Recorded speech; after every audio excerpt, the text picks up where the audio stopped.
This program is sponsored by T&C, number one brand in coastal Karnataka.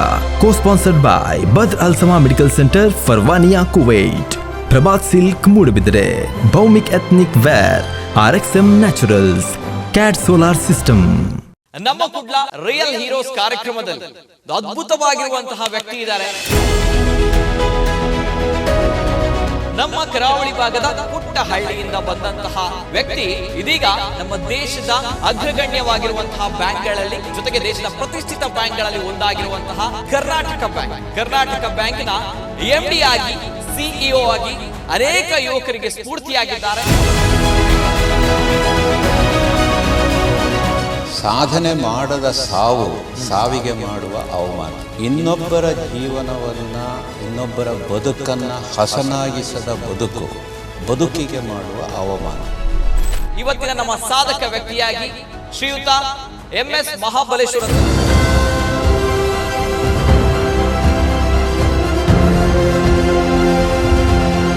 ಬಹಳ ಮುಖ್ಯ ಅಂದರೆ ನಾನು ಓದಿದ್ದು ಕನ್ನಡ ಮಾಧ್ಯಮದಲ್ಲಿ, ಅದರಲ್ಲೂ ಸಹ ಸರ್ಕಾರಿ ಶಾಲೆಯಲ್ಲಿ. ಕೃಷಿಯಲ್ಲಿ AG ಮಾಡಿದ್ರಿ? ಹೌದು. ತದನಂತರ ಹೇಗೆ ಈ ಫೀಲ್ಡ್ಗೆ ಬಂದ್ರಿ? ರೋಚಕ ಕಥೆ ಅಂತಲೇ ಹೇಳ್ಬೋದು. ಅವಾಗ ಈ 1,40,40,000 ಕೋಟಿ ರೂಪಾಯಿ, ಅವತ್ತು 1 ರೂಪಾಯಿ ಕೂಡ ಕಿಸೆಯಲ್ಲಿರಲಿಲ್ಲ. 24ನೇ ಇಸವಿಯಿಂದ ಇವತ್ತಿನವರೆಗೆ ಯಾವುದೇ ವರ್ಷದಲ್ಲಿಯೂ ಸಹ ನಷ್ಟವನ್ನು ಅನುಭವಿಸದೆ ಲಾಭದಲ್ಲೇ ನಡೆದಂಥ ಬ್ಯಾಂಕು ಕರ್ನಾಟಕ.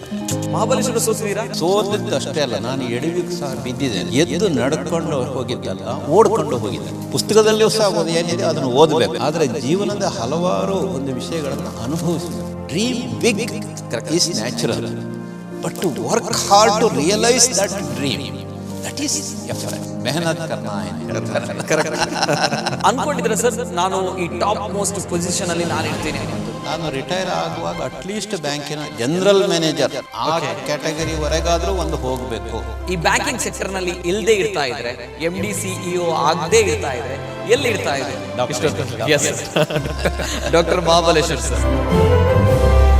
ತುಂಬ ಕಷ್ಟಗಳು, ಏಳು ಬೀಳುಗಳು, ಸಾಧನೆ ಮಾಡಲಿಕ್ಕೆ ಅವಕಾಶಗಳು ಎಲ್ಲವೂ ಸಹ ಅದರಲ್ಲಿ ಉಂಟು. ಇದು ಒಂದು ರೀತಿಯಲ್ಲಿ ಸೋಷಿಯೋ ಇಕನಾಮಿಕ್ ಮೂವ್ಮೆಂಟ್. ಸೊ ಆರಂಭ ಉಂಟು, ಅಂತ್ಯ ಇಲ್ಲ.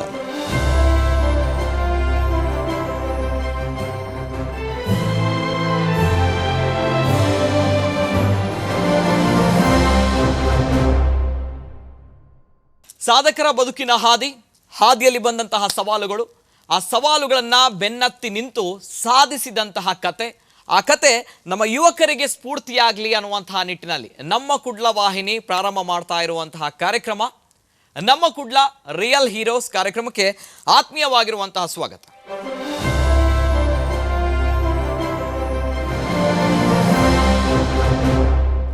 ಇವತ್ತಿನ ನಮ್ಮ ಕುಡ್ಲ ರಿಯಲ್ ಹೀರೋಸ್ ಕಾರ್ಯಕ್ರಮದಲ್ಲಿ ಅದ್ಭುತವಾಗಿರುವಂತಹ ವ್ಯಕ್ತಿ ಇದ್ದಾರೆ. ಯಾಕೆ ಅದ್ಭುತ ಅಂತ ಬಂದಾಗ, ನಮ್ಮ ಕರಾವಳಿ ಭಾಗದ ಮಲೆನಾಡಿನ ಚಿಕ್ಕಮಗಳೂರು ಅನ್ನುವಂತಹ ಪುಟ್ಟ ಊರು, ಆ ಚಿಕ್ಕಮಗಳೂರಿನ ಮಾವಿನಕುಡಿಗೆ ಅನ್ನುವಂತಹ ಪುಟ್ಟ ಹಳ್ಳಿಯಿಂದ ಬಂದಂತಹ ವ್ಯಕ್ತಿ ಇದೀಗ ನಮ್ಮ ದೇಶದ ಅಗ್ರಗಣ್ಯವಾಗಿರುವಂತಹ ಬ್ಯಾಂಕ್ಗಳಲ್ಲಿ ಜೊತೆಗೆ ದೇಶದ ಪ್ರತಿಷ್ಠಿತ ಬ್ಯಾಂಕ್ಗಳಲ್ಲಿ ಒಂದಾಗಿರುವಂತಹ ಕರ್ನಾಟಕ ಬ್ಯಾಂಕ್ನ MD ಆಗಿ CEO ಆಗಿ ಅನೇಕ ಯುವಕರಿಗೆ ಸ್ಫೂರ್ತಿಯಾಗಿದ್ದಾರೆ.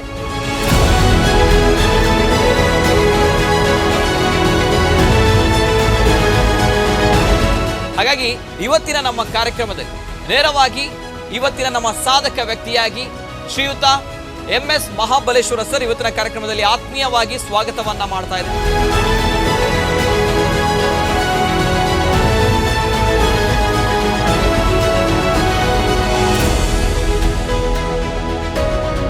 ಆತ್ಮೀಯವಾಗಿರುವಂತಹ ಸ್ವಾಗತ ಸರ್ ತಮಗೆ. ನಮಸ್ತೆ ಸರ್. ನಮಸ್ಕಾರ. How are you sir? Very fine. Okay. MS Mahabaleshwara sir ಅಂತ ಬಂದಾಗ ಅಲ್ಲೊಂದು ಪಾಸಿಟಿವ್ ಎನರ್ಜಿ ಇರುತ್ತೆ, ಧನಾತ್ಮಕವಾಗಿರುವಂತಹ ಶಕ್ತಿ ಇರುತ್ತೆ. ಜೊತೆಗೆ MS ಮಹಾಬಲೇಶ್ವರ ಅಂತ ಬಂದಾಗ ಮಾವಿನಕುಡಿಗೆ ಸುಬ್ರಹ್ಮಣ್ಯ ಭಟ್ ಮಹಾಬಲೇಶ್ವರ ಅವರು ಇವತ್ತಿನ ನಮ್ಮ ಕುಡ್ಲ ರಿಯಲ್ ಹೀರೋಸ್ ಕಾರ್ಯಕ್ರಮದಲ್ಲಿ ನಮ್ಮ ಜೊತೆ ಇದ್ದಾರೆ. ಜೊತೆಗೆ ಕೆಲವು ವಿಚಾರಗಳನ್ನು ಮಾತಾಡಬೇಕು. ಯಾಕಂದರೆ ನಾನು ಆಗಲೇ ಹೇಳಿದಾಗೆ ಈ ಒಂದು ಕಾರ್ಯಕ್ರಮ ಯಾಕೆ ಅಂತ ಬಂದಾಗ ನಮ್ಮ ಕಣ್ಣ ಮುಂದೆ ಅದೆಷ್ಟೋ ಸಾಧಕರಿದ್ದಾರೆ. ಅವರು ಬಂದಂತಹ ಸಾಧನೆಯ ಹಾದಿಯೇ ರೋಚಕವಾಗಿರುವಂಥದ್ದು. ಹಾಗಾಗಿ ನಮ್ಮ ಮುಂದಿನ ಯುವ ಪೀಳಿಗೆಗೆ ಒಂದು ಸ್ಫೂರ್ತಿದಾಯಕವಾಗಿರುವಂತಹ ಕಥೆಯಾಗಿರಲಿ, ಜೊತೆಗೆ ಸ್ಫೂರ್ತಿ ಸಿಗಲಿ ಅನ್ನುವಂಥ ನಿಟ್ಟಿನಲ್ಲಿ ಇವತ್ತಿನ ಕಾರ್ಯಕ್ರಮ ಜೊತೆಗೆ ನಾನು ಆಗ್ಲೇ ಹೇಳಿದಾಗೆ ಮಹಾಬಲೇಶ್ವರ್ ಸರ್, ಒಂದು ನನ್ನಲ್ಲಿ ಪ್ರಶ್ನೆ ಇದೆ ನಿಮ್ಮಲ್ಲಿ. ನಿಮ್ಮ ವಯಸ್ಸು ಎಷ್ಟು ಅನ್ನುವಂಥದ್ದು, ನಿಮ್ಮ ವಯಸ್ಸು ಕೇಳ್ಬೋದಾ ಅಂತ? ಹುಟ್ಟಿದ ಮೇಲೆ ವಯಸ್ಸು ಆಗ್ತಾನೆ ಇರ್ತದೆ. ಹಾಗಾಗಿ ನಾನು ವಯಸ್ಸು ಹೇಳೋದಕ್ಕಿಂತ ನಾನು ಹುಟ್ಟಿದ್ದು ಯಾವಾಗ ಅಂತ ಹೇಳಿಬಿಡ್ತೇನೆ, ಆಮೇಲೆ ಅದು ವಯಸ್ಸು ಮುಂದೆ ಹೋಗ್ತಾ ಇರ್ತದೆ. ಯಾಕೆ ಪ್ರಶ್ನೆ ಅಂತ ಹೇಳಿದಾಗ, ಮಹಾಬಲೇಶ್ವರ ಸರ್ ಅಂತ ಬಂದಾಗ ಎವ್ರಿ ಟೈಮ್ ತುಂಬಾ ಮುಖದಲ್ಲಿ ಒಂದು ನಗು, ತೇಜಸ್ಸು, ಸದಾ ಆಕ್ಟಿವ್ ಆಗಿರುತ್ತೀರಾ, ಸದಾ ಒಂದು ಉತ್ಸಾಹದ ಚಿಲುಮೆ ಆಗಿರ್ತೀರಾ. ಹಾಗಾಗಿ ನಿಮ್ಮ ವಯಸ್ಸೆಷ್ಟು? ನಾನು 1959ರಲ್ಲಿ ಅಂದ್ರೆ ಸ್ವಾತಂತ್ರ್ಯದ ಭಾರತದಲ್ಲಿ ಹುಟ್ಟಿದಂತಹ ವ್ಯಕ್ತಿ. ಹಾಗಾಗಿ ಇವತ್ತಿಗೆ 62 ವರ್ಷ ಆಯ್ತು. 62 ವರ್ಷ. ಆದ್ರೆ ವರ್ಷಕ್ಕಿಂತ ಮುಖ್ಯವಾಗಿ ನಾನು ಅಂದ್ಕೊಂಡಿದ್ದೇನೆಂದ್ರೆ, ಯಾವುದೇ ವ್ಯಕ್ತಿಗೆ ವಯಸ್ಸು ಎಷ್ಟಾಯ್ತು ಅನ್ನೋದಕ್ಕಿಂತನೂ ಸಹ ಆ ಒಂದು ಕಾಲಘಟ್ಟದಲ್ಲಿ ಅವನು ಏನು ಸಾಧನೆಯನ್ನು ಮಾಡಿದ ಅಂತ ಅದು ಮುಖ್ಯ ಆಗ್ತದೆ. ಸೊ ನೀವೀಗ ಸ್ವಾಮಿ ವಿವೇಕಾನಂದರನ್ನ ಗಮನಿಸಿರಬಹುದು, ಅಥವಾ ಆದಿಶಂಕರಾಚಾರ್ಯರನ್ನು ಗಮನಿಸಿರ್ಬೋದು. ಆದಿಶಂಕರಾಚಾರ್ಯರು ಬದುಕಿದ್ದು ಕೇವಲ 32 ವರ್ಷ. 14 ಶತಮಾನಗಳ ಹಿಂದೆ ಹುಟ್ಟಿದಂಥ ವ್ಯಕ್ತಿಯನ್ನು ನಾವು ಇವತ್ತು ನೆನಪಿಟ್ಕೊಂಡಿದ್ದೇವೆ ಅಂದರೆ ವಯಸ್ಸಿನಿಂದ ಅವರ ಒಂದು ವ್ಯಕ್ತಿಯನ್ನು ಅಥವಾ ವ್ಯಕ್ತಿತ್ವವನ್ನು ನಾವು ನೆನಪಿಟ್ಕೊಂಡಿಲ್ಲ, ಅವರ ಸಾಧನೆಯಿಂದ. ಹಾಗಾಗಿ ನಾನು ನನ್ನ ಜೀವನದಲ್ಲಿ ಅಳವಡಿಸಿಕೊಂಡಿದ್ದು ಅಂದರೆ ವ್ಯಕ್ತಿಗಿಂತ ಆ ವ್ಯಕ್ತಿಯ ಸಾಧನೆ ಏನು ಅಂತ. ಅಂತಹ ಎಲ್ಲ ವ್ಯಕ್ತಿಗಳನ್ನು ನಾವು ಇವತ್ತು ನೆನಪಿಟ್ಕೊಂಡು ಗೌರವದಿಂದ ಅವರನ್ನು ನಮಿಸ್ತೇವೆ, ಅವರ ದಾರಿಯಲ್ಲಿ ಹೋಗಲಿಕ್ಕೆ ಪ್ರಯತ್ನ ಪಡ್ತೇವೆ. ಸೊ ಆ ರೀತಿಯ ಒಂದು ಯೋಚನೆ ಇರುವಂಥ ಕೆಲವು ಅಂದರೆ ಹಲವಾರು ವ್ಯಕ್ತಿಗಳಲ್ಲಿ ನಾನು ಬ್ಯೂಟಿಫುಲ್ ಸರ್. ನಾನು ಯಾಕೆ ನಿಮ್ಮ ವಯಸ್ಸು ಕೇಳಿದೆ ಅಂತ ಹೇಳಿದಾಗ, ಎವ್ರಿ ಟೈಮ್ ತಾವೊಂದು ಉತ್ಸಾಹದಿಂದ ಇರ್ತೀರಾ, ಏನಾದೊಂದು ಮಾಡಬೇಕಂತ ಹೇಳ್ತೀರಾ, ಸದಾ ಎನರ್ಜಿಯಿಂದ ಕೂಡಿರ್ತೀರಾ.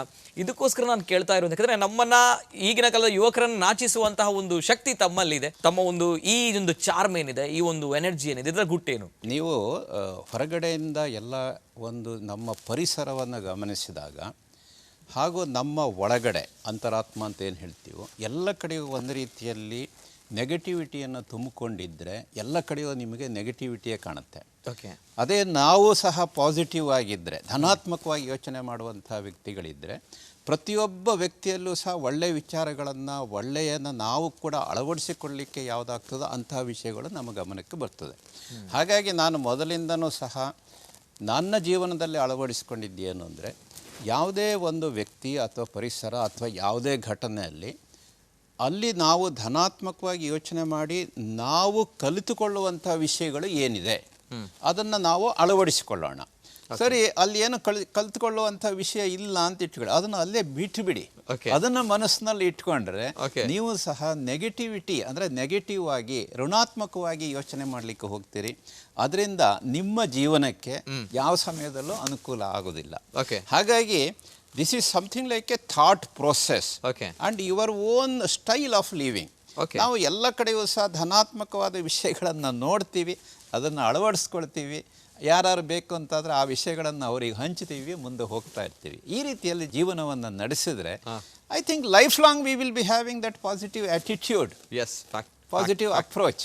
ಹಾಗಾಗಿ ಅದು ಒಳ್ಳೆಯದಾಗುತ್ತೆ ಅಂತ ಹೇಳ್ಕೊಂಡು ನನ್ನ ಒಂದು ಅನುಭವ. Wonderful sir, wonderful. ಅಂದರೆ ಪಾಸಿಟಿವಿಟಿ ಇರಬೇಕು. ಕೆಲವೊಂದು ಕಡೆ ಯಾವುದು ಧನಾತ್ಮಕವಾಗಿದೆ ಅದನ್ನು ತೆಗೆದುಕೊಳ್ಬೇಕು, ಯಾವುದು ನೆಗೆಟಿವ್ ಇದೆ ಅಲ್ಲೇ ಬಿಟ್ಟುಬಿಡಿ. Yes sir. ಮಹಾಬಲೇಶ್ವರ ಸರ್, ಈಗ ನಮ್ಮ ದೇಶದ ಪ್ರತಿಷ್ಠಿತ ಬ್ಯಾಂಕ್ಗಳಲ್ಲಿ ಒಂದು, ಅಗ್ರಗಣ್ಯ ಬ್ಯಾಂಕ್ಗಳಲ್ಲಿ ಒಂದಾಗಿರುವಂತಹ ಕರ್ನಾಟಕ ಬ್ಯಾಂಕ್ನ MD ಆ್ಯಂಡ್ CEO ಆಗಿದ್ದಾರೆ ಅಂತ ಬಂದಾಗ ಅಸಾಮಾನ್ಯವಾಗಿರುವಂತಹ ಸಾಧನೆ, ಸಾಮಾನ್ಯವಾಗಿರುವಂತಹ ಸಾಧನೆ ಅಲ್ಲ. ಯಾಕಂತ ಹೇಳಿದ್ರೆ ಒಂದು ಪುಟ್ಟ ಊರು, ಪುಟ್ಟ ಹಳ್ಳಿ, ಪುಟ್ಟ ಗ್ರಾಮದಿಂದ ಬಂದವರು ಮಹಾಬಲೇಶ್ವರ ಅವರು ಈಗ ಈ ಉನ್ನತ ಸ್ಥಾನಮಾನಕ್ಕೇರಿದ್ದಾರೆ ಅಂತ ಬಂದಾಗ ಅವರ ಒಂದು ಬಾಲ್ಯವನ್ನ ನಾವೆಲ್ಲರೂ ಕೂಡ ಸ್ವಲ್ಪ ನೆನಪು ಮಾಡ್ಕೊಳ್ಬೇಕು. ಜೊತೆಗೆ ಪ್ರತಿಯೊಬ್ಬರು ಕೂಡ ಬೇಕಾಗಿರುವಂತಹ ವಿಚಾರ. ಅಂಡ್ ಅಟ್ ಪ್ರೆಸೆಂಟ್ ಬಹುಶಃ ನಿಮಗೂ ಕೂಡ ಸರ್ ಈ ಸಂದರ್ಭಗಳಲ್ಲಿ ನಿಮ್ಮ ಬಾಲ್ಯ ಸ್ವಲ್ಪ ನೆನಪು ಮಾಡ್ಕೊಳ್ಬೇಕಾಗುತ್ತೆ. ಎಸ್ ಸರ್, ಏನ್ ಹೇಳ್ತೀರಾ? ಚಿಕ್ಕಮಗಳೂರು ಜಿಲ್ಲೆ ಮಲೆನಾಡಿನ ತವರು. ಎಸ್, ನಾನು ಹುಟ್ಟಿದ್ದು ಚಿಕ್ಕಮಗಳೂರು ಜಿಲ್ಲೆಯ ಮಾವಿನಕೊಡಿಗೆಯಲ್ಲಿ. ಅದು ತೋಟದೂರು ಗ್ರಾಮ ಅಂತೇಳಿ ಕಳಸ ಹಾಗೂ ಹೊರನಾಡಿನ ಮಧ್ಯದಲ್ಲಿ ಬರ್ತದೆ. ನೀವು ಮಲೆನಾಡು ಅಂತ ಏನು ಕಲ್ಪನೆ ಮಾಡ್ತೀರೋ ಅದನ್ನು ಒಂದು ಸಾಕಾರ ಮಾಡ್ಕೊಳ್ಬೇಕು ಅಂತಾರೆ ನಾನು ಹುಟ್ಟಿದಂಥ ಪರಿಸರಕ್ಕೆ ಬರಬೇಕು. ಅಂದರೆ ಒಂದು ಒಳ್ಳೆಯ ಈ ಪ್ರಾಕೃತಿಕ ಆ ಒಂದು ಕಲ್ಪನೆ ಏನಿರುತ್ತೋ, ಒಳ್ಳೆಯ ಪ್ರಕೃತಿ, ಆಮೇಲೆ ಜುಳು ಹರಿತಕ್ಕಂಥ ನೀರು, ಶುದ್ಧವಾದಂಥ ಗಾಳಿ, ಕಣ್ಣಿಗೆ ಅತ್ಯಂತ ಹಿತವನ್ನು ಕೊಡ್ತಕ್ಕಂಥ ಹಸಿರು, ಆಮೇಲೆ ಅಲ್ಲಿಯ ಜನಗಳು ಅಷ್ಟೇ ವೆರಿ ಗುಡ್ ಇನ್ ಹಾಸ್ಪಿಟ್ಯಾಲಿಟಿ. ನೀವು ಯಾರದ್ದೇ ಮನೆಗೆ ಸಾಧಾರಣವಾಗಿ ಮಧ್ಯಾಹ್ನ ಅಲ್ಲಿ ಬಂದರೆ ಊಟ ಆಗಿದೆಯಾ ಅಂತ ಯಾರು ಕೇಳೋದಿಲ್ಲ, ಊಟಕ್ಕೆ ಬನ್ನಿ ಅಂತ ಕರೀತಾರೆ. ಇದು ಅಲ್ಲಿಯ ಒಂದು ಜನಗಳ ಭಾವನೆ, ಅವರ ಹೃದಯದಲ್ಲಿ ಇರ್ತಕ್ಕಂಥ ಒಂದು ಹಾಸ್ಪಿಟ್ಯಾಲಿಟಿಗೆ ಅವರು ಕೊಡ್ತಕ್ಕಂಥ ಇದು. ಅಂತಹ ಒಂದು ಕುಗ್ರಾಮದಲ್ಲಿ ಅಂತಲೇ ಹೇಳ್ಬೋದು ನಾನು ಹುಟ್ಟಿದ್ದು. ಯಾಕೆ ಅಂದರೆ ಕುಗ್ರಾಮ ಅಂತ ಯಾಕೆ ಹೇಳ್ತಾನೆ ಅಂದರೆ, ನಾವು ಹುಟ್ಟುವಂಥ ಸಮಯದಲ್ಲಿ ಅಲ್ಲಿನ್ನೂ ಬಸ್ ಸೌಕರ್ಯಗಳಾಗಲಿ ಅಥವಾ ವಿದ್ಯುತ್ ಸಂಪರ್ಕ ಆಗಲಿ ಅಥವಾ ಈ ಇವತ್ತಿನ ಈ ಟಿ ವಿ ಅಥವಾ ರೇಡಿಯೋ ಇದು ಯಾವುದೂ ಸಹ ಇರಲಿಲ್ಲ. ನಮ್ಮ ಮನೆಗೆ 1969ನೇ ಇಸ್ವಿನಲ್ಲಿ ವಿದ್ಯುತ್ ಸಂಪರ್ಕ ಆಗಿದ್ದು, 70ನೇ ಇಸ್ವಿನಲ್ಲಿ ಇದು ರೇಡಿಯೋ ಪ್ರಥಮ ಬಾರಿಗೆ ರೇಡಿಯೋ ಬಂದಿದ್ದು. ಆಯ್ತಾ, ಆ ರೇಡಿಯೋ ತಂದು ಆವಾಗ ಅದಕ್ಕೊಂದು ಮೇಲ್ಗಡೆ ಇದನ್ನು ಹಾಕ್ತಾಯಿದ್ರು, ಏನು ಕೇಬಲ್ ಟೈಪ್ ಉದ್ದಕ್ಕೆ. ಆದರೆ ಒಂದು ಏನಿತ್ತು ಅಂದರೆ ನಮಗೆ ಬಡತನ ಇತ್ತು. ಬಡತನ ಮುಖ್ಯವಾಗಿ ನಮ್ಮದು ಕೃಷಿಕ ಕುಟುಂಬ, ನಮ್ಮ ತಂದೆಯವರು ಪೌರೋಹಿತ್ಯ ಮಾಡ್ತಾಯಿದ್ರು. ಸೊ ಹಾಗೆ ಕೃಷಿಯೇ ಪ್ರಧಾನವಾಗಿರ್ತಕ್ಕಂಥ ಕುಟುಂಬದ ಹಿನ್ನೆಲೆಯಲ್ಲಿ ಬಂದಿರತಕ್ಕಂಥವನು. ಆದರೆ ನಮ್ಮ ತಂದೆಯವರು ಸಹ ನಮಗೆಲ್ಲರಿಗೂ ಸಹ ಒಂದು ವಿದ್ಯೆ ಅಥವಾ ಓದು ಏನಿದೆಯೋ ಇದಕ್ಕೆ ಎಷ್ಟು ಪ್ರಾಮುಖ್ಯತೆಯನ್ನು ಕೊಡಬೇಕೋ ಅದನ್ನು ಕೊಡ್ತಾಯಿದ್ರು. ಹಾಗಾಗಿ ಶಾಲೆಗೆ ಹೋಗ್ತಕ್ಕಂಥ ಒಂದು ಅವಕಾಶ ಇತ್ತು. ಆದರೆ ಶಾಲೆ ಸಾಧಾರಣವಾಗಿ ನಮ್ಮ ಮನೆಯಿಂದ 3 ಕಿಲೋಮೀಟ್ರ್ ದೂರ. ಸೊ ಯಾವುದೇ ರೀತಿಯ ವಾಹನ ಸೌಕರ್ಯ ಇರಲಿಲ್ಲ, ನಡ್ಕೊಂಡು ಹೋಗಬೇಕಿತ್ತು. ಸೊ ಹಾಗಾಗಿ ನಾನು ನಮ್ಮ ಈಗ ಮಕ್ಕಳಿಗೆ ಹೇಳೋದುಂಟು, ನಾನು SSLC ಮುಗಿಯುವಷ್ಟೊತ್ತಿಗೆ 12,500 ಕಿಲೋಮೀಟ್ರ್ ನಡೆದಿದ್ದೀನಿ ಅಂತೇಳಿ. ಯಾಕೆಂದರೆ ಬೆಳಿಗ್ಗೆ 12,500 ಕಿಲೋಮೀಟ್ರ್ ನಡೆದಿದ್ದೀನಿ. ಯಾಕೆಂದರೆ ಬೆಳಿಗ್ಗೆ 3 ಕಿಲೋಮೀಟ್ರು, ಆಮೇಲೆ ಸಂಜೆ 3 ಕಿಲೋಮೀಟ್ರು, ಆಮೇಲೆ ಶನಿವಾರ ಭಾನುವಾರ ಹೀಗೆ ಏನಾದ್ರು ಸ್ಪೆಷಲ್. ಎಷ್ಟು ಗಂಟೆ ಜರ್ನಿ ಸರ್? ಒಂದು 3 ಕಿಲೋಮೀಟ್ರ್ ಸಾಧಾರಣವಾಗಿ 40 ನಿಮಿಷದಲ್ಲಿ 30 ನಿಮಿಷದಲ್ಲಿ ನಾವು ಹೋಗ್ತಾ ಇದ್ವಿ. ಸಾಧಾರಣ ಬೇಗ ಹೋಗ್ಲಿಕ್ಕೆ ಆಗ್ತಾ ಇತ್ತು. ಹೋಗಂದ್ರೆ ಹೋಗುವಾಗ ಗುಡ್ಡ, ಬರುವಾಗ ಗುಡ್ಡ ಇಳಿಯೋದು. ಗುಡ್ಡ ಇಳಿಯುವಾಗ ನೀವೇನು ನಡಿಲಿಕ್ಕೆ ಆಗೋದಿಲ್ಲ, ಅದು ಎಕ್ಸ್ಪ್ರೆಸ್, ಆ ಬಸ್ ಹೋದಾಗೆ ಹೋಗ್ತಾ ಇತ್ತು ಅದು. ಸೊ ಈ ಥರದ್ದೆಲ್ಲ ಬಾಲ್ಯದ ದಿನಗಳು. ಸೊ ಆದರೆ ವಿದ್ಯೆಗೆ ನಾವು ಬಹಳ ಪ್ರಾಮುಖ್ಯತೆಯನ್ನು ಕೊಡ್ತಾ ಇತ್ತು. ಶಾಲೆಯಲ್ಲಿ ನಾನು ಫಸ್ಟ್ ಬರ್ತಾ ಇದ್ದೆ ಅಂತ ನಾನೇನು ಹೇಳೋದಿಲ್ಲ, ಸಾಧಾರಣವಾಗಿ 1 ಅಮಾಂಗ್ ದ ಟಾಪ್ 3, ಟಾಪ್ 4 ಆ ರೀತಿ ಬರ್ತಾ ಇದ್ದು. ಸ್ವಲ್ಪ ವಿದ್ಯಾಭ್ಯಾಸದ ಜೊತೆಗೆ ವ್ಯಾವಹಾರಿಕತೆಯನ್ನು ಸಹ ಅವಾಗ ಕಲ್ತ್ಕೊಳ್ತಾ ಇದ್ದೆ. ಸೊ ಹಾಗಾಗಿ ಆರಂಭದಲ್ಲಿ ಬಸರಿಕಟ್ಟೆ ಭಾಳ ಮುಖ್ಯ ಅಂದರೆ ನಾನು ಓದಿದ್ದು ಕನ್ನಡ ಮಾಧ್ಯಮದಲ್ಲಿ, ಅದರಲ್ಲೂ ಸಹ ಸರ್ಕಾರಿ ಶಾಲೆಯಲ್ಲಿ. ಹಾಗಾಗಿ ಇವತ್ತು ಎಲ್ಲೇ ಯಾವುದೇ ಸಂದರ್ಭದಲ್ಲಿ ವಿದ್ಯಾರ್ಥಿಗಳನ್ನು ನಾನು ಉದ್ದೇಶಿಸಿ ಮಾತಾಡುವಾಗ ಅವ್ರಿಗೆ ಹೇಳೋದುಂಟು, ನಿಮಗೆ ಯಾವ ಸಂದರ್ಭದಲ್ಲೂ ಸಹ ಕೀಳರಿಮೆಯನ್ನು ಇಟ್ಕೊಳ್ಬೇಡಿ. ಯಾಕೆಂದರೆ ನಾನು ಸರ್ಕಾರಿ ಶಾಲೆಯಲ್ಲಿ ಓದಿದ್ದು, ಅಲ್ಲಿ ಯಾವುದೇ ರೀತಿಯ ಒಂದು ಸೌಕರ್ಯಗಳು ಇರಲಿಲ್ಲ. ಆಮೇಲೆ ನಮ್ಮದು ಕನ್ನಡ ಮಾಧ್ಯಮ, ಇವತ್ತು ಹೊರಗಡೆ ಈ ಪ್ರಪಂಚಕ್ಕೆ ಬಂದು ಇಂಗ್ಲೀಷ್ನಲ್ಲಿ ಹೇಗಪ್ಪ ನಾವು ವ್ಯವಹಾರ ಮಾಡೋದು, ಆ ರೀತಿಯ ಕೀಳರಿಮೆ ಇಟ್ಕೊಳ್ಬೇಡಿ. ಸೆಲ್ಫ್ ಕಾನ್ಫಿಡೆನ್ಸ್ ಏನಿರುತ್ತೋ ಅದರಿಂದ ನೀವು ಮುಂದೆ ಬರ್ಬೋದು ಅಂತ. ಅದಕ್ಕೆ ಆ ರೀತಿಯ ಒಂದು ವಾತಾವರಣ ನಮ್ಮಲ್ಲಿ ಇತ್ತು. ಆ ಒಂದು ಸರ್ಕಾರಿ ಮಾಧ್ಯಮದ ಸರ್ಕಾರಿ ಶಾಲೆ ಕನ್ನಡ ಮಾಧ್ಯಮ ಆದರೂ ಸಹ ಅಲ್ಲಿಯ ಒಂದು ಅಧ್ಯಾಪಕ ವೃಂದ ತುಂಬ ಚೆನ್ನಾಗಿತ್ತು. They are all committed teachers. ಹಾಗಾಗಿ ಆರಂಭದಲ್ಲಿ ಬಸರಿಕಟ್ಟೆಯಲ್ಲಿ ಇರ್ತಕ್ಕಂಥ ಸರ್ಕಾರಿ ಪ್ರಾಥಮಿಕ ಶಾಲೆ, ನಂತರ ಬಸರಿಕಟ್ಟೆಯಲ್ಲೇ ಇದ್ದಂತಹ ಒಂದು ನಮ್ಮ ಶ್ರೀ ಸದ್ಗುರು ವಿದ್ಯಾಶಾಲೆ, ಅಲ್ಲೇ ನನ್ನ ಪ್ರೌಢಶಾಲಾ ವಿದ್ಯಾಭ್ಯಾಸವನ್ನು ಮುಗಿಸಿ ನಂತರ ನಾನು ಬಂದಿದ್ದು ದಕ್ಷಿಣ ಕನ್ನಡಕ್ಕೆ. ದಕ್ಷಿಣ ಕನ್ನಡದ ಕುಂದಾಪುರದ ಭಂಡಾರ್ಕರ್ಸ್ ಕಾಲೇಜಿನಲ್ಲಿ ಪ್ರಥಮ ಹಾಗೂ ದ್ವಿತೀಯ PUCಯನ್ನು ಓದಿದ ನಂತರ ನಾನು ಬೆಂಗಳೂರಿನ ಕೃಷಿ ವಿಶ್ವವಿದ್ಯಾಲಯಕ್ಕೆ ಸೇರಿಕೊಂಡೆ. ಅಲ್ಲಿ ನನ್ನ BSc ಕೃಷಿ ಅಲ್ಲಿ ನಾನು ಪದವಿಯನ್ನು ಪಡೆದೆ.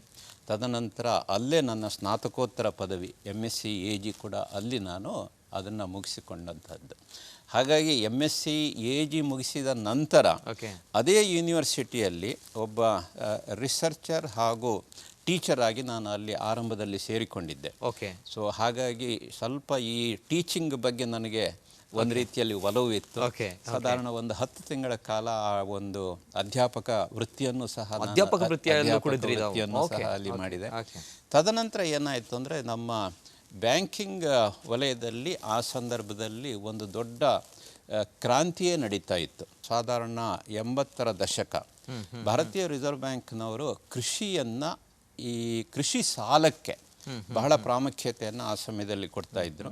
ಹಾಗಾಗಿ ತಾವು ಕೃಷಿಯಲ್ಲಿ AG ಮಾಡಿದ್ರಿ. ಹೌದು. ತದನಂತರ ಹೇಗೆ ಈ ಫೀಲ್ಡ್ಗೆ ಬಂದ್ರಿ, ಬ್ಯಾಂಕಿಂಗ್ ಸೆಕ್ಟರ್ಗೆ ಹೇಗೆ ಬಂದ್ರಿ ಅನ್ನುವಂತ ಒಂದು ವಿಚಾರ ಒಂದು ರೀತಿಯಲ್ಲಿ ರೋಚಕ ಕತೆ ಅಂತಲೇ ಹೇಳ್ಬೋದು. ಯಾಕೆಂದ್ರೆ ನಾನು ಮಾಡಿದ್ದು ಕೃಷಿಯ ಲೈನ್ನಲ್ಲೇ ನಾನು ಮುಂದೆ ಹೋಗ್ಬೇಕು, ನಾನು ಓದಿದ್ದ ಕೃಷಿ.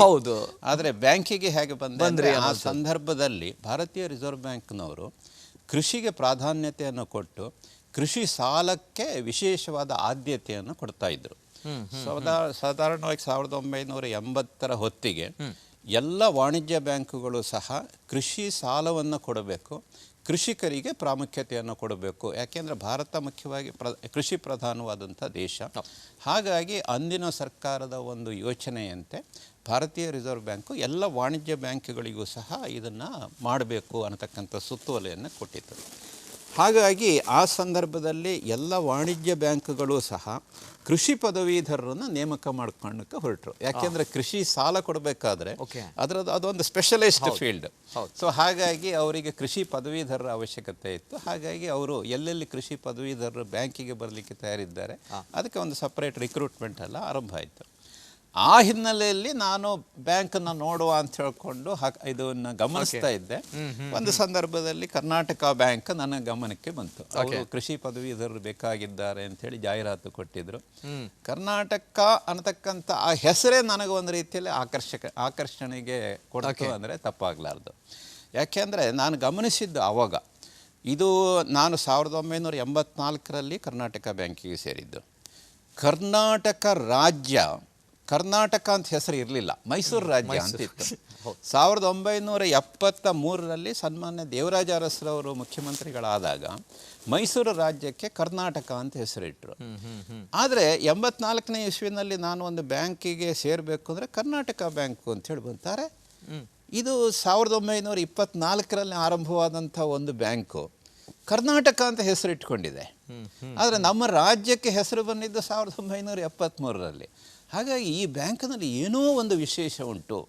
ಒಂದು ರಾಜ್ಯಕ್ಕೆ ಕರ್ನಾಟಕ ಅಂತ ಹೆಸರು ಬರೋದಕ್ಕಿಂತ ಮೊದಲೇ ಒಂದು ಬ್ಯಾಂಕು ಕರ್ನಾಟಕ ಅಂತ ಹೆಸರು ಇಟ್ಕೊಂಡು ತನ್ನ ಕಾರ್ಯವನ್ನು ಬೆಳೆಸ್ತಾ ಇದೆ ಅಂದರೆ ಏನೋ ಇದರಲ್ಲಿ ವಿಶೇಷ ಉಂಟು ಅಂಥೇಳಿ ಆಗ ನಾನು ಪ್ರಿಫರ್ಡ್ ಕರ್ನಾಟಕ ಬ್ಯಾಂಕ್.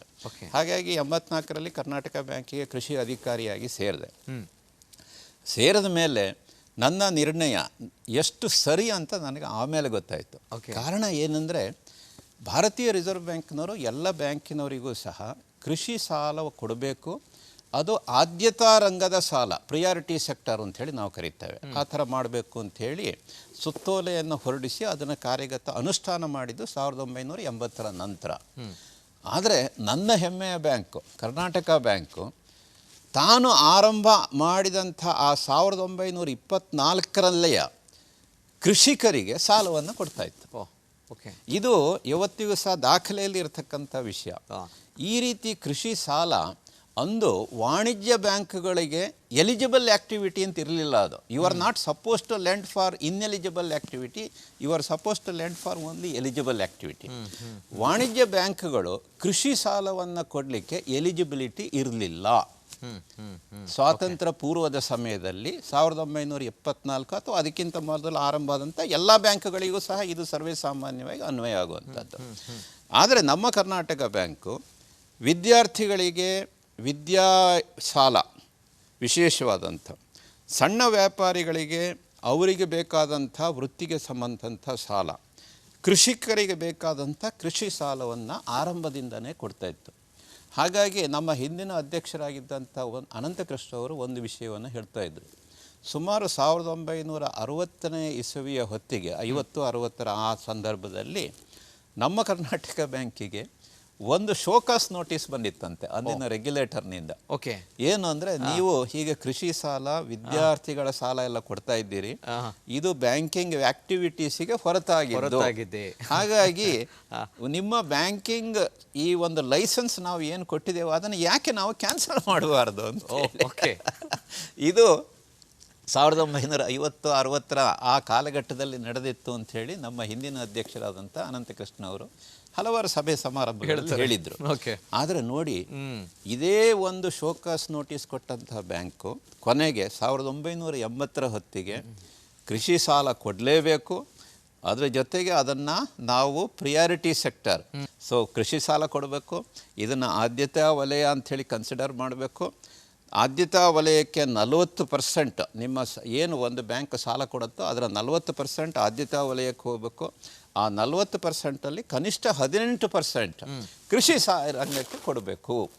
ಹಾಗಂತ ಹೇಳಿ ಕಾನೂನನ್ನೇ ಮಾಡಿದರು. ಅಂದರೆ ಬ್ಯಾಂಕಿನ ದೂರದೃಷ್ಟಿ ಎಷ್ಟಿತ್ತು ಅಂತ ಹೇಳಿ ನೋಡಿ. ಭಾರತ ನಾವೆಲ್ಲ ಗಮನಿಸಿದ್ದೇವೆ, ಪ್ರಧಾನವಾಗಿ ಕೃಷಿ ಪ್ರಧಾನವಾದಂಥ ದೇಶ. ಹಾಗಾಗಿ ಕೃಷಿ ರಂಗಕ್ಕೆ ನಾವು ಆದ್ಯತೆಯನ್ನು ಕೊಡದೇ ಇದ್ದರೆ ಇಲ್ಲಿ ಇಕನಾಮಿಕ್ ಆಕ್ಟಿವಿಟೀಸ್ ಯಾವುದೂ ಸಹ ಬೆಳೀಲಿಕ್ಕೆ ಸಾಧ್ಯ ಆಗುವುದಿಲ್ಲ. ಜನಸಾಮಾನ್ಯರ ಒಂದು ಜೀವನ ಅದು ಹಸನ ಆಗುವುದಿಲ್ಲ. ಆ ಹಿನ್ನೆಲೆಯನ್ನು ಗಮನಿಸಿ ಕರ್ನಾಟಕ ಬ್ಯಾಂಕು 1924ರಿಂದಲೇ ಇದಕ್ಕೆ ಆದ್ಯತೆಯನ್ನು ಕೊಟ್ಟಿತ್ತು. ಹಾಗಾಗಿ ನಾನು ಬ್ಯಾಂಕಿಗೆ ಸೇರಿದ ಮೇಲೆ ನನಗೆ ಬಹಳ ಖುಷಿ ಆಯಿತು. ನಾನು ಒಳ್ಳೆ ಬ್ಯಾಂಕನ್ನು ನಾನು ಆಯ್ಕೆ ಮಾಡಿಕೊಂಡಿದ್ದೇನೆ. ಯಾಕೆಂದರೆ ಆ ಸಮಯದಲ್ಲಿ ಬೇರೆ ಎಲ್ಲ ಬ್ಯಾಂಕ್ಗಳು, ದೊಡ್ಡ ದೊಡ್ಡ ಬ್ಯಾಂಕ್ಗಳು ಸಹ ಕೃಷಿ ಪದವೀಧರನ್ನು ಅಧಿಕಾರಿಗಳನ್ನು ತಗೊಳ್ತಾ ಇದ್ರು. ಬಟ್ ನನ್ನ ಆಯ್ಕೆ ಬಹಳ ಒಳ್ಳೆ ಆಯ್ಕೆ ಅಂಥೇಳಿ ಇವತ್ತಿಗೂ ಸಹ ನನಗೆ ಖುಷಿ ಕೊಡ್ತಾ ಇದೆ. ಈ ಹಿನ್ನೆಲೆಯಲ್ಲಿ ಇವತ್ತು ಏನು ಕಿಸಾನ್ ಕ್ರೆಡಿಟ್ ಕಾರ್ಡ್ ಅಂಥೇಳಿ ಭಾರತದಾದ್ಯಂತ ರಿಸರ್ವ್ ಬ್ಯಾಂಕ್ನವರು ಹಾಗೂ ಭಾರತೀಯ ಕೇಂದ್ರ ಸರ್ಕಾರದವರು ಜಾರಿಗೊಳಿಸಿದ್ದಾರೋ ಅದು 1998ರಲ್ಲಿ ಜಾರಿಯಾಯಿತು. ನಾವು ಕರ್ನಾಟಕ ಬ್ಯಾಂಕ್ನಲ್ಲಿ 1989ರಲ್ಲಿ, ಅಂದರೆ ಸುಮಾರು 9 ವರ್ಷಗಳ ಮೊದಲು ಕೃಷಿ ಕಾರ್ಡ್ ಅಂತ ನಾವು ಜಾರಿಗೊಳಿಸಿದ್ದು. ಸೊ ಹೀಗಾಗಿ ಎಷ್ಟೋ ಒಂದು ಹೊಸ ಯೋಜನೆಗಳನ್ನು ಅಲ್ಲಿ ಜಾರಿಗೊಳಿಸಲಿಕ್ಕೆ ನಮಗೆ ಅವಕಾಶ ಆಯಿತು. ಹಾಗಾಗಿ ಕರ್ನಾಟಕ ಬ್ಯಾಂಕ್ ಅನ್ನುವಂಥದ್ದು ಏನಿದೆ ಅದು ಒಂದು ರೀತಿಯಲ್ಲಿ ಯುನೀಕ್ ಬ್ಯಾಂಕ್. ಓಕೆ ನಿಜವಾಗ್ಲೂ ಕೂಡ ಯುನೀಕ್ ಸರ್. ಬಹಳಷ್ಟು ಜನರಿಗೆ ಈ ವಿಚಾರ ಗೊತ್ತಿರಲಿಲ್ಲ, ನಮಗೂ ಕೂಡ. ಯಾವ ರೀತಿ ಅಂತ ಬಂದಾಗ ಕರ್ನಾಟಕ ಬ್ಯಾಂಕ್ ಅನ್ನುವಂಥದ್ದು ಪ್ರತಿಯೊಬ್ಬರು ಕೂಡ ಹೀಗೆ ಹೇಳಿದಾಗ ಎಸ್ ಇದು ಕರ್ನಾಟಕ ರಾಜ್ಯಕ್ಕೆ ಸಂಬಂಧಪಟ್ಟಿರುವಂಥ ಬ್ಯಾಂಕ್. ಯಾಕಂದರೆ ಕರ್ನಾಟಕ ಹೆಸರಿದೆ, ರಾಜ್ಯದ್ದು ತಮ್ಮ ಬ್ಯಾಂಕ್ ಕೂಡ ಹೆಸರಿದೆ ಅನ್ನೋದು. ಆದರೆ ಈ ಬ್ಯಾಂಕಿಗೆ ಕರ್ನಾಟಕ ರಾಜ್ಯಕ್ಕೆ ಯಾವಾಗ ನಾಮ ನಿರ್ದೇಶನ ಆಗುತ್ತೆ ಅದಕ್ಕಿಂತ ಮೊದಲೇ ಈ ಬ್ಯಾಂಕಿಗೆ ಕರ್ನಾಟಕ ಬ್ಯಾಂಕ್ ಅನ್ನೋ ಹೆಸರು ಬಂದಿತ್ತು. ಜೊತೆಗೆ ಮಹಾಬಲೇಶ್ವರ್ ಅವರು ಈಗ MD ಆಗಿದ್ದೀರಾ, ಪ್ರತಿಷ್ಠಿತ ಬ್ಯಾಂಕ್ನ CEO ಆಗಿದ್ದೀರಾ. ಆದರೆ ತಾವು ಈಗಾಗಲೇ ಹೇಳಿದ್ರಿ ಸರ್, ಕನ್ನಡ ಮೀಡಿಯಂ ಇಂದ ಬಂದವರು. ಕನ್ನಡ ಮೀಡಿಯಂ ಜೊತೆಗೆ ಸರ್ಕಾರಿ ಶಾಲೆ ಇದೆಲ್ಲವೂ ಕೇಳಿದಾಗ ನಮ್ಗಳಿಗೆ ಏನೋ ಇಂದಿನ ಯುವಕರಿಗೆ ಸ್ವಲ್ಪ ಬೇಕು, ಇದರಿಂದ ಜ್ಞಾನ ಬೇಕು. ಸೊ ಹಾಗಾಗಿ ನಿಮ್ಮ ಒಂದು ಮನೆ ಬಾಲ್ಯದ ವಿಚಾರದ ಬಗ್ಗೆ ಮನೆ ಬರ್ತಾ ಇದೆ ಸರ್.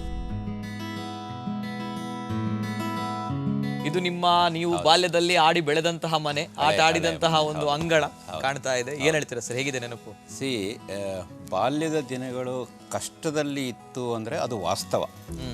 ಆ ಸಂದರ್ಭದಲ್ಲಿ ಅಂದರೆ ಸ್ವಾತಂತ್ರ್ಯ ನಂತರ ಪ್ರಥಮ 2-3 ದಶಕದಲ್ಲಿ ಹುಟ್ಟಿದಂಥ ಎಲ್ಲ ಹಳ್ಳಿ ಪ್ರದೇಶದ ಮಕ್ಕಳ ಒಂದು ಜೀವನ ಹೇಗಿತ್ತು, ನನ್ನ ಜೀವನವೂ ಹಾಗೇ ಇತ್ತು. ಅಂದರೆ ಬಹಳ ವಿಶೇಷವಾಗಿ ನಾವು ಗಮನಿಸಬೇಕಾದ್ದು ಅಂದರೆ ಬಡತನ ಇತ್ತು, ಯಾವುದೇ ರೀತಿಯ ಸೌಕರ್ಯಗಳು ಇರಲಿಲ್ಲ.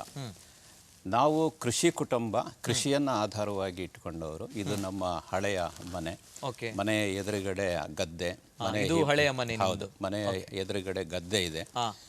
ಆಮೇಲೆ ಇದು ಗದ್ದೆಯಲ್ಲಿ ಸಸಿಯನ್ನು ಹೌದು, ಮನೆ ಎದುರುಗಡೆ ಇರ್ತಕ್ಕಂಥದ್ದು. ಇದು ಭತ್ತದ ಸಸಿ. ಇದು ಯಾವುದ್ರದ್ದು ಭತ್ತವನ್ನು ಬೆಳೀತಕ್ಕಂಥ ಸಂದರ್ಭದಲ್ಲಿ ಸಸಿಯನ್ನು ನಾಟಿ ಮಾಡ್ತಕ್ಕಂಥ ಸಂದರ್ಭ ಅದೆಲ್ಲ ಇರ್ತಕ್ಕಂಥದ್ದು. ಮನೆಯ ಹಿಂಭಾಗದಲ್ಲಿ ಸ್ವಲ್ಪ ಅಡಿಕೆ ತೋಟ ಹೀಗೆಲ್ಲ ಇದ್ದುವಂಥದ್ದು ಕೃಷಿ ಆಧಾರಿತ ಕುಟುಂಬ.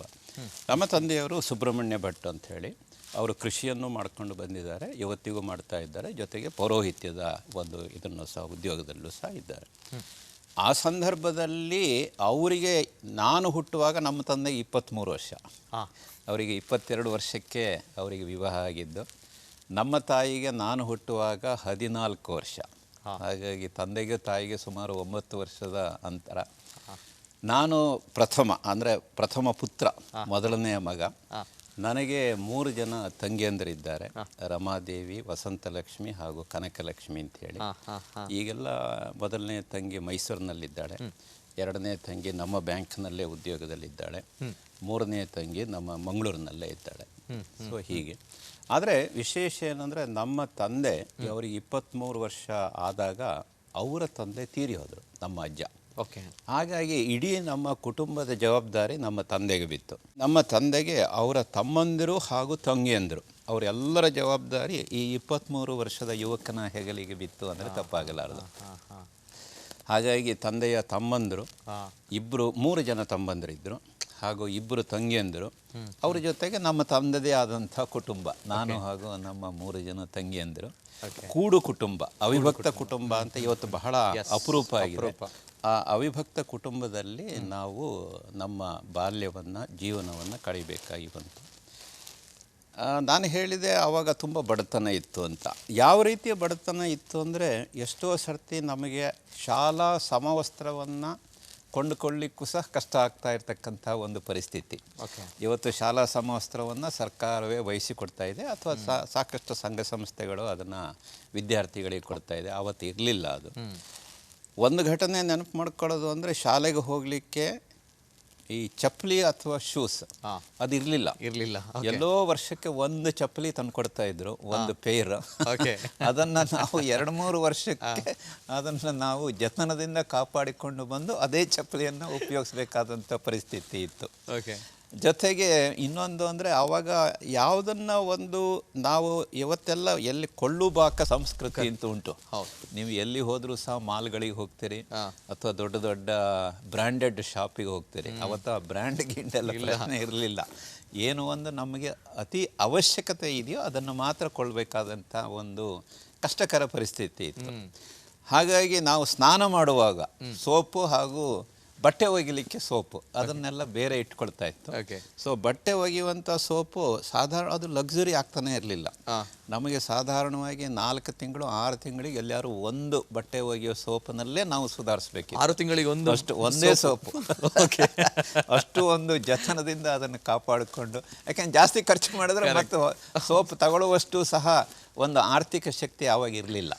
ಸೊ ಈ ಹಿನ್ನೆಲೆಯಲ್ಲಿ ಬಂದಾಗ ಆ ಒಂದು ಹಣದ ಬೆಲೆ ಮತ್ತು ಕಷ್ಟ ಅಂದರೆ ಏನು, ಬಡತನ ಅಂದರೆ ಏನು, ಇದನ್ನೆಲ್ಲ ನಾವು ಕಣ್ಣಾರೆ ಕಂಡಿದ್ದಷ್ಟೇ ಅಲ್ಲ ಅನುಭವಿಸಿದ್ದು. ಹಾಗಾಗಿ ನನಗೆ ಇವತ್ತು ಬ್ಯಾಂಕಿಗೆ ಬಂದಾದ ಮೇಲೆ, ಇವತ್ತು ನಾವು ನಮ್ಮ ಬ್ಯಾಂಕ್ನಲ್ಲಿ ಸುಮಾರು 1,40,000 ಕೋಟಿ ರೂಪಾಯಿ ವ್ಯವಹಾರ ಮಾಡ್ತಾ ಇದ್ದೇವೆ. ಆವಾಗ ಈ 1,40,000 ಕೋಟಿ ರೂಪಾಯಿ ಅವತ್ತು 1 ರೂಪಾಯಿ ಕೂಡ ಕಿಸೆಯಲ್ಲಿರಲಿಲ್ಲ. ಹಾಗಾಗಿ ಇದು ಇನ್ನೊಬ್ಬರ ಹಣ, ಇದನ್ನು ನಾವು ಬಹಳ ಒಂದು ಎಚ್ಚರಿಕೆಯಿಂದ ಕಾಪಾಡಬೇಕು ಅನ್ನತಕ್ಕಂಥ ಒಂದು ದೊಡ್ಡ ಆರ್ಥಿಕ ಶಿಸ್ತಿನ ಪಾಠ ನನಗೆ ಆವಾಗ ಸಿಕ್ಕಿತು. ಯಾಕೆಂದರೆ money was a very scarce commodity at that time. ಆಮೇಲೆ every pie has to be earned. So ಹಾಗಾಗಿ ಪ್ರತಿಯೊಂದು ಪೈಸೆಯ ಬೆಲೆಯೂ ಸಹ ಗೊತ್ತಾಗಿದ್ದು ಅಲ್ಲಿ ಅಂದರೆ ಸಹ ತಪ್ಪಾಗಲಾರ್ದು. ಹಾಗಾಗಿ ಒಂದು ಕಷ್ಟದ ಜೀವನವನ್ನು ಹೇಗೆ ನಡೆಸ್ಕೊಂಡು ಅದು ಮುಂದೆ ಒಂದು ಒಳ್ಳೆಯ ಜೀವನಕ್ಕೆ ಅದೇ ಸೋಪಾನ ಆಗುವಾಗೆ ಹೇಗೆ ಮಾಡಬೇಕು ಅಂತ, ಹಣದ ಮೌಲ್ಯ ಏನು ಅಂತ, ಮತ್ತು ನಮ್ಮ ಪರಿಸರ, ಅದು ನಮ್ಮ ಸ್ನೇಹಿತರು ಇರ್ಬೋದು, ಅಥವಾ ನಮ್ಮ ಅಕ್ಕಪಕ್ಕದ ಮನೆಯವರು ಇರ್ಬೋದು, ನಮ್ಮ ಸಂಬಂಧಿಕರು ಇರ್ಬೋದು, ಅವರನ್ನೆಲ್ಲ ಯಾವ ರೀತಿಯಲ್ಲಿ ನಾವು ಈ ಕೂಡು ಕುಟುಂಬದಲ್ಲಿದ್ದಾಗ ಅದೆಲ್ಲ ವಿಚಾರಗಳು ಸಹ ಬರ್ತದೆ. ಯಾಕೆಂದರೆ ಕೂಡು ಕುಟುಂಬದಲ್ಲಿ ದೈ ನೀಡ್ ಈಸ್ ಗ್ರೇಟರ್, ನಿಮ್ಮ ಅವಶ್ಯಕತೆ ನನ್ನ ಅವಶ್ಯಕತೆಗಿಂತ ಮುಖ್ಯ ಅಂತ. ನಾನು ಅಂತ ಅಲ್ಲಿ ಬರಬಾರ್ದು, ನಾವು ಅಂತ ಬರಬೇಕು. ಇದೆಲ್ಲವೂ ಸಹ ನಮಗೆ ಈ ಕೂಡು ಕುಟುಂಬದಿಂದ ಪಾಠ ಕಲಿತು ಮುಂದೆ ಅದರಿಂದ ಒಳ್ಳೆ ಅನುಕೂಲ ಆಯ್ತು ಅಲ್ವಾ? ನಿಜ. ಈಗ ಬೆಲೆ ಗೊತ್ತಿದೆ ಪ್ರತಿಯೊಂದಕ್ಕೂ ಕೂಡ, ಯಾಕಂದ್ರೆ ಈಗಿನ ಕಾಲದ ಯುವಕರಿಗೆ ಬಹಳ ಕಷ್ಟ ಸರ್ ಇದನ್ನ ನೋಡಿದಾಗ. ಇನ್ನೊಂದು ವೆರಿ ಇಂಟ್ರೆಸ್ಟಿಂಗ್ ಅಂತ ಬಂದಾಗ, ಕನ್ನಡ ಮಾಧ್ಯಮದಲ್ಲಿ ಕಲ್ತಿದ್ರಿ ತಾವು, ಸರ್ಕಾರಿ ಶಾಲೆಯಲ್ಲಿ ಕಲ್ತಿದ್ರಿ, ಹೌ ಮಹಾಬಲೇಶ್ವರ್ ಅವರು ಈ ಸ್ಥಾನಮಾನಕ್ಕೆ ಬಂದ್ರು ಅನ್ನುವಂಥ ಪ್ರಶ್ನೆ ಬರುತ್ತೆ. ಇದು ಎಲ್ಲರ ಒಂದು ಅಲ್ವಾ, ಇದರಲ್ಲಿ ಅವರ ಸಹಕಾರ ಉಂಟು. ನಾನು ಕನ್ನಡ ಮಾಧ್ಯಮದಲ್ಲಿ SSLCಯನ್ನು ಮುಗಿಸಿ ಕುಂದಾಪುರದ ಭಂಡಾರ್ಕರ್ಸ್ ಕಾಲೇಜ್ನಲ್ಲಿ ಇದಕ್ಕೆ ಸೈನ್ಸ್ ವಿಭಾಗದಲ್ಲಿ PUC ಮಾಡಲಿಕ್ಕೆ ಸೇರಿಕೊಂಡೆ. ನೋಡಿ, ಆ ಒಂದು ಶಿಕ್ಷಕರು ಕೂಡ ಕನ್ನಡ ಮಾಧ್ಯಮದಲ್ಲಿ ಬಂದಿರತಕ್ಕಂಥ ವಿದ್ಯಾರ್ಥಿಗಳ ಬಗ್ಗೆ ಎಷ್ಟು ಒಂದು ಗಮನ ಕೊಟ್ಟು ಅವರನ್ನು ನೋಡ್ಕೊಳ್ತಾ ಇದ್ರು ಅನ್ನೋದಕ್ಕೆ ಒಂದು ಸಣ್ಣ ಉದಾಹರಣೆ. ಒಬ್ಬರು ಶೆಣೈ ಅಂತ ಬಾಟ್ನಿ ಪ್ರೊಫೆಸರ್ ಇದ್ದರು. ನಮಗೆ ಕನ್ನಡ ಮಾಧ್ಯಮದಲ್ಲಿ ಬಂದು ಕೂಡಲೇ ಇಂಗ್ಲೀಷ್ ಅಂದರೆ ಕೆಲವು ಸರಿ ಏನು ತಲೆ ಬಿಡ ಅರ್ಥ ಆಗ್ತಾ ಇರಲಿಲ್ಲ. ಅಂದರೆ 10ನೇ ತನಕ ಕನ್ನಡ, ಹೌದು, ಕೂಡಲೇ ಇಂಗ್ಲೀಷ್, PUC ಇಂಗ್ಲೀಷ್. ಸೊ PUCಯಲ್ಲಿ ಇಂಗ್ಲೀಷ್ ಎಲ್ಲ ಆ ದಿವಸ ಅದು ಪಾಠ ಪ್ರವಚನಗಳೆಲ್ಲ ನಡೆಯಿತು. 2 ತಿಂಗಳಾದಮೇಲೆ ಒಂದು ಎಕ್ಸಾಮಿನೇಷನ್ ಇತ್ತು. ಎಕ್ಸಾಮಿನೇಷನ್ ಇದ್ದಾಗ ಎಷ್ಟೋ ಸರ್ತಿ ನಮಗೆ ಇಂಗ್ಲೀಷ್ ಪದಗಳು ಬರ್ತಾ ಇರಲಿಲ್ಲ, ಬಟ್ ಕನ್ನಡದಲ್ಲಿ ಗೊತ್ತಿತ್ತು. ಅದಕ್ಕೆ ಅವ್ರ ಹತ್ರ ಕೇಳಿದಾಗ ಅವ್ರು ಏನು ಹೇಳಿದರು ಅಂದರೆ, ಈ ಮೊದಲನ PUCನಲ್ಲಿ ನೀವು ಅದ್ರ ಬಗ್ಗೆ ಹೆಚ್ಚಿಗೆ ಯೋಚನೆ ಮಾಡಬೇಡಿ, ನಿಮಗೆ ಇಂಗ್ಲೀಷ್ನಲ್ಲಿ ಸಮಾನಾರ್ಥಕವಾದಂಥ ಪದಗಳು ನಿಮಗೆ ಬರದೇ ಇದ್ದರೆ ಕನ್ನಡದ ಪದವನ್ನೇ ಬರೀರಿ, ನಾನು ಅದ್ರ ಬಗ್ಗೆ ನೀವು ಏನು ಯೋಚನೆ ಮಾಡಬೇಡಿ, ಮಾರ್ಕ್ಸ್ ಕೊಡ್ತೇನೆ ಅಂತ ಹೇಳಿದರು. ಸೊ ಹಾಗಾಗಿ ಅಲ್ಲಿ ಒಂದು ಈ ಫೋಟೋಸಿಂಥಸಿಸ್ ಬಗ್ಗೆ ಒಂದು ಕ್ವೆಶ್ಚನ್ ಇತ್ತು. ಸೊ ಆ ಫೋಟೋಸಿಂಥಸಿಸ್ ಅನ್ನೋದು ನನಗೆ ಆ ಪದ ಸಿಕ್ಕಿರಲಿಲ್ಲ. ಬಟ್ ಕನ್ನಡದಲ್ಲಿ ದ್ಯುತಿ ಸಂಶ್ಲೇಷಣೆ ಅಂತ ಹೆಸರು. ಸೊ ಅದಕ್ಕೆ ಅಂದರೆ ಈ ಇದರಲ್ಲಿ ಯಾವುದು ಗಿಡಗಳಲ್ಲಿ ಆಹಾರವನ್ನು ಗಿಡದ ಆಹಾರವನ್ನು ತಯಾರು ಮಾಡ್ತಕ್ಕಂಥ ವಿಧಾನಕ್ಕೆ ಫೋಟೋಸಿಂಥಸಿಸ್ ಅಂತ ಹೇಳ್ತಾರೆ. ಅದನ್ನು ನಾನು ದ್ಯುತಿ ಸಂಶ್ಲೇಷಣೆ ಅಂತಲೇ ಬರೆದಿದ್ದೆ. ಫುಲ್ ಮಾರ್ಕ್ ಕೊಟ್ಟಿದ್ರೆ ಅಂದರೆ ಈ ಆ ಒಂದು ಇದು ವಾತಾವರಣ ಕನ್ನಡ ಮಾಧ್ಯಮದಲ್ಲಿ ಬಂದಿದ್ರೂ ಸಹ ಆ ವಿದ್ಯಾರ್ಥಿಗಳ ಮನಸ್ಥಿತಿಯನ್ನು ಅರ್ಥ ಮಾಡಿಕೊಂಡು ಅವರನ್ನ ಮುಂದೆ ಯಾವ ರೀತಿ ತಯಾರು ಮಾಡಬೇಕು, ಅವ್ರಿಗೆ ಯಾವ ರೀತಿ ಪ್ರೋತ್ಸಾಹ ಕೊಡಬೇಕು ಅನ್ನತಕ್ಕಂಥ ವಾತಾವರಣ ಮಾಡ್ತಾರಲ್ಲ, ದಟ್ ವಾಸ್ ಸಮಥಿಂಗ್ ಗ್ರೇಟ್. ಅದು that I should really appreciate the Bandarkas College and the professors like Mr. Shanai sir. ಈ ಥರ ಇದ್ದಾಗ ಏನಾಗುತ್ತೆ ಅಂದರೆ ಗ್ರ್ಯಾಜುವಲ್ ಆಗಿ ನಮ್ಮಲ್ಲಿರ್ತಕ್ಕಂಥ ಕೀಳರಿಮೆ ಹೋಗ್ತದೆ. ಇವತ್ತು ನಾನು ಬ್ಯಾಂಕಿಗೆ ಬರುವಾಗಲೂ ಸಹ ಎಷ್ಟೋ ಜನ ನಮ್ಮ ಕ್ಲರಿಕಲ್ ಕ್ಯಾಡರು ಅಥವಾ ಆಫೀಸರ್ಸ್ ಕ್ಯಾಡರು ಗ್ರಾಮೀಣ ಪ್ರದೇಶದಿಂದ ಬರ್ತಾರೆ. ಅವರಿಗೆಲ್ಲ ಇದನ್ನೇ ಸಹ ನಂದೇ ಉದಾಹರಣೆ ಕೊಡುವುದು. ನಾನು ಬ್ಯಾಂಕಿಗೆ ಸೇರುವಾಗ ಐ ವಾಸ್ ರೆಫರಿಂಗ್, ನಾನು MSc AG ಮಾಡಿ ಬ್ಯಾಂಕಿಗೆ ಸೇರಿದೆ ಅಂತ. ಬ್ಯಾಂಕಿನ ಒಂದು ಟರ್ಮಿನಾಲಜಿ ಬೇರೆ, ನಾನು ಓದಿದಂಥ ಒಂದು ಕ್ಷೇತ್ರವೇ ಬೇರೆ. ಇವತ್ತಿಗೂ ಸಹ ಎಷ್ಟೋ ಸರ್ತಿ ಹೇಳ್ತಾ ಇದ್ದೇನೆ, ಬ್ಯಾಂಕಿಗೆ ಸೇರುವಾಗ ನನಗೆ ಕ್ರೆಡಿಟ್ ಮತ್ತು debit most important things in the banking I was not aware of it. ನಂಗೆ ಗೊತ್ತಿಲ್ಲ ಅದು. ಆದರೆ ಒಂದು ನನಗೆ ಗೊತ್ತಿತ್ತು, ನನಗೆ ಏನು ಗೊತ್ತಿಲ್ಲ ಅನ್ನೋದು ನನಗೆ ಗೊತ್ತಿತ್ತು. ಹಾಗಾಗಿ ಗೊತ್ತಿಲ್ಲದೆ ಇದ್ದದ್ದನ್ನ ಇದು ನನಗೆ ಗೊತ್ತಿಲ್ಲ, ನಾನು ಕಲಿಬೇಕು. ನನ್ನ ಸಾಧಾರಣ ಈ 38 ವರ್ಷಗಳ ಬ್ಯಾಂಕಿಂಗ್ ನಾನು ಒಂದು ರೀತಿಯಲ್ಲಿ ಅದನ್ನು ನೋಡಿದರೆ ನನ್ನ ಪ್ರತಿ ಹಂತದಲ್ಲೂ ಸಹ ಯಾವುದು ನನಗೆ ಗೊತ್ತಿರಲಿಲ್ಲ ಅದನ್ನು ನಾನು ಒಪ್ಪಿಕೊಂಡು ಕೂಡಲೇ ಕಲ್ತ್ಕೊಳ್ಳಿಕ್ಕೆ ಹೋದೆ. ಇವತ್ತು ಬ್ಯಾಂಕಿಂಗ್ ದೊಡ್ಡ ಒಂದು ಕ್ಷೇತ್ರ. ಅದರಲ್ಲಿ ಬರೇ ಹಣ ಕೊಡೋದು ಹಣ ತಗೊಳ್ಳೋದು ಅಷ್ಟೇ ಅಲ್ಲ, ಅಲ್ಲಿ ವಿದೇಶಿ ವಿನಿಮಯ ವ್ಯವಹಾರ ಇರ್ಬೋದು, ಕೃಷಿ ಇರಬಹುದು, ಅಥವಾ ಟ್ರೆಜರಿ ಮ್ಯಾನೇಜ್ಮೆಂಟ್ ಇರ್ಬೋದು, IT ಮ್ಯಾನೇಜ್ಮೆಂಟ್ ಇರಬಹುದು, ರಿಸ್ಕ್ ಮ್ಯಾನೇಜ್ಮೆಂಟು, ಕಂಪ್ಲೈನ್ಸು. ನೀವು ಅದನ್ನೆಲ್ಲ ಕೇಳ್ತಾ ಹೋದರೆ ಆಶ್ಚರ್ಯ ಆಗ್ತದೆ. ಇದು ಯಾವ ಸಬ್ಜೆಕ್ಟನ್ನು ಸಹ ನಾವು ಕಾಲೇಜು ದಿವಸಗಳಲ್ಲಿ ಓದಿಲ್ಲ. ಹಾಗಾದರೆ ಇದು ಎಲ್ಲವೂ ಸಹ ಬೇಕು. ಇವತ್ತೇನೋ ಒಂದು ನೀವೆಲ್ಲ ಹೇಳ್ಬೋದು ಮಹಾಬಲೇಶ್ವರ್ MD and CEO ಆಗಿದ್ದಾರೆ ಅಂತೇಳಿ. ಆದರೆ ಈ ಎಲ್ಲ ಒಂದು ವಿಭಾಗಗಳಲ್ಲಿಯೂ ಸಹ ನಾವು ಅಲ್ಲಿ ಕಲಿತುಕೊಂಡು, ಅಂದರೆ ಸ್ವಪರಿಶ್ರಮದಿಂದ ನಮ್ಮ ಸಹೋದ್ಯೋಗಿಗಳಿಂದ ನಾವೇ ಸ್ವಂತ ಕಲಿತು ಅದನ್ನು ಮಾಡಬೇಕಾಗುತ್ತೆ. ಹಾಗಾಗಿ ಸದಾಕಾಲ ಕಲಿಬೇಕು ಅನ್ನತಕ್ಕಂಥ ಒಂದು ಆ ಉತ್ಕಟ ಆಕಾಂಕ್ಷೆ, ಹಾಗೂ ನನಗೆ ಏನು ಗೊತ್ತಿಲ್ಲ ಅನ್ನತಕ್ಕಂಥ ಒಂದ್ರ ಬಗ್ಗೆ ಅರಿವು. ಇದು ನನಗೆ ಗೊತ್ತಿಲ್ಲ, ಇದನ್ನು ನಾನು ಕಲ್ತ್ಕೊಳ್ಬೇಕು. ಆ ಒಂದು ಅರಿವು ಇದ್ದಾಗ ವ್ಯಕ್ತಿ ತನ್ನ ಜೀವನದಲ್ಲಿ ಮೇಲೆ ಬರಲಿಕ್ಕೆ ಆಗ್ತದೆ ಅನ್ನತಕ್ಕಂಥದ್ದು ನನ್ನ ಒಂದು ದೃಢ ನಿಶ್ಚಯ. ಸರ್, ಬಟ್ ವೆರಿ ಚಾಲೆಂಜಿಂಗ್ ಅಂತ ಅನಿಸುತ್ತೆ. ಯಾಕಂದರೆ ನೀವು ಕಲ್ತಿರುವಂಥ ವ್ಯಾಸಂಗ ಮಾಡಿರುವಂತಹ ಒಂದು ಡಿವಿಷನೇ ಬೇರೆ ಇರುತ್ತೆ, ತಾವು ಬಂದಿರುವಂಥದ್ದು ಈಗ ಇರುವಂತಹ ಸ್ಥಾನಮಾನವೇ ಬೇರೆ ಇರುತ್ತೆ. ನಾಟ್ ಓನ್ಲಿ ಬ್ಯಾಂಕಿಗೆ ಎಂಟ್ರಿ ಆಗ್ತೀರಾ ಅಥವಾ ಬ್ಯಾಂಕಿನಲ್ಲಿ ಏನೊಂದು ಕ್ಷೇತ್ರದಲ್ಲಿ ಸಾಧನೆ ಮಾಡ್ತೀರಾ ಅಂತ ಬಂದಾಗ ಎಸ್ ಪರವಾಗಿಲ್ಲ, ಬ್ಯಾಂಕಿನೊಂದು ಉನ್ನತ ಸ್ಥಾನಮಾನಕ್ಕೆ ಏರ್ತೀರಾ ಅಂತ ಬಂದಾಗ ತಾವು ಕಲಿತದ್ದೇ ಬೇರೆ, ಆದರೆ ಈಗ ಇರುವಂತಹ ಉನ್ನತ ಸ್ಥಾನಮಾನವೇ ಬೇರೆ. ಸೊ ಏನು ಪ್ರಮುಖವಾಗಿರುವಂಥ ಕಾರಣ ಆಗಿರ್ಬೋದು? ಕಾರಣ ಅಂದರೆ ಒಂದು ಅವಕಾಶಗಳು ಒದಗಿ ಬಂತು. ಈಗ ನಾನು ಸೇರಿದ್ದು ಕೃಷಿ ಅಧಿಕಾರಿಯಾಗಿ, ಅಗ್ರಿಕಲ್ಚರಲ್ ಫೀಲ್ಡ್ ಆಫೀಸರ್ ಅಂತ ಹೇಳ್ತಾರೆ. ಆ ಸಂದರ್ಭದಲ್ಲಿ ನಾನು ಹೇಳಿದಾಗೆ ಆ ಕ್ಷೇತ್ರದಲ್ಲೇ ನಮ್ಮನ್ನ ಕೆಲಸಕ್ಕೆ ಉಪಯೋಗಿಸ್ಕೊಂಡಿದ್ರು. ಬ್ಯಾಂಕಿನ ಒಂದು ಉನ್ನತ ಸ್ಥಾನಮಾನ. ಆ ಒಂದು ಆರಂಭದ 8-10 ವರ್ಷದಲ್ಲಿ we focused totally on agricultural credit. ಕೃಷಿ ಆ ಒಂದು ಸಾಲದ ವಿಷಯದಲ್ಲಿ ಏನಿದೆ, ಸಾಲವನ್ನು ಕೊಡ್ತಕ್ಕಂಥದ್ದು, ಸಾಲ ವಸೂಲಾತಿ ಇತ್ಯಾದಿಗಳಲ್ಲಿ ನಾವು ನಮ್ಮನ್ನು ತೊಡಗಿಸಿಕೊಂಡಿತ್ತು. ಹಾಗೆ ಯಾರ್ಯಾರು ಆವಾಗ ಅಗ್ರಿಕಲ್ಚರಲ್ ಫೀಲ್ಡ್ ಆಫೀಸರ್ ಆಗಿದ್ದರು ಅವರೆಲ್ಲರೂ ಸಹ. ಕ್ರಮೇಣ ಏನಾಯಿತು ಅಂದರೆ ಬರೀ ಕೃಷಿಗೆ ಮಾತ್ರ ನಮ್ಮನ್ನು ನಾವು ಕನ್ಫೈನ್ ಮಾಡಿಕೊಳ್ಳಿಲ್ಲ, ಬೇರೆ ಕ್ಷೇತ್ರದಲ್ಲಿ ಜನರಲ್ ಬ್ಯಾಂಕಿಂಗ್ ಕಡೆನೂ ಸಹ ಸ್ವಲ್ಪ ಗಮನ ಕೊಡಲಿಕ್ಕೆ ಶುರು ಮಾಡಿದ್ದು. ಸೊ ಬ್ಯಾಂಕ್ಗಳು ಬ್ರಾಂಚ್ಗಳು ಹೇಗೆ ನಡೀತದೆ, ಬೇರೆ ಬೇರೆ ಬ್ಯಾಂಕಿಂಗ್ ಆಕ್ಟಿವಿಟೀಸ್ ಏನಿದೆ ಅಲ್ಲಿ ಕುತೂಹಲದಿಂದ ನೋಡ್ಲಿಕ್ಕೆ ಹೋಗಿ ಅದನ್ನು ಕಲ್ತ್ಕೊಂಡು, ಹಾಗಾಗಿ ಏನು ಮಾಡಿದರು ಅಂದರೆ ನನ್ನನ್ನು ಚಿಕ್ಕಮಗಳೂರು ಡಿಸ್ಟ್ರಿಕ್ಟಿಂದ ಬಣಕಲ್ ಅಂತ ಒಂದು ಗ್ರಾಮೀಣ ಪ್ರದೇಶದ ಶಾಖೆಗೆ ಮ್ಯಾನೇಜರ್ ಮಾಡಿ ಕಳಿಸಿದರು, ಬ್ರಾಂಚ್ ಮ್ಯಾನೇಜರ್ ಆಗಿ. ಅಲ್ಲಿಂದ ನಾನು ಈ ಜನರಲ್ ಬ್ಯಾಂಕಿಂಗ್ ಕಡೆ ಗಮನ ವಹಿಸ್ಲಿಕ್ಕೆ ಶುರು ಮಾಡಿದೆ. ಅಲ್ಲಿ ಆ ಬ್ರಾಂಚ್ನಲ್ಲಿ ಕೃಷಿಗೆ ಪ್ರಾಧಾನ್ಯತೆ ಇತ್ತು. ಬೇಸಿಕಲಿ ಅದು ಕೃಷಿ, ಅಲ್ಲಿರ್ತಕ್ಕಂಥ ಎಲ್ಲ ಕಾಫಿ ಪ್ಲಾಂಟರ್ಸು ಹಾಗೂ ಕೃಷಿಕರು ಇರುವಂಥದ್ದು, ಜೊತೆಗೆ ಜನರಲ್ ಬ್ಯಾಂಕಿಂಗ್. ಹೀಗಾಗಿ ಹೊಸ ವಿಷಯಗಳನ್ನು ಅಲ್ಲಿ ಕಲೀಲಿಕ್ಕೆ ಶುರು ಮಾಡಿದ್ದು. ತದನಂತರ Chikkamagaluru agricultural development branch of the bank, even ಆ ಸಂದರ್ಭದಲ್ಲಿ ಪ್ರಪ್ರಥಮ ಕೃಷಿಗೆ ಸಂಬಂಧಪಟ್ಟಂಥ ಎಕ್ಸ್ಕ್ಲೂಸಿವ್ ಅಗ್ರಿಕಲ್ಚರಲ್ ಡೆವಲಪ್ಮೆಂಟ್ ಬ್ರಾಂಚ್ ಅದು, ಅಲ್ಲಿಗೆ ಹಾಕಿದರು. ಆ ನಂತರ ಭಾಳ ವಿಶೇಷ ಅಂದರೆ ಬೆಂಗಳೂರಿನಲ್ಲಿ ಈ ವಿದೇಶಿ ವಿನಿಮಯ ವ್ಯವಹಾರವನ್ನು ನಡೆಸ್ತಕ್ಕಂಥ ಒಂದು ಕಸ್ತೂರ್ಬಾ ಶಾಖೆ ಅಂತಿದೆ. ಬೆಂಗಳೂರಿನ ಕಸ್ತೂರ್ಬಾ ರೋಡ್, ಅದು ಬೆಂಗಳೂರಿನ ನಮ್ಮ ಎಲ್ಲ ಬ್ರ್ಯಾಂಚ್ಗಳಿಗೆ ಮೇಯ್ನ್ ಬ್ರ್ಯಾಂಚು. ಅಲ್ಲಿಗೆ ನನಗೊಂದು ಕೆಲಸ ಮಾಡುವಂಥ ಅವಕಾಶ ಸಿಕ್ಕಿತ್ತು. ಹಾಗಾಗಿ ಕೃಷಿ, ಇಂಡಸ್ಟ್ರೀಸ್, ವಿದೇಶಿ ವಿನಿಮಯ, ಆಮೇಲೆ ಬ್ಯಾಂಕಿನ ಈ ಟ್ರೆಜರಿ ಮ್ಯಾನೇಜ್ಮೆಂಟ್, ಈ ಥರ ಎಲ್ಲ ವಿಷಯಗಳು, ಹೊಸ ಹೊಸ ವಿಷಯಗಳು ನಮ್ಮ ಗಮನಕ್ಕೆ ಬಂದ ಹಾಗೂ ಸಹ ಅದನ್ನು ಕಲಿಬೇಕು. ಕರೆಕ್ಟ್. ಇದು ನನಗೆ ಗೊತ್ತಿಲ್ಲ ಅಂತ ಹೇಳಿ ಬಿಟ್ಟರೆ ನಿಮಗೆ you are losing an opportunity. ಇದು ನನಗೆ ಗೊತ್ತಿಲ್ಲ, ಇದನ್ನು ನಾನು ರಿಸ್ಕ್ ಅಲ್ಲ ಸರ್? ಏನಿದೆ ರಿಸ್ಕ್?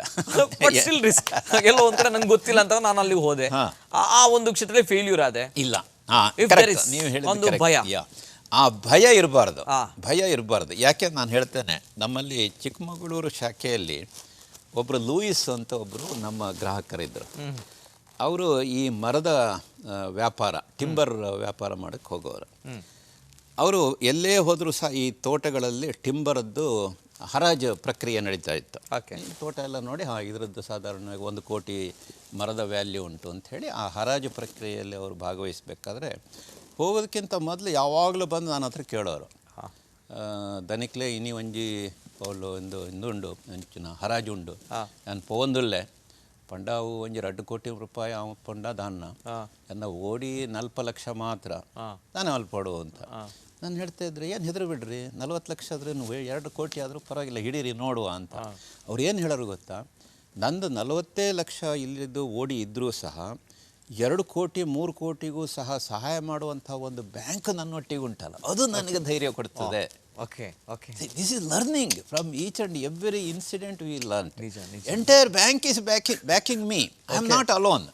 ಈಗ ಇವತ್ತು ಮಹಾಬಲೇಶ್ವರ್ ಒಂದು ವ್ಯಕ್ತಿ ಆದರೂ ಸಹ 8,500 ಇದು ನಮ್ಮ ಸಿಬ್ಬಂದಿಗಳು, ಆಮೇಲೆ 1,20,00,000 ಗ್ರಾಹಕರು, 880 ಶಾಖೆಗಳು ಭಾರತದಾದ್ಯಂತ, ಇದೆಲ್ಲವೂ ನಮ್ಮೊಟ್ಟಿಗಿದೆ.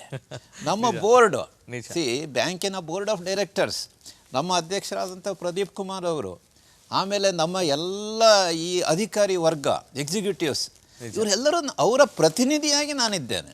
ಆ ರೀತಿ ಇದ್ದಾಗ ನಿಮಗೆ ಅದು ಶಕ್ತಿ ಬರ್ತದಾ ಅಥವಾ ಏನೋ ಹೆದರಿಕೆ ಬರ್ತದಾ? ಹೆದರಿಕೆ ಬರಲಿಕ್ಕೆ ಕಾರಣವೇ ಇಲ್ಲ.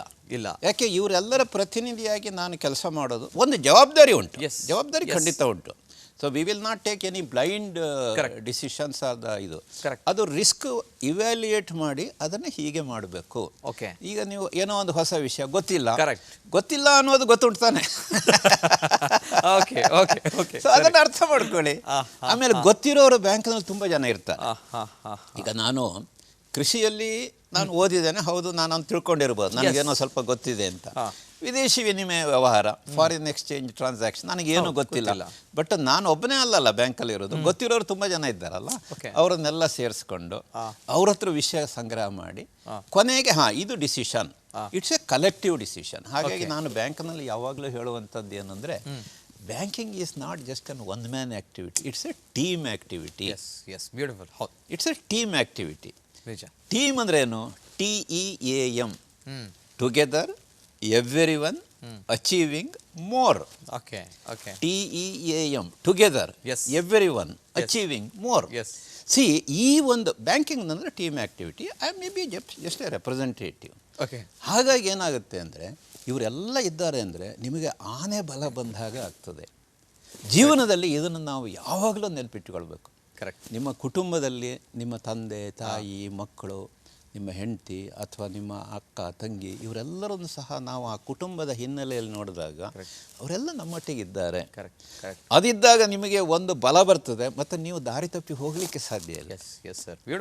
ಎಂದು ಸಹ ದಾರಿ ತಪ್ಪಲಿಕ್ಕೆ ಸಾಧ್ಯ ಇಲ್ಲಲ್ಲ. ಏನಾದ್ರು ದಾರಿ ತಪ್ಪೋದ್ರ ಇಷ್ಟೆಲ್ಲ ಜನಕ್ಕೆ ನಾನು ಏನೋ ಒಂದು ರೀತಿಯಲ್ಲಿ ಇದು ಮಾಡ್ತಾ ಇದ್ದೇನೆ ಅಂಥೇಳಿ ಮನಸ್ಸಿಗೆ ಒಂದು ಅಳುಕು ಬರ್ತದೆ.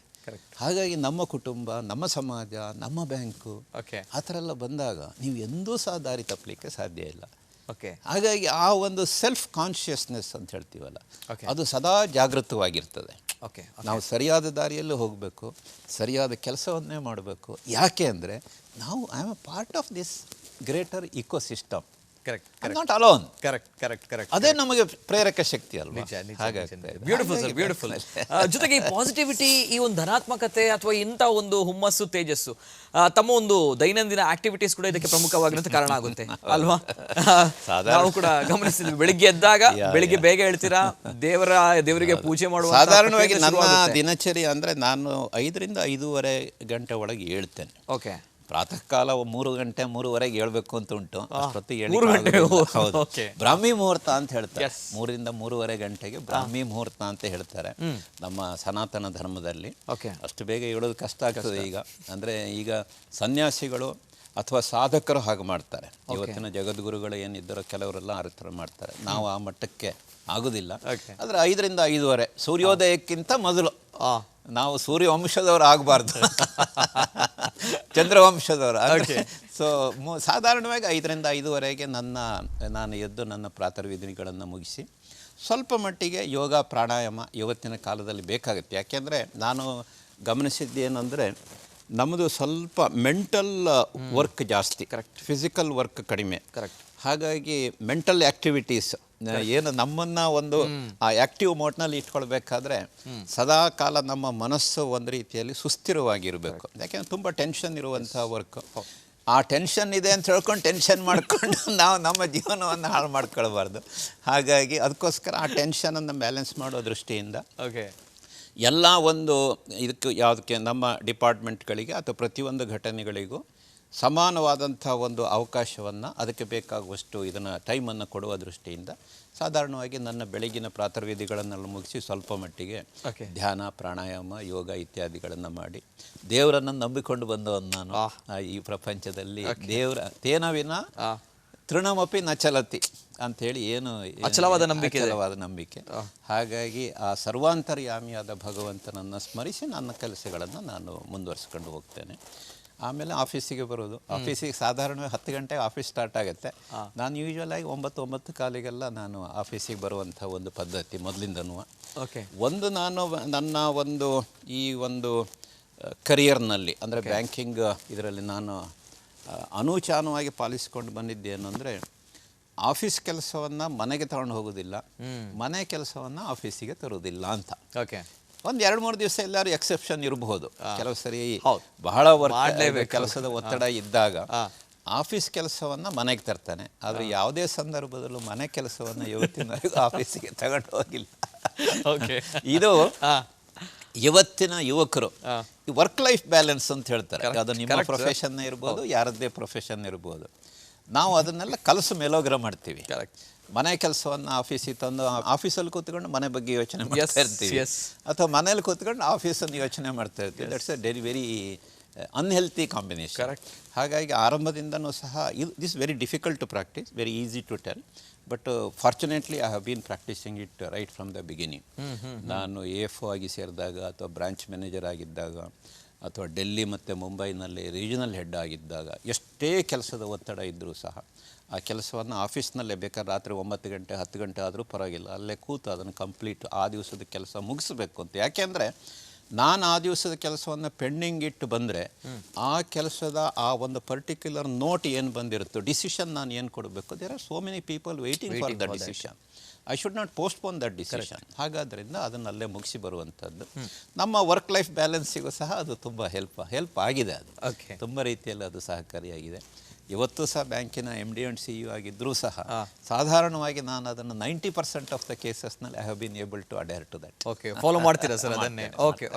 ಜೊತೆಗೆ ಟೆನ್ಷನ್ ಇದೆ ಅಂತ ಹೇಳಿದ್ರೆ ಮತ್ತೆ ಟೆನ್ಷನ್ ಮಾಡಿಕೊಂಡು ಇದನ್ನ ಹೇಗೆ ಸರ್ ಓವರ್ಕಮ್ ಮಾಡೋದು? ಯಾಕಂದ್ರೆ ಪ್ರತಿಯೊಬ್ಬರು ಕೂಡ ಬೇಕಾಗುತ್ತೆ ಒಂದು ಟಿಪ್. ಬಾಬಾ ರಾಮದೇವ್ ಪತಂಜಲಿ ಇದ್ದಾರಲ್ಲ, ಅವರು ಒಂದು ಬಹಳ ಸೊಗಸಾಗಿ ಹೇಳ್ತಾ ಇರ್ತಾರೆ, ಕಾರ್ಯಾಂತರ್ ಹಿ ವಿಶ್ರಾಮ್ ಹೈ ಅಂತ ಹೇಳಿ. ಈಗ ಒಂದು ಕೆಲಸ ಮಾಡ್ತಾ ಇರ್ತೀವಿ, ಏನೋ ಒಂದು ಟೆನ್ಷನ್ ಆಯಿತು, ಆ ಒಂದು ವರ್ಕ್ ನಿಮಗೆ ತುಂಬ ಕಾಂಪ್ಲಿಕೇಟೆಡ್ ಅಂತ ಅನಿಸುತ್ತೆ. ಆವಾಗ ಇನ್ನೂ ಸಹ ಅದರಲ್ಲೇ ಗಮನ ವಹಿಸಿ ಇನ್ನೂ ಕಾಂಪ್ಲಿಕೇಶನ್ ಮಾಡೋದಕ್ಕಿಂತ 2 ನಿಮಿಷ ಅದನ್ನು ಪಕ್ಕಕ್ಕಿಡಿ, ಇನ್ನೊಂದೇನಾದ್ರು ವರ್ಕ್ ಮಾಡಿ, ಇನ್ನೊಂದು ಪೇಪರ್ ತಗೊಳ್ಳಿ, ಅಥವಾ 2 ನಿಮಿಷ ಇನ್ನೊಂದು ಯಾರೋ ನಿಮಗೆ ನಿಮ್ಮ ಕಲೀಗನ್ನು ಕರೆದು ಅದೇ ವಿಷಯದ ಬಗ್ಗೆ ಅಥವಾ ಇನ್ನೊಂದು ವಿಷಯದ ಬಗ್ಗೆ ಮಾತಾಡಿ. So you are now expose to the new area. Okay. So ಅದ್ರ ಬಗ್ಗೆ ಪೂರ್ತಿ ಗಮನ ಇಟ್ಟು ಅದನ್ನು ಮಾಡಿದಾಗ ಇಲ್ಲೊಂದು ಪೆಂಡಿಂಗ್ ವರ್ಕ್ ಅಥವಾ ಏನೋ ಒಂದು ತುಂಬ ನಿಮ್ಮ ತಲೆ ತಿನ್ನುವಂಥದ್ದು ಅದಕ್ಕೊಂದು ಏನೋ ಒಂದು ಹೊಸ ವಿಷಯ ಹೊಳಿತದೆ. ಓಕೆ. ಸೊ ಆ ರೀತಿ ಮಾಡಿದಾಗ ನಮಗೆ ಎಷ್ಟೋ ಸರ್ತಿ ಅವಾಗ ಆಟೋಮೆಟಿಕ್ಕಾಗಿ ಇದಕ್ಕೊಂದು ಸೊಲ್ಯೂಷನ್ ಸಿಗುತ್ತೆ. ನಾವು ಈಗ ಕತ್ಲೆ ಇದೆ ಅಂತ ಹೇಳ್ಕೊಂಡು ಸೊ ಕತ್ಲೆ ಇದೆ ಅಲ್ಲೇ ನೋಡೋಣ ಅಂದರೆ that is not the way. Light ಬೇಕೇ ಬೇಕು. ಕರೆಕ್ಟ್. ಲೈಟ್ ಎಲ್ಲಿಂದ ಬರ್ತದೆ ನಮಗೆ ಗೊತ್ತಿರಬೇಕು. ಸ್ವಿಚ್ ಹಾಕಬೇಕಾ, ಸ್ವಿಚ್ ಎಲ್ಲಿದೆ, ಯಾಕೆ ಲೈಟ್ ಇಲ್ಲ. ಈಗ ಈ ಪವರ್ ಕಟ್ ಆಗಿರ್ಬೋದು, ನಾವು ಸ್ವಿಚ್ ಹಾಕದೇ ಇರಲಿ ಅದು ಬರೋದಿಲ್ಲ. So we have to switch over to the other mode of power. So ಈ ರೀತಿ ಅವಕಾಶಗಳು ಏನಿದೆ, ಬೇರೆ ಆಲ್ಟರ್ನೇಟಿವ್ಸ್, ಅದನ್ನು ಯೋಚನೆ ಮಾಡಿದಾಗ ಈ ಟೆನ್ಷನ್ ಅನ್ನೋದು ಇದೆಯಲ್ಲ, ಇವತ್ತು ಏನಾಗಿದೆ ಅಂದರೆ ನಾವೆಲ್ಲರೂ ಸಹ ಟೆನ್ಷನ್ ಅಂತ ಹೇಳ್ಕೊಂಡೇ ಟೆನ್ಷನ್ ಮಾಡ್ತಾ ಇದ್ದೀವಿ. ನೀವು ಯಾರಾದರೂ ಮುದುಕರ ಹತ್ರ ಮಾತಾಡಿ, ಅಯ್ಯೋ ನಂಗೆ ಮರ್ತು ಹೋಗ್ತಾ ಉಂಟು ಅಂತ ಹೇಳ್ತಾರೆ. ಅದಕ್ಕೆ ನಾನು ಅವರಿಗೆ ಹೇಳೋದುಂಟು, ಮರ್ತು ಹೋಗ್ತಾ ಉಂಟು ಅನ್ನೋದನ್ನೇ ಮರ್ತು ಬಿಡಿ. ನಿಮಗೆ ನಿಜವಾಗಿ ಮರ್ತು ಹೋಗೋದು ಹೌದು ಅಂತಂದರೆ ಅದನ್ನೇ ಮರ್ತು ಬಿಡಿ. ಅವಾಗ ನೀವು ಮರ್ತು ಹೋಗೋ ಸಮಸ್ಯೆ ಇಲ್ಲಲ್ಲ. ಹಾಗೆ ಟೆನ್ಷನ್ ಅಂತೇಳಿ ನಾವು ಹೇಳ್ತೇವೆ ಎಲ್ಲ. ಹೌದು, ಇದು ಟೆನ್ಷನ್ ಇದೆ, ನಾನು ಇಲ್ಲ ಅಂತ ಹೇಳೋದಿಲ್ಲ. ಯಾಕೆಂದರೆ ಕಾರ್ಯದ ಒತ್ತಡದಿಂದ ಟೆನ್ಷನ್ ಆಗುತ್ತೆ. ಕಾರ್ಯದ ಒತ್ತಡ ಆಗದೇ ಇದ್ದಾಗ ನಿಮ್ಮ ದಿನಚರಿಯನ್ನು ಮಾಡ್ಕೊಳ್ಳೋಕ್ಕಾಗೋದಿಲ್ವೇ? ಇದೆ, ಖಂಡಿತ ಉಂಟು. ಯಾಕೆಂದರೆ ಸ್ವಲ್ಪ ಮಟ್ಟಿಗೆ we have to be planned. ಈಗ ನಾವು ನಮ್ಮಲ್ಲಿ ಕೂಡ ಇದ್ದಾರೆ, ನಮ್ಮ ಪರ್ಸನಲ್ ಸೆಕ್ರೆಟರಿ ಶ್ಯಾಮ್ ಭಟ್ ಅಂತ ಹೇಳಿದ್ದಾರೆ ನಮ್ಮ ಆಫೀಸ್ನಲ್ಲಿ. Is an assistant general manager. ಅವರಿಗೆ ಸಾಧಾರಣವಾಗಿ ನನ್ನ ಇಡೀ ದಿವಸದ ಒಂದು ಏನೇನು ಆ ದಿವಸದ ಒಂದು ಎಂಗೇಜ್ಮೆಂಟ್ಸ್ ಉಂಟು ಅಥವಾ ಎಲ್ಲೆಲ್ಲಿ ಉಂಟು ಅದೆಲ್ಲ ಅವರಿಗೆ ನಾನು ಮೊದಲೇ ಹೇಳಿರ್ತೇನೆ. ಇದು ಇಂಥದಕ್ಕೆ ಇವತ್ತು ಇಂಥ ಕಸ್ಟಮರ್ಸ್ ಬರ್ತಾರೆ, ಅಥವಾ ಇದು ಇಂಥ ಬ್ರಾಂಚ್ ಮ್ಯಾನೇಜರ್ ಬರ್ತಾರೆ, ಇಂಥ GM ಹತ್ರ ಈ ವಿಷಯದಲ್ಲಿ ಮಾತಾಡಬೇಕು, ಅಥವಾ ಬೋರ್ಡಿಗೆ ಸಂಬಂಧಪಟ್ಟದ್ದು ಹೀಗೆ ಇದಕ್ಕೆಲ್ಲ ರೆಡಿ ಮಾಡಿ ಇಟ್ಟಿರಿ ಅಂತ. So if you give sufficient time for him to our ecosystem, ಪ್ರತಿಯೊಂದನ್ನು ಸಹ ಅಚ್ಚುಕಟ್ಟಾಗಿ ಅವ್ರು ಮಾಡಿಟ್ಟಿರ್ತಾರೆ. ನಾವು ಅದನ್ನು ಯೋಚನೆ ಮಾಡೋದಿಲ್ಲ. ಲಾಸ್ಟ್ ಮಿನಿಟಿಗೆ ಅಯ್ಯೋ ಇದು ಸರಿಯಾಗಿಲ್ಲ ಅದು ಸರಿಯಾಗಲಿಲ್ಲ ಅಂಥೇಳಿ ರೇಗಿದ್ರೆ you are contributing to the tension. ಅಂದರೆ ನಿಮ್ಮ ಇಕೋಸಿಸ್ಟಮ್ನಲ್ಲಿ ಇರ್ತಕ್ಕಂಥವ್ರನ್ನ ಸರಿಯಾದ ರೀತಿಯಲ್ಲಿ ನೀವೊಂದು ಬ್ಯಾಲೆನ್ಸ್ಡ್ ಮೈಂಡ್ನಿಂದ ಅಪ್ರೋಚ್ ಮಾಡಿ ಅದನ್ನು ಸರಿಯಾದ ರೀತಿಯಲ್ಲಿ ಉಪಯೋಗಿಸ್ಕೊಂಡ್ರೆ you will not create tension and ನಿಮ್ಮ ಟೆನ್ಷನ್ನು ಸಹ ಇರೋದಿಲ್ಲ. ಇವತ್ತಿನ ಹೆಚ್ಚಿನ ನೀವು ಲೀಡರ್ಸನ್ನು ನೋಡಿ, they are not that organised. And they are not effective in their communication. One, they are not well organized. They are not effective in their communication. Third one is they are not properly using the facilities available in their ecosystem. ಹಾಗಾಗಿ ಈ communication ಗ್ಯಾಪ್ನಿಂದ ನಿಮ್ಮ ಎಕ್ಸ್ಪೆಕ್ಟೇಷನಿಗೆ ತಕ್ಕಂಥ ಅಲ್ಲೊಂದು ಏನೋ ನಡೆಯೋದಿಲ್ಲ. That creates tension, not only to you, to them and also to your entire ecosystem. ನಿಜ. ಹಾಗಾಗಿ ನಾವು ಇದನ್ನು ಸ್ವಲ್ಪ ಬ್ಯಾಲೆನ್ಸ್ಡ್ ವೇನಲ್ಲಿ ಹೋದಾಗ ಎಲ್ಲವೂ ಸರಿಯಾಗ್ತದೆ. ದೇವರು ಅನ್ನೋಂಥದ್ದು ವೆರಿ ಇಂಪಾರ್ಟೆಂಟ್. ನನ್ನ ಏನೋ ಯಶಸ್ಸಿದೆ ದೇವರು ಕಾರಣ ಅನ್ನೋಂಥದ್ದು ಯಾವ ರೀತಿ ವ್ಯಾಖ್ಯಾನ ಮಾಡ್ತೀರಾ ಸರ್? ದೇವರು ಅಂದರೆ ಯಾರು, ಏನು ಅನ್ನೋಂಥ ಪ್ರಶ್ನೆ, ಯಾಕಂದರೆ ಪ್ರಸಕ್ತ ಕಾಲಘಟ್ಟದಲ್ಲಿ ಬೇಕಾಗುತ್ತೆ. ಇದು ಪರಿಶ್ರಮವೇ ದೇವರು, ಕಾಯಕವೇ ಕೈಲಾಸ. ನಾವು ಈ ಮಾನವ ಜನ್ಮ ಏನು ತಗೊಂಡು ಬಂದಿದ್ದೇವೋ ಇದು ಮಾನವ ಜನ್ಮದಲ್ಲಿ ಏನಾದ್ರು ಸಾಧನೆ ಮಾಡಬೇಕು ಅಂಥೇಳಿ. ಸಾಧನೆ ಮಾಡದ ಸಾವು ಸಾವಿಗೆ ಮಾಡುವ ಅವಮಾನ. ಇನ್ನೊಬ್ಬರ ಜೀವನವನ್ನು, ಇನ್ನೊಬ್ಬರ ಬದುಕನ್ನು ಹಸನಾಗಿಸದ ಬದುಕಿಗೆ ಮಾಡುವ ಅವಮಾನ. ಹಾಗಾಗಿ ನಾವು ಮನುಷ್ಯರಾಗಿ ಹುಟ್ಟಿದ ಮೇಲೆ ಆ ಮನುಷ್ಯತ್ವದಿಂದ ಬಾಳಿ ಜೀವನದಲ್ಲಿ ಏನಾದ್ರು ಸಾಧಿಸಬೇಕು. ಆ ಸಾಧಿಸಬೇಕು ಅನ್ನತಕ್ಕಂಥ ಒಂದು ಭಾವನೆ ಮನಸ್ಸಿನಲ್ಲಿ ಬಂದಾಗ ಸರಿಯಾದ ದಾರಿಯಲ್ಲಿ ಹೋಗಿ ಸಾಧಿಸಬೇಕು. ದಾರಿ ತಪ್ಪಿ ಏನೋ ಒಂದು ಮಾಡಿ ಅದಲ್ಲ, ಅದು ನಿಮ್ಮ ಜೀವನಕ್ಕೆ ಒಂದು ಶ್ರೇಷ್ಠತೆಯನ್ನು ತಂದುಕೊಡೋದಿಲ್ಲ. ಹಾಗಾಗಿ ಸಾಧನೆಯನ್ನು ಮಾಡುವಾಗ ಏನೋ ಒಂದು ಶಕ್ತಿ ಇದೆ. ಆ ಶಕ್ತಿಯನ್ನು ನಾವು ಈಗ ಸ್ವಾಮಿ ವಿವೇಕಾನಂದರು ಆ ಶಕ್ತಿಯನ್ನು ನೋಡಿರ್ಬೋದು, ಅಥವಾ ಆದಿಶಂಕರಾಚಾರ್ಯರು ನೋಡಿರ್ಬೋದು, ಅಥವಾ ಭಗವಾನ್ ಯೇಸು ಕ್ರಿಸ್ತ ನೋಡಿರ್ಬೋದು. ನಾವು ನೋಡಿಲ್ಲ, ಆದರೆ ಅವ್ರು ಹೇಳೋದನ್ನು ನಾವು ಅರ್ಥ ಮಾಡಿಕೊಂಡು ಆ ಒಂದು ವಿಶಿಷ್ಟವಾದ ಶಕ್ತಿಯನ್ನು ಗೌರವಿಸಿ ಅದನ್ನು ಪ್ರಾರ್ಥಿಸಿ, ಅದು ಆ ಶಕ್ತಿ ಮಾಡಬೇಕಾದಂಥ ಒಂದು ಏನೋ ಒಂದು ದೊಡ್ಡ ಕೆಲಸವನ್ನು ನನ್ನ ಮೂಲಕ ಮಾಡಿಸಪ್ಪ ಅಂತ ಅವನಿಗೆ ಒಂದು ಪ್ರಾರ್ಥನೆಯನ್ನು ಮಾಡಿ ನೀವು ಆರಂಭ ಮಾಡಿ ನಿಮ್ಮ ದಿವಸವನ್ನು. ಎಷ್ಟು ಚೆನ್ನಾಗಿರ್ತದೆ. ಅಂದರೆ ನನ್ನ ಕೆಲಸವನ್ನು ನಾನು ಮಾಡ್ತಾ ಇಲ್ಲ, ದೇವರೇ ನಿನ್ನ ಕೆಲಸವನ್ನು ನಾನು ಮಾಡ್ತಾ ಇದ್ದೀನಿ. ಅದನ್ನ ಮಾಡುವಂಥ ಶಕ್ತಿಯನ್ನು ನನಗೆ ಕೊಡು. ನನಗೆ ನನ್ನ ಒಂದು ಸ್ವಂತ ಕೆಲಸ ಯಾವುದೂ ಬೇಡ. ಈ ಜೀವನದಲ್ಲಿ ಮಾನವನಾಗಿ ಹುಟ್ಟಿದಾಗ ಏನೋ ಒಂದು ಸಾಧನೆ ಮಾಡಬೇಕು, ಇವನಿಂದ ಇಂಥ ಕೆಲಸ ಮಾಡಬೇಕು ಅಂತ ನೀನು ಈ ಪ್ರಪಂಚಕ್ಕೆ ನನ್ನನ್ನು ಕಳಿಸಿರಬಹುದು. ಆ ಕೆಲಸವನ್ನು, ನಿನ್ನ ಒಂದು ಕಾರ್ಯವನ್ನು ಮಾಡ್ತಕ್ಕಂಥ ಶಕ್ತಿಯನ್ನು ನನಗೆ ಕೊಡು ಹಾಗಂತ ಹೇಳಿ ನಾವು ಮನಸ್ಸಿನಲ್ಲಿ ದೇವರನ್ನು ಪ್ರಾರ್ಥನೆ ಮಾಡಿದಾಗ ದೇವರ ಕೆಲಸ ನಾವು ತಪ್ಪಲಿಕ್ಕೆ ಸಾಧ್ಯ ಇಲ್ಲ. ನನ್ನ ದೇವರ ಕಲ್ಪನೆ ಹಾಗೂ ಜೀವನದ ಕಲ್ಪನೆ ಇಷ್ಟೇಯ. ಇಷ್ಟೇ ನಾನು ನಿಮ್ಮಲ್ಲಿ ಕಂಡುಕೊಂಡಿರುವಂಥದ್ದು ಶಿಸ್ತು. ಈಗಾಗಲೇ ಆಫೀಸಿಗೆ ಬರುವಂಥ ಟೈಮ್ ಅಂತ ಬಂದಾಗ ಅರ್ಧ ಗಂಟೆ ಮೊದಲೇ ಬರುವಂಥದ್ದು, ಹಾಫ್ ಆನ್ ಅವರ್ ಮೊದಲೇ ಬರುವಂಥದ್ದು, ಅಥವಾ ಪ್ರತಿಯೊಂದು ಕಾರ್ಯಕ್ರಮಕ್ಕೆ ಅಟ್ ಟೈಮ್ ಹೋಗುವಂಥದ್ದು, ಇದೆಲ್ಲವೂ ಕೂಡ ಶಿಸ್ತು, ಟೈಮ್, ಸಂಯಮ, ತಾಳ್ಮೆ ಎಷ್ಟು ಮುಖ್ಯ ವರ್ಣಿಸಲಿಕ್ಕೆ ಆಗುದಿಲ್ಲ. ಯಾಕೆಂದ್ರೆ ಅದು ಕಷ್ಟ ಸರ್ ಈಗಿನ ಕಾಲಘಟ್ಟದಲ್ಲಿ. ಅದೇ ಕಷ್ಟ ಇಲ್ಲ. ಅದು ಏನಾಗುತ್ತೆ ಅಂದ್ರೆ, ನಾವು ನಮ್ಮ ಸಮಯಕ್ಕೆ ಬೆಲೆ ಹೇಗೆ ಕೊಡ್ತೇವೋ ಇತರರ ಸಮಯಕ್ಕೂ ಸಹ ಬೆಲೆ ಕೊಡೋದನ್ನ ಕಲ್ತ್ಕೊಂಡಾಗ ಶಿಸ್ತು ತನ್ನಿಂದ ತಾನೇ ಬರುತ್ತೆ. ನನಗೆ ಶಾಲಾ ದಿನಗಳಿಂದನೂ ಸಹ ಇದನ್ನು ನಾನು ರೂಢಿಸಿಕೊಂಡು ಬಂದವನು. ಆ ಸಮಯದಲ್ಲಿ ನಾನು NCCನಲ್ಲಿ ಇದ್ದೆ. ಆ ನಂತರ ಅದೇ ಒಂದು ಆ NCCಯಲ್ಲಿದ್ದಂಥ ನ್ಯಾಷನಲ್ ಕೆಡೆಟ್ ಕೋರ್ ಅಂತ ಏನು ಹೇಳ್ತಾರೋ, ಅಲ್ಲಿ ಕೆಲವೊಂದು ಈ ಜೀವನದೆಲ್ಲ ಕೆಲವು ಪಾಠಗಳನ್ನು ನಾವು ಏನು ಕಲ್ತಿತ್ತು ಅದನ್ನು ಜೀವನದಲ್ಲಿ ಅಳವಡಿಸಿಕೊಂಡೆ. ನನಗೆ ಅದರಿಂದ ಒಂದು ರೀತಿಯಲ್ಲಿ ನಾನು ಹೇಳಿದ್ನಲ್ಲ, organised way of leading the life. ಆ ಶಿಸ್ತು ಇದ್ದಷ್ಟು ಸಹ ಒಳ್ಳೆ ಸಮಯ ಪಾಲನೆ, ಮುಖ್ಯವಾಗಿ ಸಮಯ ಪಾಲನೆ ಅದನ್ನೆಲ್ಲ ಮಾಡಿಕೊಂಡಾಗ ನಮಗೂ ಅನುಕೂಲ ಆಗ್ತದೆ, ನಮ್ಮ ಸುತ್ತಮುತ್ತ ಇರ್ತಕ್ಕಂಥ ವ್ಯಕ್ತಿಗಳಿಗೂ ಅನುಕೂಲ ಆಗುತ್ತೆ ಅಂತ ನನ್ನ ಗಮನಕ್ಕೆ ಬಂತು. ಹಾಗಾಗಿ ನಾನು ಪ್ರತಿ ಹಂತದಲ್ಲೂ ಸಹ ಆ ಶಿಸ್ತಿಗೆ ಹಾಗೂ ಸಮಯ ಪಾಲನೆಗೆ ಪ್ರಾಮುಖ್ಯತೆಯನ್ನು ಕೊಡ್ತಾ ಇದ್ದೇನೆ. ಹಾಗಂತೇಳಿ ನೀವು ಮಹಾಬಲೇಶ್ವರ್ ಭಾಳ ಶಿಸ್ತಿಗೆ ಅವರು ಪ್ರಾಮುಖ್ಯತೆ ಕೊಡೋರು, ಮಿಲಿಟರಿ ರೂಲ್ ಅಂದ್ರೆ ನಾನು ಆ ಥರ ಇಲ್ಲವೇ ಇಲ್ಲ. So that is not my impression R my imagination about ಇದು ಯಾವುದು ಒಂದು ಶಿಸ್ತು ಬಗ್ಗೆ. ಎಲ್ಲರಿಗೂ ಅದರಿಂದ ಶಿಸ್ತಿನಿಂದ ಯಾರಿಗೂ ತೊಂದರೆ ಆಗಬಾರ್ದು. ಆಯ್ತು, ಅದು ಎಲ್ಲರಿಗೂ ಸಹ ಒಂದು ರೀತಿಯಲ್ಲಿ ಆರ್ಡರ್ಲಿ ಮ್ಯಾನರ್ನಲ್ಲಿ ಜೀವನವನ್ನು ನಡೆಸ್ಕೊಳ್ಳಿಕ್ಕೆ ಎಷ್ಟು ಬೇಕೋ ಅಷ್ಟನ್ನು ಮಾತ್ರ. ಸರಿ ಸರ್, ಜೊತೆಗೆ ಶಿಸ್ತು ಅಂತ ಬಂದಾಗ ಆ ರೀತಿಯ ಶಿಸ್ತು ಇಲ್ಲ ಅಂತ ಹೇಳ್ತೀರಾ ಸರ್? ಸೊ ದಟ್ಸ್ ವೈ ಈ ಒಂದು ಪ್ರಶ್ನೆ, ಕಾಲೇಜ್ ಟೈಮಲ್ಲಿ ತಾವು ಮಾಡಿದಂತಹ ತುಂಟತನ ಅಥವಾ ತಾವು ಮಾಡಿದಂತಹ ಏನೋ ಒಂದು ಕೆಲಸ ಈಗಲೂ ಕೂಡ ನೆನಪಿದೆ ಅನ್ನುವಂಥದ್ದು, ಅಂದರೆ ನಾನು ಆ ರೀತಿ ಮಾಡಿದ್ದೆ ಆ ಸಂದರ್ಭ ಅನ್ನುವಂಥದ್ದು. ಯಾಕಂದ್ರೆ ನಮ್ಗಳಿಗೆ ಇಮ್ಯಾಜಿನ್ ಮಾಡ್ಲಿಕ್ಕೆ ಆಗ್ಲಿಕ್ಕಿಲ್ಲ ಅಂತ ಒಂದು ಘಟನೆ ಇದ್ರೆ ಸರ್ ಇರ್ಬೋದು. ನಾನು ಓದಿದಂತಹ ಹೈಸ್ಕೂಲ್ನಲ್ಲಿ ಅದು ಪ್ರಕೃತಿಯ ಮಧ್ಯೆ ಇರತಕ್ಕಂಥ ಒಂದು ಶಾಲೆ ಆಗಿತ್ತು. ಸುತ್ತಮುತ್ತ ಹಲಸಿನ ಮರಗಳು ಎಲ್ಲ ಇತ್ತು. ಈ ಮಳೆಗಾಲದಲ್ಲಿ ಹಲಸಿನ ಹಣ್ಣಿನ ವಾಸನೆ, ಒಳ್ಳೆ ಪರಿಮಳ ನಮ್ಮ ಶಾಲೆಗೆ ಬರ್ತಾ ಇತ್ತು. ಸೊ ಹಾಗಾಗಿ ಮಧ್ಯಾಹ್ನ ಏನು ಲಂಚ್ ಬ್ರೇಕ್ ಇದೆಯೋ ಆ ಸಂದರ್ಭದಲ್ಲಿ ಬೇಗ ಬೇಗ ನಮ್ಮದು ಟಿಫಿನ್ ತಗೊಂಡು ಹೋಗ್ತಾ ಇತ್ತು ಕ್ಯಾರಿಯರ್ ಬಾಕ್ಸ್ನಲ್ಲಿ.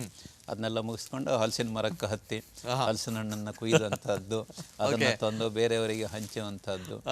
ಆಮೇಲೆ ಅದು ಅಲ್ಲಿಗೆ ನಿಲ್ತಾ ಇರಲಿಲ್ಲ, ಆ ಶಾಲಾ ಬೌಂಡ್ರಿ ದಾಟಿ ಬೇರೆಯವರ ಜಾಗದಲ್ಲಿ ಆ ಹಲಸಿನ ಹಣ್ಣನ್ನು ನಾವು ತರ್ತಾ. ಹೀಗಿದ್ದೆಲ್ಲ ಕೆಲವು ತುಂಟಾಟಗಳು. ಯಾಕೆಂದ್ರೆ ಎಲ್ಲರಿಗೂ ಹಣ್ಣನ್ನು ಹಂಚಿ ತಿನ್ನಬೇಕು ಅಂತಕ್ಕಂಥ ಒಂದು ಕಲ್ಪನೆ ಇತ್ತಲ್ಲ, ಹಾಗಾಗಿ ಅದನ್ನು ತರುವಂಥದ್ದು ಖುಷಿ ನಡೀತಾ ಇತ್ತು. ತುಂಬ ಇತ್ತು. ಆದ್ರೆ ಒಂದು ನಿತಿನ್ ಅವರೇ, ಯಾರು ಶಾಲಾ ದಿನಗಳಲ್ಲಿ ಸ್ವಲ್ಪ ತುಂಟತನದಿಂದ ಇರ್ತಾರೋ ಜೀವನದಲ್ಲಿ ಅವರೇ ಮುಂದೆ ಬರೋದು. ಫ್ಯಾಕ್ಟ್ ಅಲ್ವಾ ಸರ್? ಬರೇ ಈ ನಾವೆಲ್ಲ ಕುಡುಮಿಗಳು ಅಂತ ಹೇಳ್ತಾರೆ, ಬರೇ ಒತ್ತನೇ ಇರ್ತಾರೆ ಅವ್ರ ಜೀವನದಲ್ಲಿ. ಯಾಕೆಂದ್ರೆ ಜೀವನದ ಆ ಒಂದು ಇದು ಏನು ಕಷ್ಟಗಳು ಮುಂದೆ ಬರ್ತದೆ, ರಿಯಾಲಿಟಿ, ಅದನ್ನು ಫೇಸ್ ಮಾಡಲಿಕ್ಕೆ ಆಗೋದಿಲ್ಲ, ಬರೇ ಪುಸ್ತಕವನ್ನು ಓದ್ತಾ ಇದ್ದಾರೆ. ಹಾಗಾಗಿ ವಿದ್ಯಾರ್ಥಿ ಮಿತ್ರರಲ್ಲಿ ಈ ಸಂದರ್ಭದಲ್ಲಿ ನನ್ನ ಒಂದು ವಿಶೇಷವಾದಂಥ ಒಂದು ಅವರಲ್ಲಿ ಪ್ರಾರ್ಥನೆ ಅಂದರೆ, you enjoy your life. Correct. Enjoy ಅಂದರೆ ಏನು? ಪುಸ್ತಕದಲ್ಲಿಯೂ ಸಹ ಏನಿದೆ ಅದನ್ನು ಓದಬೇಕು, ಆದರೆ ಜೀವನದ ಹಲವಾರು ಒಂದು ವಿಷಯಗಳನ್ನು ಅನುಭವಿಸಬೇಕು, ಅಲ್ಲಿ ಗಮನಿಸಬೇಕು ಏನಾಗ್ತಾ ಇದೆ ನಮ್ಮ ಸುತ್ತಮುತ್ತ ಇದರಲ್ಲಿ.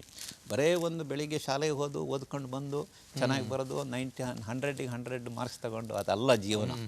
ಪಾಠ ಇವತ್ತೇನು ನಾವು ಓದ್ತೀವಿ, ಇವತ್ತೇನು ಡಿಗ್ರಿ ಸಂಪಾದಿಸ್ತೀವಿ, ಅದರಿಂದ ನಮ್ಮ ಮುಂದಿನ ಜೀವನವನ್ನು ಫೇಸ್ ಮಾಡುವಂಥ ಒಂದು ತಕ್ಕ ಫೌಂಡೇಶನ್ ಅಲ್ಲಿ ಆಗಬೇಕು. ಕರೆಕ್ಟ್. ಹಾಗಾಗಿ ಎಲ್ಲ ರೀತಿಯಲ್ಲಿ ಶಾಲೆಯಲ್ಲಿ ಆಟೋಪಚಾರಗಳು ನಡೀತಾ ಇರ್ತವೆ, ಅಥವಾ ಎಕ್ಸ್ಟ್ರಾ ಕರಿಕ್ಯುಲರ್ ಆ್ಯಕ್ಟಿವಿಟೀಸ್ ನಡೀತಾ ಉಂಟು, ಅದು ಎಲ್ಲದರಲ್ಲೂ ಸಹ ಭಾಗವಹಿಸಬೇಕು. ಅವಾಗಲೇ ಸಹ ನಮ್ಮ ವ್ಯಕ್ತಿತ್ವವನ್ನು ರೂಪಿಸ್ಕೊಳ್ಳಿಕ್ಕೆ ಅದೊಂದು ಒಳ್ಳೆ ಅವಕಾಶ ಸಿಗುತ್ತೆ. ನಿಜ, ಪುಸ್ತಕದ ಬದನೆಕಾಯಿ ಮಾತ್ರ ಅಲ್ಲ, ಜೀವನದಲ್ಲಿ ಜೀವನವನ್ನ ಬದುಕಬೇಕು. ಬದುಕುವುದೇ ಒಂದು ಸಾಧನೆ ಅನ್ನುವಂಥ ಮಾತುಗಳನ್ನು ಕಲಿಬೇಕು. ಆ ಬದುಕಲಿಕ್ಕೆ ಹೇಗೆ ಅಂತ ಬೇಕು, ಅದಕ್ಕೆ ಬೇಕಾಗುವಂತಹ ಒಂದು ಪೂರ್ವ ಸಿದ್ಧತೆಯನ್ನ ನಮ್ಮ ವಿದ್ಯಾರ್ಥಿ ದಿಸೆಯಲ್ಲಿ ಮಾಡಿಕೊಂಡ್ರೆ ಆವಾಗ ನಾವು ಅಲ್ಲಿ ಓದೋದನ್ನ ಇಲ್ಲಿ ಇದು ದಿಸ್ ಇಸ್ ಪ್ರಾಕ್ಟಿಕಲ್, ಅದೆಲ್ಲ ಥಿಯರಾಟಿಕಲ್. ಅವಾಗ ಇಲ್ಲಿ ಅದನ್ನ ಉಪಯೋಗಿಸ್ಲಿಕ್ಕೆ, ಅನ್ವಯಿಸ್ಲಿಕ್ಕೆ, ಅಳವಡಿಸ್ಕೊಳ್ಳಿಕ್ಕೆ ಅದು ಸಹಾಯ. ಓಕೆ. ಜೊತೆಗೆ ಮಹಾಬಲೇಶ್ವರ್ ಸರ್, ತಮ್ಮ ಶಾಲೆಯ ಬಗ್ಗೆ, ಕಾಲೇಜಿನ ಬಗ್ಗೆ, ತಮ್ಮ ಬಾಲ್ಯದ ಬಗ್ಗೆ ಹೇಳಿದ್ರಿ ಸರ್. ತದನಂತರ ಇನ್ನೊಂದು ಲೈಫ್ ಸ್ಟೈಲ್ ಶುರುವಾಗುತ್ತೆ. ತಾವು ವೈವಾಹಿಕ ಜೀವನದ ನಂತರ ಬಂದಿರುವಂತಹ ಒಂದು ಜೀವನ. ಸೊ ತಮ್ಮ ಒಂದು ಫ್ಯಾಮಿಲಿ, ಎಸ್, ಇದು ನನ್ನ ಶ್ರೀಮತಿ ಅನ್ನಪೂರ್ಣ ಅಂತ. ಆ್ಯಕ್ಚುಲಿ ಅವಳು ಇಲ್ಲೇ ಸುರತ್ಕಲ್ನಲ್ಲಿ ನಮ್ಮ ಮಾವ ಪ್ರೊಫೆಸರ್ MV ರಾವ್ ಅಂತ ಸುರತ್ಕಲ್ ಇಂಜಿನಿಯರಿಂಗ್ ಕಾಲೇಜ್ನಲ್ಲಿ ಪ್ರೊಫೆಸರ್ ಆಗಿದ್ದರು. She was also a computer specialist prior to the marriage. So ಮದುವೆ ಆದಮೇಲೆ ನಾನೇ ಫುಲ್ ಟೈಮ್ ಜಾಬ್ ಕೊಟ್ಟೋದ್ರಿಂದ she didn't continue with her. And I should appreciate very very very good homemaker and a housewife. ಹಾಗಾಗಿ ನನಗೆ ಇಬ್ಬರು ಮಕ್ಕಳು, ಆದಿತ್ಯ ಮತ್ತು ಅಚಿಂತ್ಯ ಅಂತೇಳಿ. ಅವರಿಬ್ಬರು ಸಹ ಇವತ್ತು ಇಂಜಿನಿಯರ್ ಆಗಿ ಕೆಲಸ ಮಾಡ್ತಾ ಇದ್ದಾರೆ. ಇಬ್ಬರು ಕೂಡ ಇಂಜಿನಿಯರ್ ಬೆಂಗಳೂರಿನಲ್ಲಿದ್ದಾರೆ. ಮೊದಲನೇವನು ಆದಿತ್ಯ, ಅವನು ಇದರಲ್ಲಿ ಮರ್ಸಿಡೀಸ್ ಬೆನ್ಸ್ನಲ್ಲಿ ಇಂಜಿನಿಯರ್ ಆಗಿ ಕೆಲಸ ಮಾಡ್ತಾ ಇದ್ದಾನೆ. ಎರಡನೇವನು ಸಹ ಇಂಜಿನಿಯರು ಅಚಿಂತ್ಯ ಅಂತೇಳಿ, ಅವನು ಫ್ಲಿಪ್ಕಾರ್ಟ್ನಲ್ಲಿ ಇಂಜಿನಿಯರ್ ಆಗಿ ಕೆಲಸ ಮಾಡ್ತಾ ಇದ್ದಾನೆ, ಬೆಂಗಳೂರಿನಲ್ಲಿದ್ದ. ಮಕ್ಕಳಿಬ್ರು ಯಾರಾದ್ರೂ ಒಬ್ಬರಾದ್ರೂ ಕೂಡ ಬ್ಯಾಂಕಿಂಗ್ ಸೆಕ್ಟರ್ಗೆ ಬರ್ತಾರೆ ಅನ್ನುವಂಥದ್ದು ಯಾರು ಕೂಡ ಬರುವುದಿಲ್ಲ, ಇಂಜಿನಿಯರ್. So may not. ನಮ್ಮ ಇದರಲ್ಲಿ ನಮ್ಮ ಕುಟುಂಬದಲ್ಲಿ ಬ್ಯಾಂಕಿಂಗ್ ಸೆಕ್ಟರಿಗೆ ಬಂದಿದ್ದು ನಾನೇ ಮೊದಲು. ಆ ನಂತರ ನನ್ನ ತಂಗಿ ಅಂತ ಹೇಳಿದ್ನಲ್ಲ, ವಸಂತ ಲಕ್ಷ್ಮಿ ಅಂತ, ಶಿ ಆಲ್ಸೋ ಜಾಯಿಂಟ್ ಬ್ಯಾಂಕ್. ನಾವಿಬ್ಬರೇ ಬ್ಯಾಂಕಿಂಗ್ ಸೆಕ್ಟರಿಗೆ ಬಂದ, ಮತ್ತೆ ಯಾರು ಬ್ಯಾಂಕಿಂಗ್ ಬಂದಿಲ್ಲ. ನನ್ನ ತಂದೆಯ ತಮ್ಮ ಒಬ್ಬರು ಡಾಕ್ಟರ್ HV ಶಿವರಾಮ್ ಅಂತಿದ್ದಾರೆ. ಅವರು ಬೆಂಗಳೂರಿನಲ್ಲಿ is A medical practitioner, is A very leading doctor in Bangalore. Sir, ಇದು ಈ ಫೋಟೋ ಯಾವಾಗ ತೆಗೆದಿದ್ದು ಸರ್? ಇದು ಆವಾಗ ತಾವು ಎಲ್ಲಿದ್ರಿ, ಯಾವ ಪೋಸ್ಟ್ ಅಲ್ಲಿ? ಡೆಲ್ಲಿನಲ್ಲಿ ರೀಜನಲ್ ಹೆಡ್ ಆಗಿದ್ದಾಗ, I was assistant general manager at that time. ಆ ಸಮಯದಲ್ಲಿ ನಮ್ಮ ಕೃಷಿ ವಿಶ್ವವಿದ್ಯಾಲಯದಲ್ಲಿ ನಮ್ಮ ಹಳೆ ವಿದ್ಯಾರ್ಥಿಗಳದ್ದು ಒಂದೆಲ್ಲ ಬ್ಯಾಚ್ ಉಂಟು, ಅದಕ್ಕೆ ನಾವು ಬೆಳ್ಳಿ ಮೈತ್ರಿ ಅಂತ ಹೇಳ್ತೀವಿ. ಸೊ ಆ ಸಂದರ್ಭದಲ್ಲಿ ಅವ್ರದ್ದೊಂದು ಗೆಟ್ ಟುಗೆದರ್ ಇತ್ತು. ಅವರು ಮಹಾಬಲೇಶ್ವರ್ ನಿಮ್ಮ ಫ್ಯಾಮಿಲಿ ಫೋಟೋ ಬೇಕು ಅಂತ ಹೇಳಿದರು. ಹಾಗೆ ನಾವು ಸ್ಟುಡಿಯೋಕ್ಕೆ ಹೋಗಿ ತೆಗೆಸಿದ್ವಿ. I think somewhere in 2006 or 2007. 2006 ಅಲ್ಲಿ ಈ ರೀತಿ ಇದ್ರಿ. ಇದು ಆ ಸಮಯದಲ್ಲಿ ಡೆಲ್ಲಿನಲ್ಲಿ ಇದ್ದಾಗ ನಾವು ಅಲ್ಲಿ ಡೆಲ್ಲಿ ಸುತ್ತಮುತ್ತ ಪ್ರದೇಶಗಳಿಗೆಲ್ಲ ಹೋಗಿದ್ದು. ಸೊ ನಿಮ್ಗೆ ಗೊತ್ತಲ್ಲ, ನಾರ್ತ್ ಇಂಡಿಯಾ ಅಂದರೆ ಸ್ನೋಫಾಲ್ ಎಲ್ಲ ಚೆನ್ನಾಗಿರುತ್ತೆ. ಸೊ ಅಂಥ ಒಂದು ಸಂದರ್ಭದಲ್ಲಿ ಅಲ್ಲಿಯ ಆ ಪ್ರದೇಶದ ಅಲ್ಲಿಯ ಜನಗಳದ್ದು ಡ್ರೆಸ್ ಹಾಕ್ಕೊಂಡು ತೆಗೆದಂಥ ಒಂದು ಫೋಟೋ ಇದೆ. ಜೊತೆಗೆ ತಮ್ಮ ಒಂದು ಸುಂದರ ಕುಟುಂಬ ಸರ್. ಈ ಕುಟುಂಬದ ಬಗ್ಗೆ, ತಮ್ಮ ಒಂದು ವೈವಾಹಿಕ ಜೀವನ ಯಾವಾಗ ಪ್ರಾರಂಭ ಆಯಿತು, ಆ ಒಂದು ಸಂದರ್ಭ ಸರ್ ಹೇಗೆ ನೆನಪಿದೆ? ನಮ್ಮದು ಅರೇಂಜ್ಡ್ ಮ್ಯಾರೇಜ್. After marriage. ನಾನು ಅವಾಗ ಮಂಗಳೂರಿನಲ್ಲಿ ಅಗ್ರಿಕಲ್ಚರಲ್ ಫೀಲ್ಡ್ ಆಫೀಸರ್ ಆಗಿದ್ದೆ. ನನ್ನ ಶ್ರೀಮತಿಯು ಕೂಡ ಶಿ ವಾಸ್ ವಿತ್ ಅದೇ KRECನಲ್ಲೇ ಕಂಪ್ಯೂಟರ್ ಆಪರೇಟರ್ ಆಗಿ ಕೆಲಸ ಮಾಡ್ತಾ ಇದ್ರು. ಜೊತೆಗೆ ಸರ್, ಈಗ ಸುಂದರ ಕುಟುಂಬದಲ್ಲಿ ಇನ್ನೊಂದು ಪುಟ್ಟ ಒಂದು ನಿಮ್ಮ ಮನೆಯಲ್ಲಿ ಒಂದು ಎನರ್ಜಿ ಅಥವಾ ಒಂದು ಪಾಸಿಟಿವ್ ವೈಬ್ರೇಷನ್ ಅನ್ನುವಂಥದ್ದು. ಇವಳು ನನ್ನ ಮೊಮ್ಮಗಳು ಸುರಭಿ ಅಂತ ಹೆಸರು, ನನ್ನ ಮಗ ಆದಿತ್ಯನ ಮಗಳು, ಆಮೇಲೆ ನನ್ನ ಸೊಸೆ ಸುಪ್ರಜಾ ಅಂತ ಹೇಳಿ. ಸೊ ಇದು ಈಗ ಮಂಗಳೂರಿನಲ್ಲಿ ಮೊನ್ನೆ ಇವರೆಲ್ಲರೂ ಸಹ ಒಟ್ಟಿಗೆ ಬಂದಿದ್ದರು. ನಮ್ಮ ತಂದೆ ತಾಯಿಯೂ ಕೂಡ ಇದ್ದರು. ಅವರಿಗೆ ಸ್ವಲ್ಪ ಮೆಡಿಕಲ್ ಟ್ರೀಟ್ಮೆಂಟು ಇಂಥದ್ದೆಲ್ಲ ಬೇಕಿತ್ತು. ಆ ಸಂದರ್ಭದಲ್ಲಿ ನನ್ನ ಇಬ್ಬರೂ ಮಕ್ಕಳು ಸಹ ಬಂದಿದ್ದರು. ಹಾಗಾಗಿ ಆ ಸಂದರ್ಭದಲ್ಲಿ ನಮ್ಮ ಈ ಹಳೆಯ ಅವಿಭಕ್ತ ಕುಟುಂಬದ ಒಂದು ನೆನಪು ಕೂಡ ಆವಾಗ ಆಯಿತು. ಹಾಗಾಗಿ ಆ ಮಟ್ಟಿಗೆ ನಾನು ನಿಜಕ್ಕೂ ಅದೃಷ್ಟವಂತ ಅಂತಲೇ ಹೇಳ್ಬೋದು. ನಿಜ, ಖುಷಿಯಾಗುವಂಥದ್ದು ಸರ್. ತಮ್ಮ ಮನೆಯಲ್ಲಿ ಆ ಒಂದು ಸನಾತನ ಸಂಸ್ಕಾರ ಸಂಸ್ಕೃತಿ ತುಂಬ ದೊಡ್ಡ ಮಟ್ಟದಲ್ಲಿ ನಮಗೆ ಕಣ್ಣಿಗೆ ಕಾಣ್ತಾ ಇದೆ, ಕಣ್ಣಿಗೆ ಒಂದು ಹಬ್ಬ ಅಂತ ಕೇಳ್ಬೋದು. ಸೊ ನಾವು ನಿಮ್ಮ ತಂದೆ ತಾಯಂದಿರನ್ನು ನೋಡ್ತಾ ಇದ್ದೇವೆ. ಎಸ್, ಹಾಗಾಗಿ ನೀವು ನಮ್ಮ ಕುಟುಂಬದಲ್ಲಿ 2 ವರ್ಷದ ಮಗುವಿನಿಂದ ಹಿಡಿದು 90 ವರ್ಷದ ನಮ್ಮ ತಂದೆಯವರೆಗೂ ಸಹ, ಸೊ 2 ವರ್ಷದಿಂದ 90 ವರ್ಷ ಈ ಒಂದು ವ್ಯಕ್ತಿಗಳೆಲ್ಲ ನಮ್ಮ ಕುಟುಂಬದಲ್ಲಿದ್ದಾರೆ. ಹಾಗಾಗಿ ನಾನು ಅದೃಷ್ಟವಂತ. ನಿಜ. ನಮ್ಮ ಊರೇ ಹಳ್ಳಿ, ಅದರಲ್ಲಿ ಅಲ್ಲಿಂದ ಬಂದು ಇದ್ದು ದೇವ್ರ ದಯದಿಂದ ವಿದ್ಯಾಭ್ಯಾಸನೆಲ್ಲ ಒಟ್ಟಿಗೆ ಮಾಡಿ ನನ್ನ ಮಗ ಕರ್ನಾಟಕ ಬ್ಯಾಂಕಲ್ಲಿ MD ಆದ ಅಂದರೆ ನನಗೆ ಅತ್ಯಂತ ಸಂತೋಷದ ವಿಷಯ ಆಯಿತಾ. ನಾನೇನು ಅದಕ್ಕೋಸ್ಕರ ಪ್ರಯತ್ನ ಹೆಚ್ಚು ಮಾಡಲಿಲ್ಲ. ದೇವ್ರ ದಯ, ಅವರ ಸ್ವಂತ ಪ್ರಯತ್ನ, ಈ ಎಲ್ಲ ಹಿನ್ನೆಲೆ ಒಳಗೆ ಅವರು ಇವತ್ತು ದೊಡ್ಡ ನಮಗೆ ಬ್ಯಾಂಕಿನಲ್ಲಿ ದೊಡ್ಡ ಒಂದು ಆಫೀಸರ್ ಆಗಿ ಇರೋದೊಂದು ನಮಗೆ ತುಂಬ ಸಂತೋಷದ ವಿಷಯ. ಮಕ್ಕಳಿಗೆ ಇರುತ್ತೆಲ್ಲ ತುಂಟತನ ಹಾಗೆ, ಮತ್ತೆ ಮನೇಲಿ ಏನಾದರೂ ಒಂದಾಗುತ್ತೆ, ಮತ್ತೆ ದಿನಚರಿಗಾದರೂ ಅಷ್ಟೇ ಎಲ್ಲ ನಮ್ಮೊಟ್ಟಿಗೆ ಸ್ವಲ್ಪ ಹೆಲ್ಪ್ ಮಾಡ್ತಾ ಇದ್ರು. ಈಗ ಮೊದಲೆಲ್ಲ ನಾವೇ ಮಾಡ್ಬೇಕಲ್ಲ ಮನೆ ಕೆಲಸಗಳನ್ನೆಲ್ಲವ, ಒಂದು ಅಂಥದ್ರಲ್ಲೆಲ್ಲ ಹೆಲ್ಪ್ ಮಾಡ್ತಾ ಇದ್ರು. ಇವನೇ ನಮಗೆ ದೊಡ್ಡ ಮಗ, ಇನ್ನು 3 ಜನ ಹೆಣ್ಮಕ್ಳು, ಅವನ್ನೆಲ್ಲ ಮದುವೆ ಮಾಡಿಕೊಟ್ಟಾಗಿದೆ. ಮತ್ತೆ ಹೆಚ್ಚಿಂದೇನು ಇಲ್ಲ, ಆದರೆ ಒಳ್ಳೆ ರೀತಿಯಲ್ಲಿ ಬೆಳೆದಿದ್ದಾರೆ. ಮತ್ತೆ ನಮ್ಮ ಹತ್ರ ಇದು ಬೇಕಾದಷ್ಟು ಕೊಟ್ಟೆ ಎಲ್ಲ ಒರೆಸ್ಲಿಕ್ಕೆ ಎಲ್ಲ ಅವಾಗ ಏನು ಇರಲಿಲ್ಲ. ಕಷ್ಟಪಟ್ಟು ಓದಿ ಮೇಲೆ ಬಂದದ್ದು. ಆಮೇಲೆ ಇವತ್ತಿಗೂ ಅಷ್ಟೇ ನಮ್ಮ ಮಗ ಆಗಲಿ, ನಮ್ಮ ಸೊಸೆ ಆಗಲಿ, ಮೊಮ್ಮಕ್ಕಳಾಗಲಿ ಎಲ್ಲ ನಮಗೂ ಅವ್ರು ಹೊಂದ್ಕೊಂಡು ಚೆನ್ನಾಗಿದ್ದಾರೆ.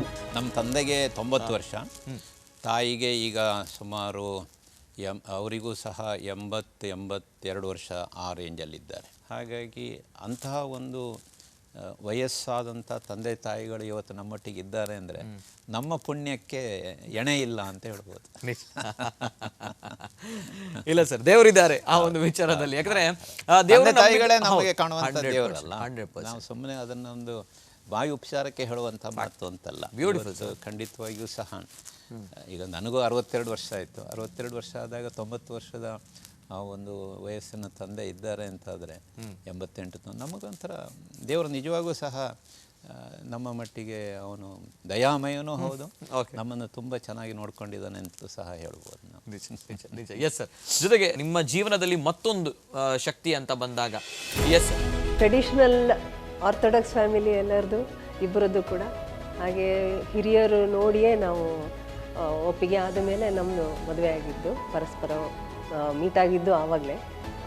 ನನಗೆ ವ್ಯಕ್ತಿತ್ವ ತುಂಬ ಇಷ್ಟ ಆಗಿತ್ತು.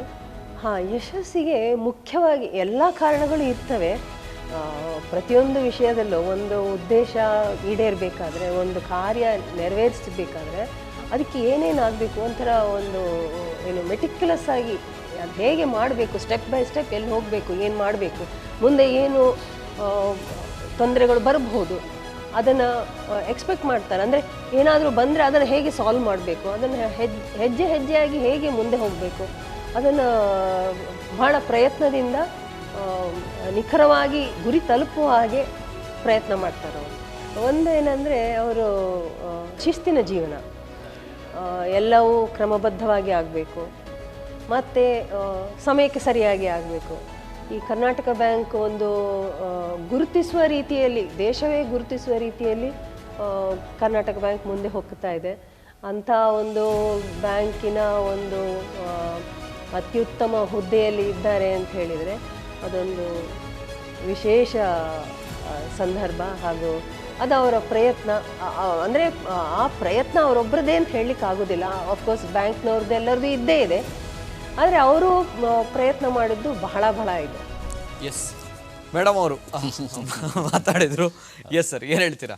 ಎಷ್ಟು ಸಾರ್ಥಕತೆ ಇದೆ ಅಂದರೆ ತಮ್ಮ ಒಂದು ಈ ಸಾಧನೆ ಯಶಸ್ಸಿನಲ್ಲಿ ಅವರ ಬಹುದೊಡ್ಡ ಪಾಲು ಕೂಡ ಇದೆ. ಅಂದರೆ ಪತ್ನಿ ಅಂದರೆ ಗಂಡನ ಮನಸ್ಸನ್ನು ಅರಿತುಕೊಂಡು ಸಹಧರ್ಮಿಣಿಯಾಗಿ ಇರಬೇಕು ಅಂತ ನಮ್ಮ ಸನಾತನ ಧರ್ಮದ ಕಲ್ಪನೆ. ಹಾಗಾಗಿ ನಾನು ಅದೃಷ್ಟವಂತ ಅಂತ ಹೇಳೋದು. ನನ್ನ ಮನಸ್ಸನ್ನು ಅರ್ಥ ಮಾಡಿಕೊಂಡು ಒಂದು ರೀತಿಯಲ್ಲಿ ಅದನ್ನು ಕಾರ್ಯಗತಗೊಳಿಸಲಿಕ್ಕೆ ಏನೇನು ಸಹಕಾರ ಬೇಕೋ ಅದನ್ನು ಕೊಡುವಂಥದ್ದು. ಜೊತೆಗೆ ಎಲ್ಲಿಯಾದರೂ ನನ್ನ ಯೋಚನೆಗಳು ಇನ್ನೊಂದು ಸ್ವಲ್ಪ ಬೇರೆ ರೀತಿಯಲ್ಲಿ ಇರಬೇಕು, it could be further improved, it could be done in a different way, ಆ ಥರ ಇದ್ದಾಗ she is also acting as my friend. Okay, ಈ ಗಂಡ ಹೇಳಿದಾಗೆ ಹೆಂಡತಿ ಕೇಳ್ಕೊಂಡಿರಬೇಕು ಅಂತ ಅಲ್ಲ ಅದು. ಕರೆಕ್ಟ್. ಆದರೆ ಗಂಡನಿಗೂ ಸಹ ಕೆಲವು ಸಮಯದಲ್ಲಿ ಒಳ್ಳೆಯ ರೀತಿಯ ಸಲಹೆ, ಸಹಕಾರ ಮಾಡಲೇಬೇಕು. ಸಲಹೆಯನ್ನು ಕೊಟ್ಟಾಗ ದಟ್ ಇಸ್ ಎ ಬೋನಸ್. ಹಾಗಾಗಿ ನನಗೆ ಅನ್ನಪೂರ್ಣಳ ಬಗ್ಗೆ ಒಂದು ರೀತಿ ಹೆಮ್ಮೆ ಏನಂದರೆ, ನನಗೆ ಒಂದು ರೀತಿಯಲ್ಲಿ ಬೋನಸ್ ಉಂಟಲ್ಲಿ. ಆ ಸಲಹೆಯನ್ನು ಸಹ ಕೊಟ್ಟು, ಸಹಕಾರವನ್ನು ಸಹ ಕೊಟ್ಟು, ಅದಕ್ಕಿಂತ ಮುಖ್ಯವಾಗಿ ಏನು ಅಂದರೆ ಕುಟುಂಬವನ್ನು ಬಹಳ ಚೆನ್ನಾಗಿ ನಡೆಸ್ಕೊಂಡು ಬರುವಂಥದ್ದು. ಮಕ್ಕಳ ಒಂದು ವಿದ್ಯಾಭ್ಯಾಸ, ಅವರಿಗೆ ಒಂದು ಬೇಕಾದಂಥ ಒಂದು ವ್ಯವಸ್ಥೆಗಳು, ನನ್ನ ಅಬ್ಸೆನ್ಸ್ನಲ್ಲೂ ಸಹ she has been able to take care of not only my children, she was able to take care of me also. ಹಾಗಾಗಿ ಒಂದು ರೀತಿಯಲ್ಲಿ ನನಗೆ ಹೆಮ್ಮೆ ಉಂಟು, ಗೌರವ ಉಂಟು. ಆ ರೀತಿಯಲ್ಲಿ ನಾನು ಸ್ವಲ್ಪ ಅದೃಷ್ಟವಂತ ಅಂತ ಹೇಳ್ಬೋದು. Beautiful sir, beautiful. ಜೊತೆಗೆ ಮತ್ತೊಂದು ಖುಷಿಯ ಸಂಗತಿ, ಪ್ರೌಡ್ ಫೀಲ್ ಅನ್ನುವಂಥದ್ದು. ತಂದೆಯ ಒಂದು ಯಶಸ್ಸಿನ ಸಾಧನೆಯ ಬಗ್ಗೆ ಹೆಮ್ಮೆಯಿಂದ ಮಾತನಾಡಿದಂತಹ ಮಕ್ಕಳು, ಇಬ್ಬರು ಮಕ್ಕಳು ಮಾತನಾಡಿದ್ದಾರೆ. ಏನು ಹೇಳಿದ್ದಾರೆ ನೋಡ್ಕೊ. ಸ್ಕೂಲಲ್ಲಿ ಒಂದ್ಸತಿ ಕೇಳಿದ್ರು ನಂಗೆ, ಸಾಧಾರಣ ಇದು ನಾವು ಡೆಲ್ಲಿಯಲ್ಲಿರುವಾಗ ಇದು ಟ್ರಾವೆಲ್ ಎಲ್ಲ ಆಗ ತುಂಬ ಫ್ರೀಕ್ವೆಂಟ್ ಆಗಿತ್ತು. ಪ್ರತಿಯೊಂದು 3 ವರ್ಷಕ್ಕೂ ಒಂದೊಂದು ಸ್ಕೂಲಿಗೆ ಹೋಗ್ತಾಯಿದ್ರು. ಡೆಲ್ಲಿಯಲ್ಲಿ ಸುಮ್ಮನೆ ಹೀಗೆ ಯಾವುದೋ ಒಂದು ಕ್ಲಾಸಲ್ಲಿ ಟೀಚರ್ ಎಲ್ರಿಗೂ ಕೇಳ್ತಾಯಿದ್ರು, ನಿಮ್ಮ ರೋಲ್ ಮಾಡೆಲ್ ಯಾರು?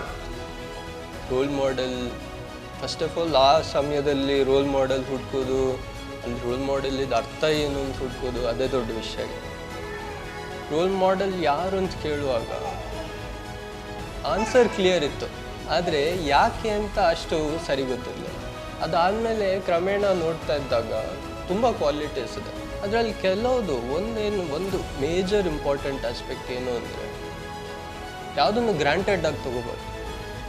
ಯಾವುದೇ ಸಿಚುವೇಶನ್ ಬರಲಿ ಲೈಫಲ್ಲಿ, we expect the best but we plan for the worst. ಈ ಒಂದು ಸ್ಟೇಟ್ಮೆಂಟ್ ಅಥವಾ ಒಂದು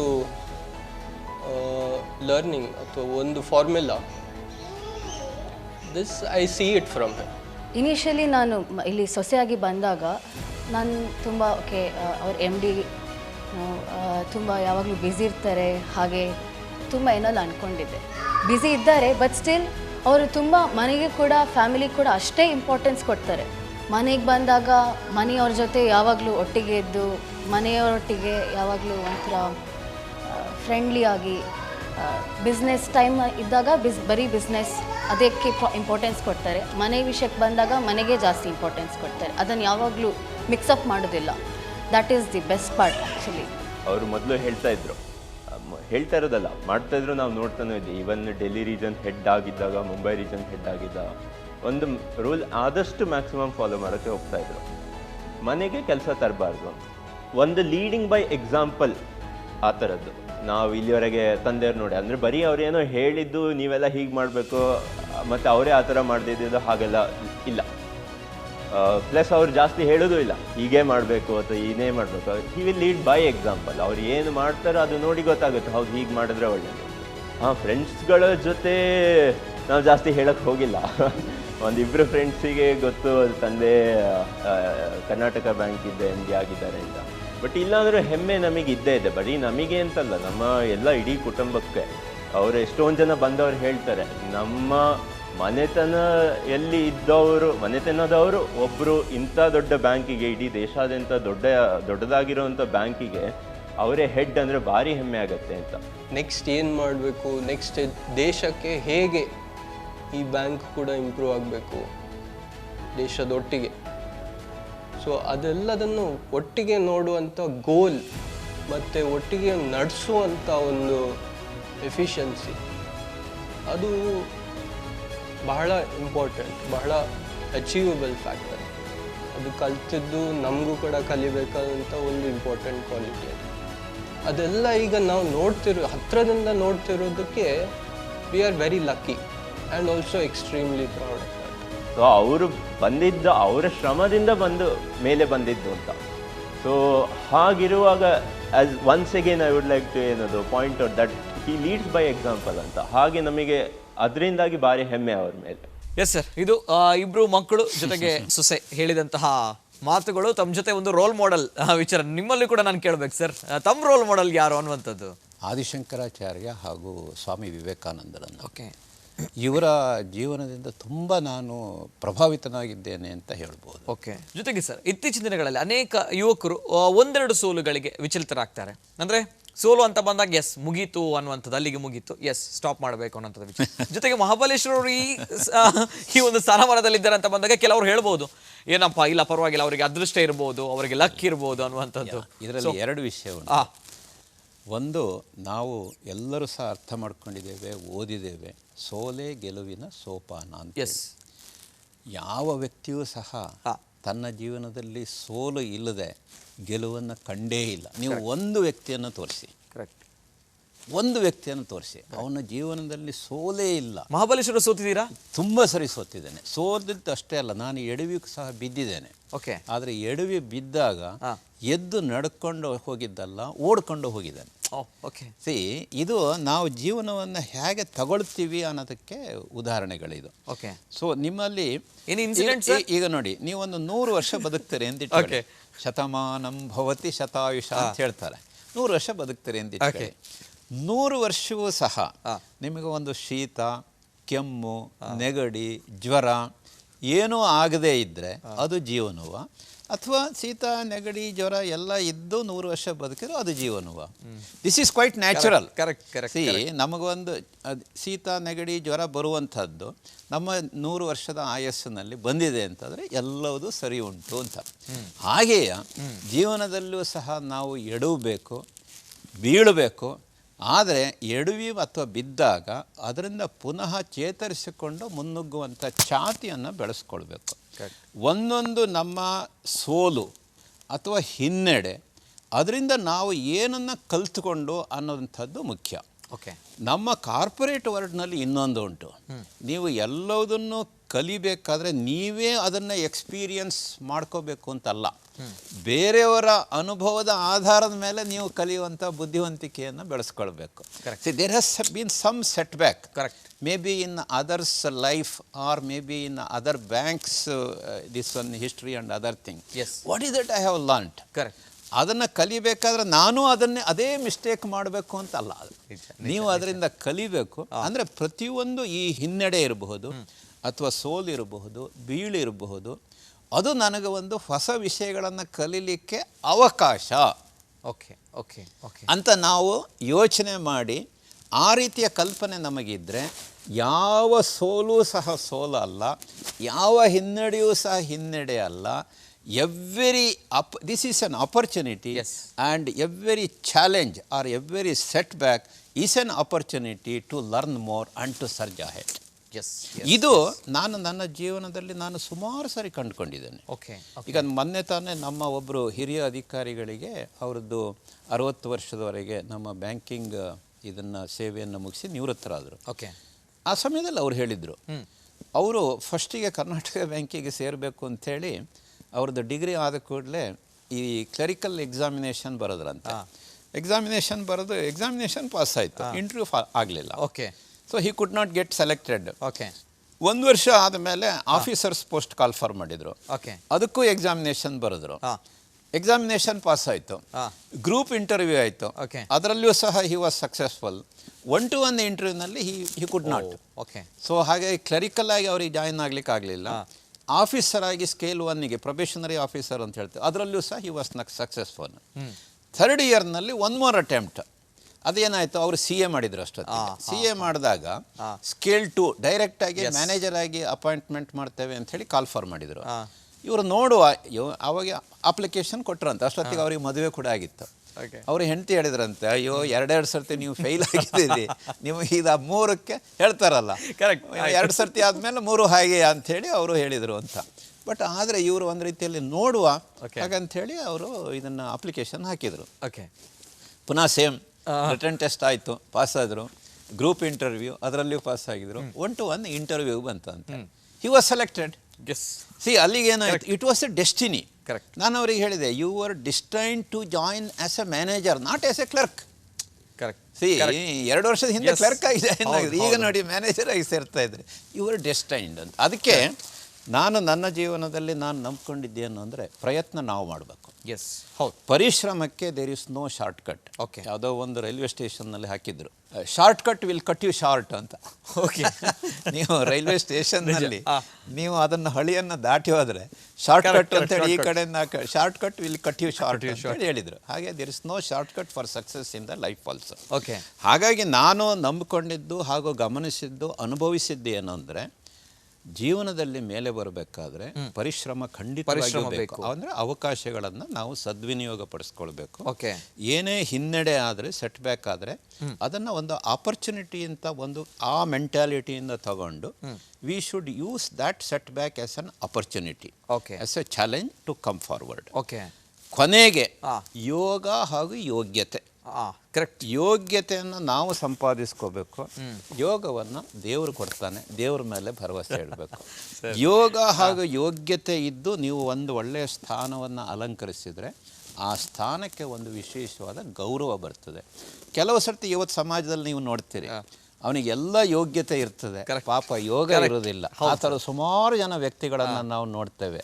ಎಂಥ ಒಳ್ಳೆ ವ್ಯಕ್ತಿ, ಇವರೇನು ಭಾರತದ ಪ್ರಧಾನಮಂತ್ರಿ ಆಗಬಹುದಲ್ಲ ಇತ್ತಲ್ಲ ಅಂತ ಹೇಳ್ತೇವೆ, ಆದರೆ ಅವರಿಗೆ ಆ ಯೋಗ ಬಂದಿರೋದಿಲ್ಲ. ಕೆಲವು ಸರಿ ಅದಕ್ಕೆ ತದ್ವಿರುದ್ಧವೂ ಆಗ್ತದೆ, ಅದ್ರ ಬಗ್ಗೆ ನಾವು ಹೆಚ್ಚೇ ಕಮೆಂಟ್ ಮಾಡೋದು ಬೇಡ.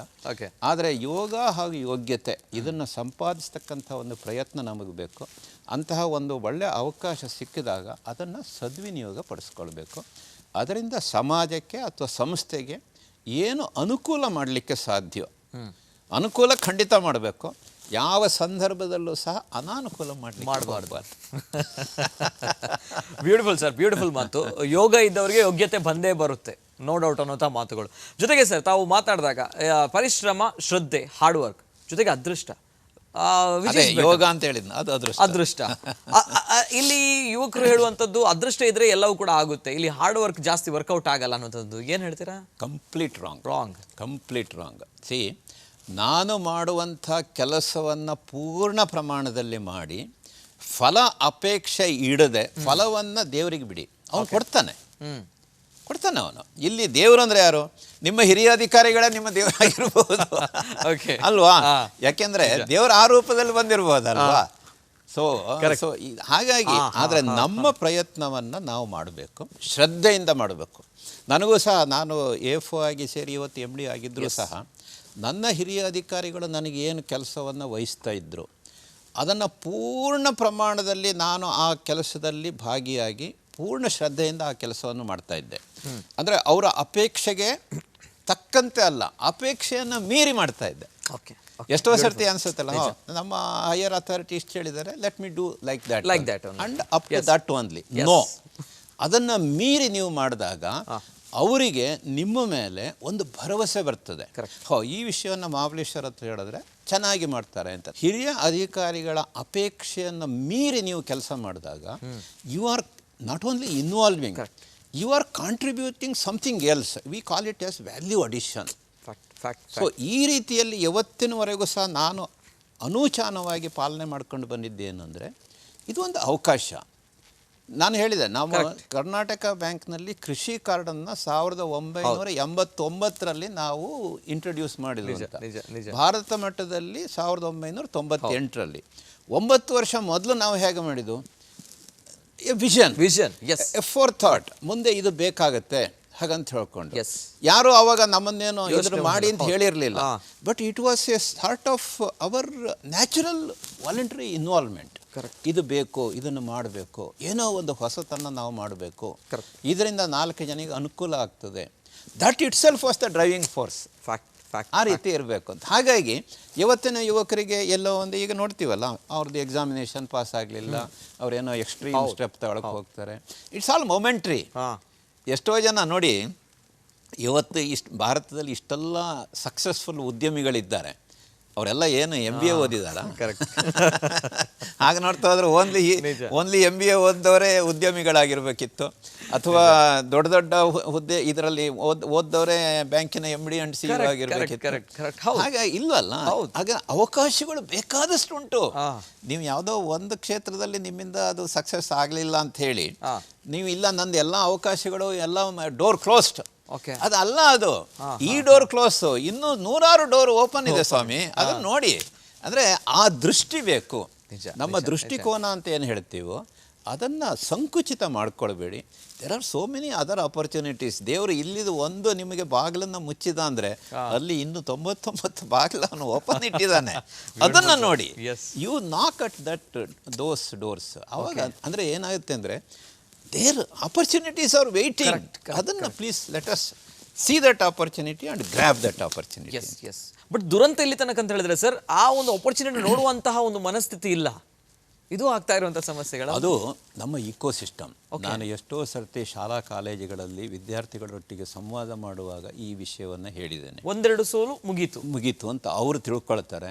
ಬಟ್ ಆ ಸೋಲೆ ಸುಖದ ಮುಂದಿನ ಒಂದು ಗೆಲುವಿನ ಸೋಪಾನ ಅಂತ ಉಂಟಲ್ಲ, ಆ ಒಂದು ಹಿನ್ನೆಲೆಯನ್ನು ಅಧ್ಯಾಪಕರು ಸರಿಯಾದ ರೀತಿಯಲ್ಲಿ ಅವರಿಗೆ ವಿವರಿಸಬೇಕು.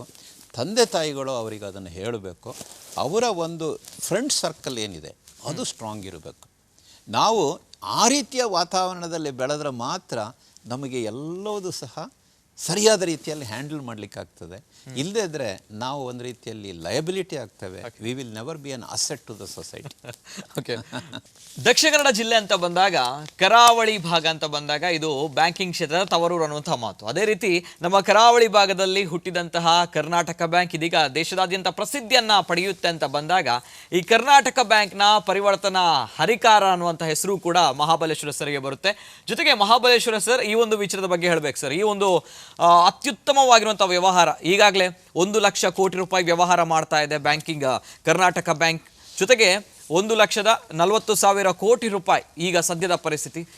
ಏನು ಸರ್, ಏನು ಸಕ್ಸಸ್? ಯಾಕಂದರೆ ದಿನದಿಂದ ದಿನಕ್ಕೆ ಅನೇಕ ಕಾಂಪಿಟೇಷನ್ಗಳಿವೆ. ಈ ಒಂದು ಕಾಂಪಿಟೇಷನ್ ಯುಗದಲ್ಲಿ ಹೇಗೆ ಸರ್ವೈವ್ ಆಗ್ತಾ ಇದೆ, ದೊಡ್ಡ ಮಟ್ಟದಲ್ಲಿ ಯಶಸ್ಸು ಆಗ್ತಾ ಇದೆ? ಕರ್ನಾಟಕ ಬ್ಯಾಂಕು ನನ್ನ ಹೆಮ್ಮೆಯ ಬ್ಯಾಂಕ್. ಎಸ್, ಕೇವಲ ನನ್ನ ಹೆಮ್ಮೆ ಅಷ್ಟೇ ಅಲ್ಲ, 8,500 ಸಿಬ್ಬಂದಿಗಳ ಹೆಮ್ಮೆಯ ಬ್ಯಾಂಕ್. 1,20,00,000 ಗ್ರಾಹಕರ, ಭಾರತದಾದ್ಯಂತ ಇರತಕ್ಕಂಥ ಗ್ರಾಹಕರ ಹೆಮ್ಮೆಯ ಬ್ಯಾಂಕ್. ಸುಮಾರು 2,25,000 ಷೇರುದಾರರ ಹೆಮ್ಮೆಯ ಬ್ಯಾಂಕ್. 98 ವರ್ಷಗಳ ಚೇತೋಹಾರಿ ಅಸ್ತಿತ್ವ ಇರತಕ್ಕಂಥ ಒಂದು ಭಾರತದ ಪ್ರಸಿದ್ಧ ಬ್ಯಾಂಕ್. ಕರ್ನಾಟಕದ ಹೆಮ್ಮೆ, ಭಾರತದ ಹೆಮ್ಮೆ, ಕರಾವಳಿಯ ಹೆಮ್ಮೆ. ಇದು ಎಲ್ಲವೂ ಸಹ ವಾಸ್ತವ. ನಿಜ ನಿಜ ನಿಜ. ಆದರೆ ಇದರ ಹಿಂದೆ ಸಾವಿರಾರು ಜನರ, ಲಕ್ಷಾಂತರ ಜನರ ಅವಿರತ ಪರಿಶ್ರಮ, ದುಡಿಮೆ ಎಲ್ಲವೂ ಉಂಟು.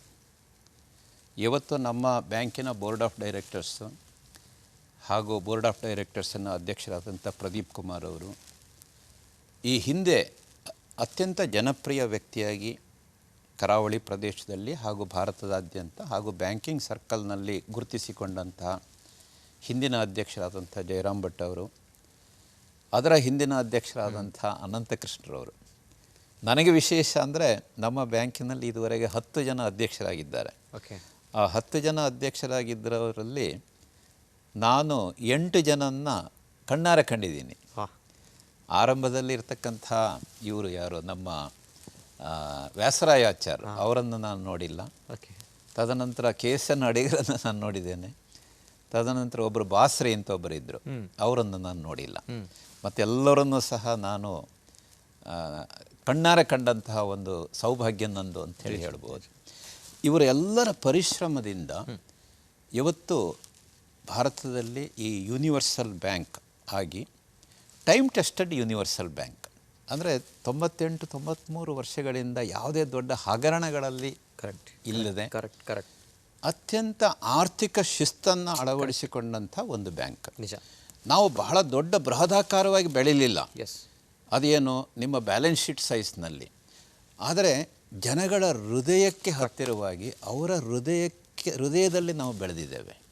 ಇವತ್ತು ಎಷ್ಟೋ ಜನ ಗ್ರಾಹಕರು ನಮಗೆ ಇಲ್ಲಿ ಸ್ಥಾನ ಕೊಟ್ಟಿದ್ದಾರೆ. ಹೌದು, ನಮ್ಮ ಬ್ಯಾಂಕ್ ಇದು ಅಂಥೇಳಿ ಹೆಮ್ಮೆಯಿಂದ ಹೇಳ್ತಾರೆ. ಈ ಹಿನ್ನೆಲೆಯಲ್ಲಿ ನಾವೀಗ 98 ವರ್ಷ 99 ವರ್ಷ ಆಗಿದೆ. ಹಾಗಂತ ಹೇಳಿ ಮನುಷ್ಯನ ವಯಸ್ಸಿಗೂ ಒಂದು ಸಂಸ್ಥೆಯ ವಯಸ್ಸಿಗೂ ವ್ಯತ್ಯಾಸ ಇರುತ್ತೆ. ಮನುಷ್ಯನಿಗೆ 70, 80, 90 ವರ್ಷ ಆದಮೇಲೆ ಇನ್ನು ಇವ್ರ ಕತೆ ಮುಗೀತು ಅಂತ. ಎಸ್. ಆದರೆ ಸಂಸ್ಥೆಯಲ್ಲಿ ಏನಾಗುತ್ತೆ, ವರ್ಷ ಜಾಸ್ತಿ ಆದಾಗ ಸಹ ಸಂಸ್ಥೆ ಗಟ್ಟಿಯಾಗ್ತದೆ, ಸದೃಢವಾಗಿ ಬರ್ತದೆ. ಅದಕ್ಕೆ ಜೀವಂತ ಉದಾಹರಣೆ ನಮ್ಮ ಕರ್ನಾಟಕ ಬ್ಯಾಂಕ್.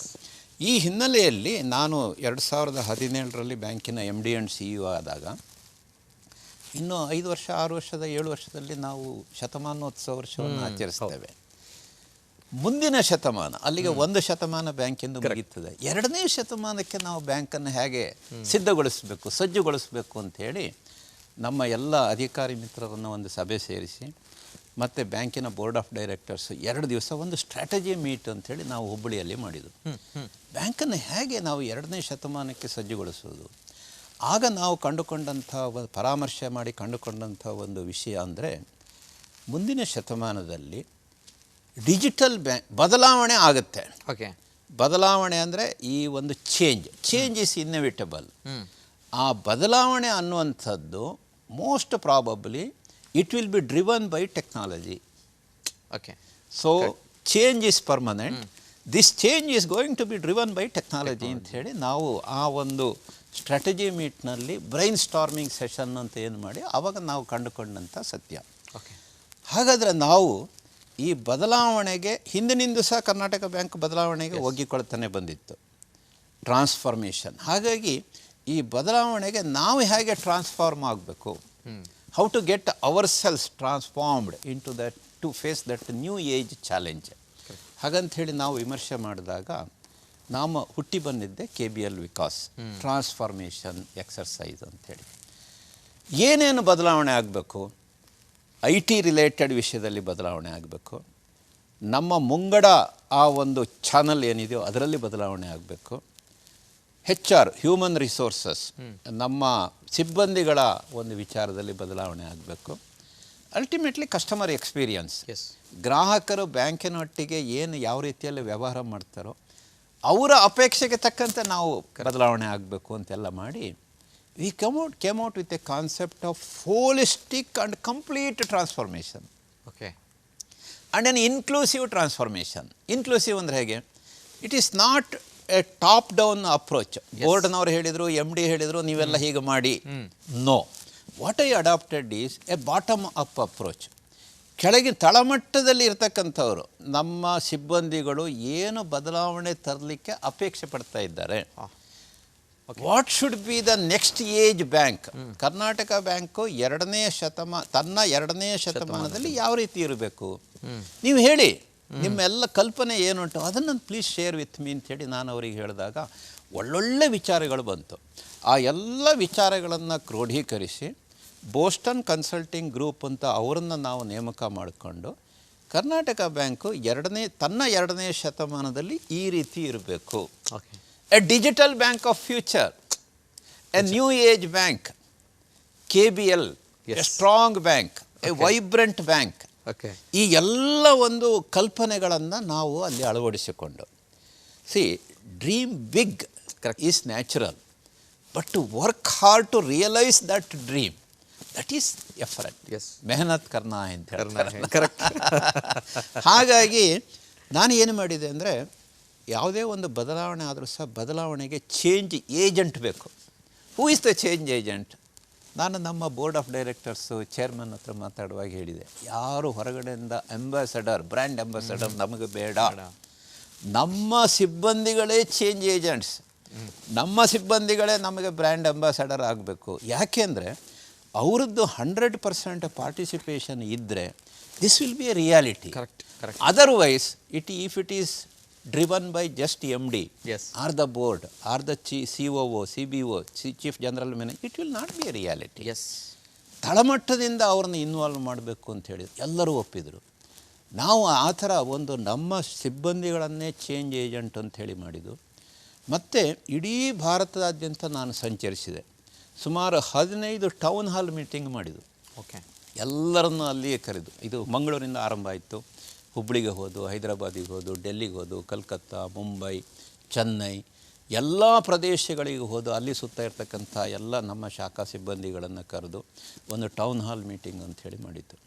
ನಮ್ಮಲ್ಲಿ 2 ಯೂನಿಯನ್ ಇದ್ದಾವೆ, ಒಂದು ಕ್ಲರಿಕಲ್ ಯೂನಿಯನ್, ಮತ್ತೊಂದು ಆಫೀಸರ್ಸ್ ಯೂನಿಯನ್.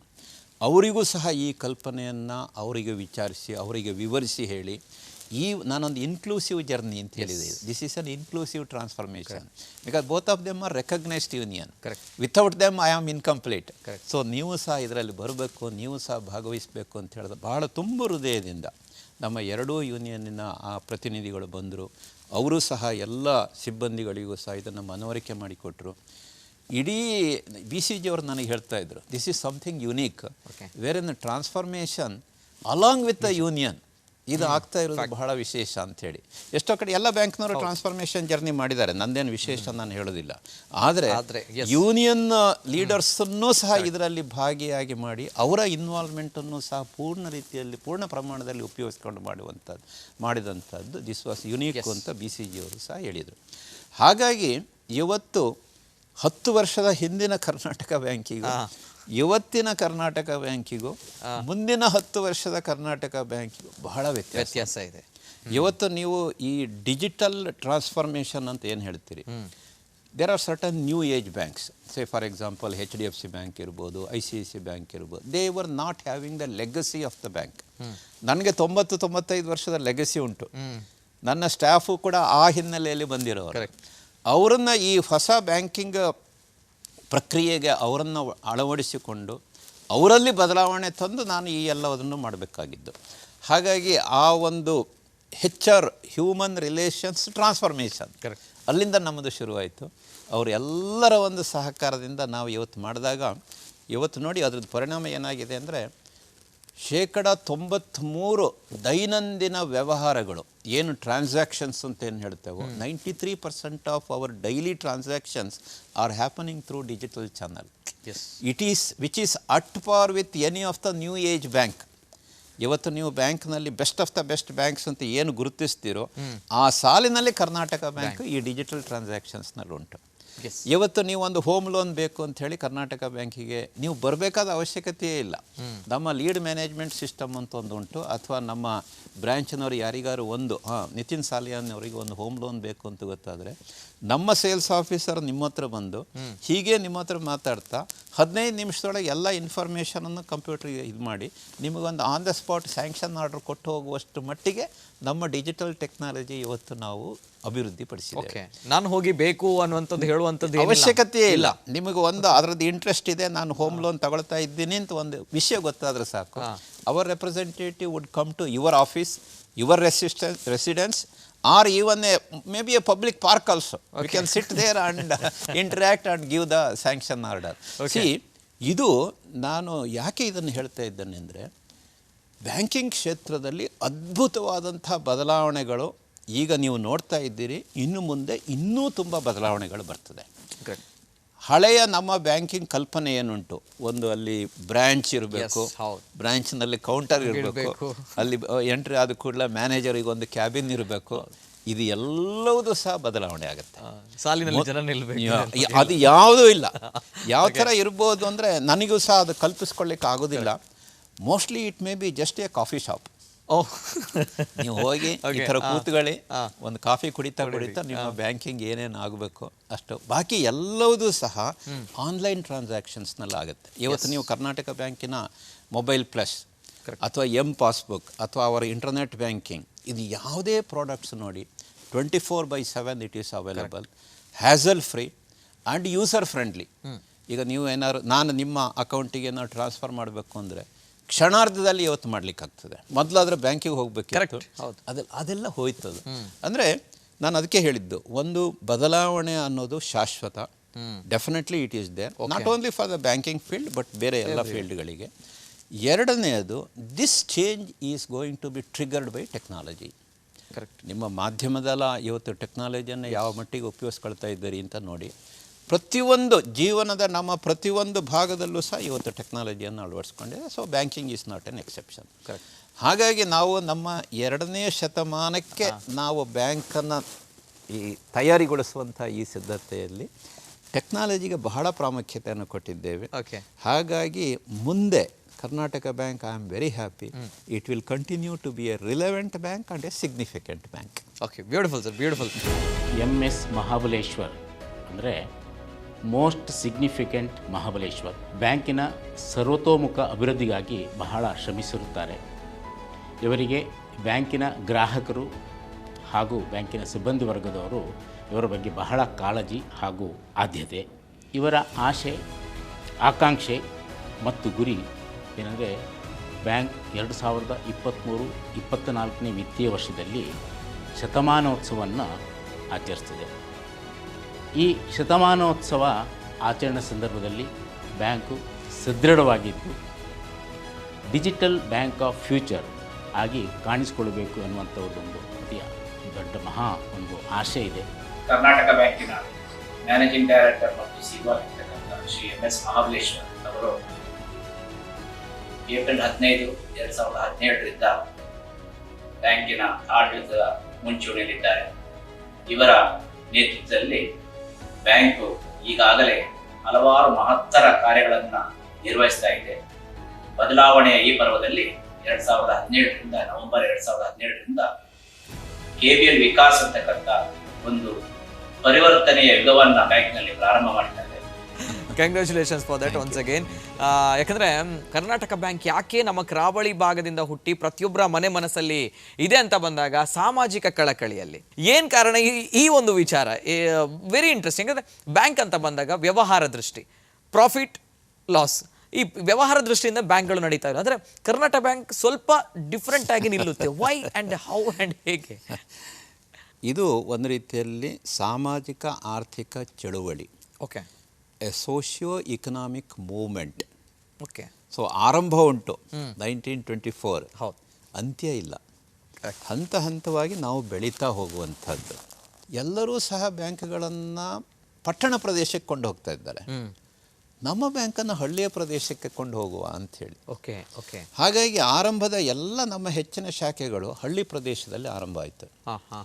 ನಾವು ಪ್ರಪ್ರಥಮ ಬಾರಿಗೆ ಅಂದಿನ ಮೈಸೂರು ಇದು ರಾಜ್ಯದ ರಾಜಧಾನಿ ಬೆಂಗಳೂರಿಗೆ ಹೋಗಿದ್ದು 1947ರಲ್ಲಿ. 1924ರಿಂದ 1947ರವರೆಗೆ ನಾವು ಹಳ್ಳಿ ಪ್ರದೇಶದಲ್ಲಿ ಶಾಖೆಯನ್ನು ಮಾಡಿದ್ದು. ದೇಶದ ಆರ್ಥಿಕ ರಾಜಧಾನಿ ಮುಂಬೈಗೆ ಹೋಗಿದ್ದು 1971ರಲ್ಲಿ. ರಾಷ್ಟ್ರದ ರಾಜಧಾನಿ ಡೆಲ್ಲಿಗೆ ಹೋಗಿದ್ದು 1979ರಲ್ಲಿ. ಓಕೆ. ಹಾಗಾದ್ರೆ ಇಲ್ಲಿವರೆಗೆಲ್ಲ ಎಲ್ಲಿ ಹೋಗಿದ್ರು? ನಾವು ಹಳ್ಳಿ ಪ್ರದೇಶದಲ್ಲಿ. ಈಗ ನೀವು ಹೇಳ್ತೀರಿ ಹಾಗಾದ್ರೆ ಮಹಾಬಲೇಶ್ವರ್ ನೀವು ಎಲ್ಲ ಹಳ್ಳಿನಲ್ಲಿ ಶಾಖೆ ಮಾಡಿದ್ರೆ ನಿಮ್ಮದು ಬ್ಯಾಂಕ್ ಲಾಸಲ್ಲೇ ನಡೆಯಿತು ಅಂತ. ಭಾಳ ವಿಶೇಷ ಅಂದರೆ 24ನೇ ಇಸವಿಯಿಂದ ಇವತ್ತಿನವರೆಗೆ ಯಾವುದೇ ವರ್ಷದಲ್ಲಿಯೂ ಸಹ ನಷ್ಟವನ್ನು ಅನುಭವಿಸದೆ ಲಾಭದಲ್ಲೇ ನಡೆದಂಥ ಬ್ಯಾಂಕು ಕರ್ನಾಟಕ ಬ್ಯಾಂಕ್. ಇದು ಒಂದು ಬಹಳ ದೊಡ್ಡವಾದಂಥ ಒಂದು ಸಾಧನೆ, ದಾಖಲೆ ಅಂತ ಹೇಳಲಿಕ್ಕೆ ನನಗೆ ಬಹಳ ಹೆಮ್ಮೆ ಆಗ್ತದೆ. ಇದಕ್ಕೆ ಕಾರಣ ಏನು ಅಂದರೆ ಅಂದಿನ ಆಡಳಿತ ವರ್ಗ ಹಾಗೂ ಸಿಬ್ಬಂದಿಗಳು. ಸೇವೆಯೇ ನಮ್ಮ ಪರಮ ಧರ್ಮ. ನಾನು ಎಷ್ಟೋ ಕಡೆ ಹೇಳ್ತಾ ಇರ್ತೇನೆ, ನಮ್ಮ ಬ್ಯಾಂಕಿನ ವಿಶೇಷ ಅಂದರೆ I am least worried about the strength of my balance sheet as long as I take care of the balance sheet of my customers. ನಿಮ್ಮ ಒಂದು ಆ ಫೈನಾನ್ಷಿಯಲ್ಸ್ ಬಗ್ಗೆ ನಾನು ಎಲ್ಲಿವರೆಗೆ ಕಾಳಜಿ ವಹಿಸಿ ಗಮನ ಕೊಟ್ಟು ನನ್ನ ಕಸ್ಟಮರ್ ಫೈನಾನ್ಷಿಯಲ್ಸನ್ನು ಸ್ಟ್ರೆಂಥನ್ ಮಾಡಲಿಕ್ಕೆ ನಾನು ಪ್ರಯತ್ನ ಪಡ್ತೇನೆ, ಅಲ್ಲಿವರೆಗೆ I need not worry about my balance sheet. Because your strength gets transferred to my balance sheet. Correct. Your weakness also gets transferred. If you are an NPA, this will have an adverse effect on my balance sheet. Correct. So my intention is to see that you continue to be a performing asset. Correct.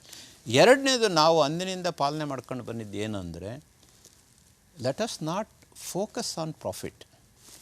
As a bank, yes, providing best possible customer facility, customer service and banking facility is my main product. Correct. Providing the best possible banking facility and the banking service is my main product. Profit is my byproduct. Correct. ಇದನ್ನು ನಾನು ನಿಜ ಗಮನಿಸಿದಾಗ ಅದು automatic ಆಗಿ ಬರ್ತದೆ. Correct. ಈ ಹಿನ್ನೆಲೆಯಲ್ಲಿ Karnataka bank ಕಳೆದ 98 ವರ್ಷಗಳಿಂದ ಇದನ್ನೇ ಒಂದು ಧ್ಯೇಯ ಅಂತ ಹೇಳಿ ತನ್ನ ಪ್ರಿನ್ಸಿಪಲ್ ಕೋರ್ ವ್ಯಾಲ್ಯೂ ಅದನ್ನು ಮಾಡೋದ್ರಿಂದ ಯಾವ ವರ್ಷವೂ ಸಹ ನಾವು ನಷ್ಟವನ್ನು ಅನುಭವಿಸಲಿಲ್ಲ. ಓಕೆ. ಆಮೇಲೆ ಡಿವಿಡೆಂಡ್ ಪೇಮೆಂಟ್ ಟ್ರ್ಯಾಕ್ ರೆಕಾರ್ಡ್ ಆರಂಭದಿಂದನೂ ಸಹ ಮೊದಲನೇ ವರ್ಷವೇ 6.25% ಡಿವಿಡೆಂಡ್ ಕೊಟ್ಟಿದ್ದಾರೆ. Highest dividend is 60%, last year 40%. ಪ್ರತಿ ವರ್ಷವೂ ಸಹ ಡಿವಿಡೆಂಡ್ ಕೊಟ್ಟಿರ್ತಕ್ಕಂಥದ್ದು. ಬಹುಶಃ 88 ವರ್ಷಗಳ ಇತಿಹಾಸದಲ್ಲಿ 3 ವರ್ಷದಲ್ಲಿ ನಾವು ಡಿವಿಡೆಂಡ್ ಕೊಟ್ಟಿಲ್ಲ. 1971, 72 ಇದೇ ಮಂಗಳೂರಿನ ಕೊಡಿಯಾಲ್ ಬೈಲ್ನಲ್ಲಿ ನಮ್ಮದೇ ಬಿಲ್ಡಿಂಗ್ ಕಟ್ಟುವಾಗ ಆ ವರ್ಷಕ್ಕೆ ಎಲ್ಲ ವರ್ಷ ಪ್ರಾಫಿಟ್ ಇತ್ತು, ಆ ವರ್ಷ ಡಿವಿಡೆಂಡ್ ಕೊಟ್ಟಿಲ್ಲ. ಈಗ 2 ವರ್ಷದ ಹಿಂದೆ ಕೊರೋನಾ ಸಮಯದಲ್ಲಿ ಭಾರತೀಯ ರಿಸರ್ವ್ ಬ್ಯಾಂಕು ಯಾವ ಬ್ಯಾಂಕಿಗೂ ಸಹ ಡಿವಿಡೆಂಡ್ ಕೊಡಲಿಕ್ಕೆ ಪರ್ಮಿಷನ್ ಕೊಡಲಿಲ್ಲ. Because they wanted to conserve the capital. ಹಾಗಾಗಿ ನಾವು ಸಹ ಕೊಡಲಿಲ್ಲ. ಈ 3 ವರ್ಷಗಳನ್ನು ಹೊರತುಪಡಿಸಿ ಕಳೆದ ಎಲ್ಲ 86 ವರ್ಷಗಳಲ್ಲೂ ಸಹ 96 ವರ್ಷಗಳಲ್ಲಿ ಡಿವಿಡೆಂಡ್ ಕೊಟ್ಟಂತಹ ಉದಾಹರಣೆ ಇದ್ದರೆ ಅದು ಕರ್ನಾಟಕ ಬ್ಯಾಂಕ್. ಇದರ ಜೊತೆಗೆ ನಾನು ಹೇಳಿದೆ, ಇದು ಒಂದು ಸಾಮಾಜಿಕ ಆರ್ಥಿಕ ಚಳುವಳಿ ಅಂಥೇಳಿ. ಬರೇ ಡೆಪಾಸಿಟ್ ಕಲೆಕ್ಟ್ ಮಾಡೋದು, ಲೋನ್ ಕೊಡುವಂಥದ್ದು ಅಷ್ಟಕ್ಕೆ ನಾವು ನಮ್ಮ ಕಾರ್ಯವನ್ನು ಸೀಮಿತಗೊಳಿಸ್ತಿಲ್ಲ. ಪ್ರತಿಯೊಂದು ತಾನು ಕಾರ್ಯನಿರ್ವಹಿಸ್ತಕ್ಕಂಥ ಒಂದು ಸಮಾಜದಲ್ಲಿ ತನ್ನನ್ನು ತಾನು ತೊಡಗಿಸಿಕೊಳ್ತಾರೆ.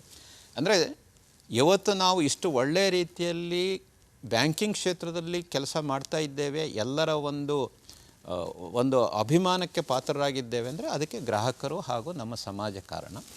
ಹಾಗಾಗಿ ಸಮಾಜದಿಂದ ಬಂದಂಥ ಆ ಒಂದು ನಾವೇನು ಗಳಿಸಿದೆವೋ ಅದರ ಒಂದು ಪಾಲನ್ನು ಸಮಾಜಕ್ಕೆ ನಾವು ಕೊಡಲೇಬೇಕು. ಈ ಹಿನ್ನೆಲೆಯಲ್ಲಿ ಕಾರ್ಪೊರೇಟ್ ಸೋಷಿಯಲ್ ರೆಸ್ಪಾನ್ಸಿಬಿಲಿಟಿ ಅಂಥೇಳಿ ಒಂದು ರೀತಿಯಲ್ಲಿ ಸಾಂಸ್ಥಿಕ ಜವಾಬ್ದಾರಿ, ಆ ಸಾಮಾಜಿಕ ಜವಾಬ್ದಾರಿಯನ್ನು ನಾವು ಅವಿರತವಾಗಿ ನಡೆಸ್ಕೊಂಡು ಬಂದಿದ್ದೇವೆ.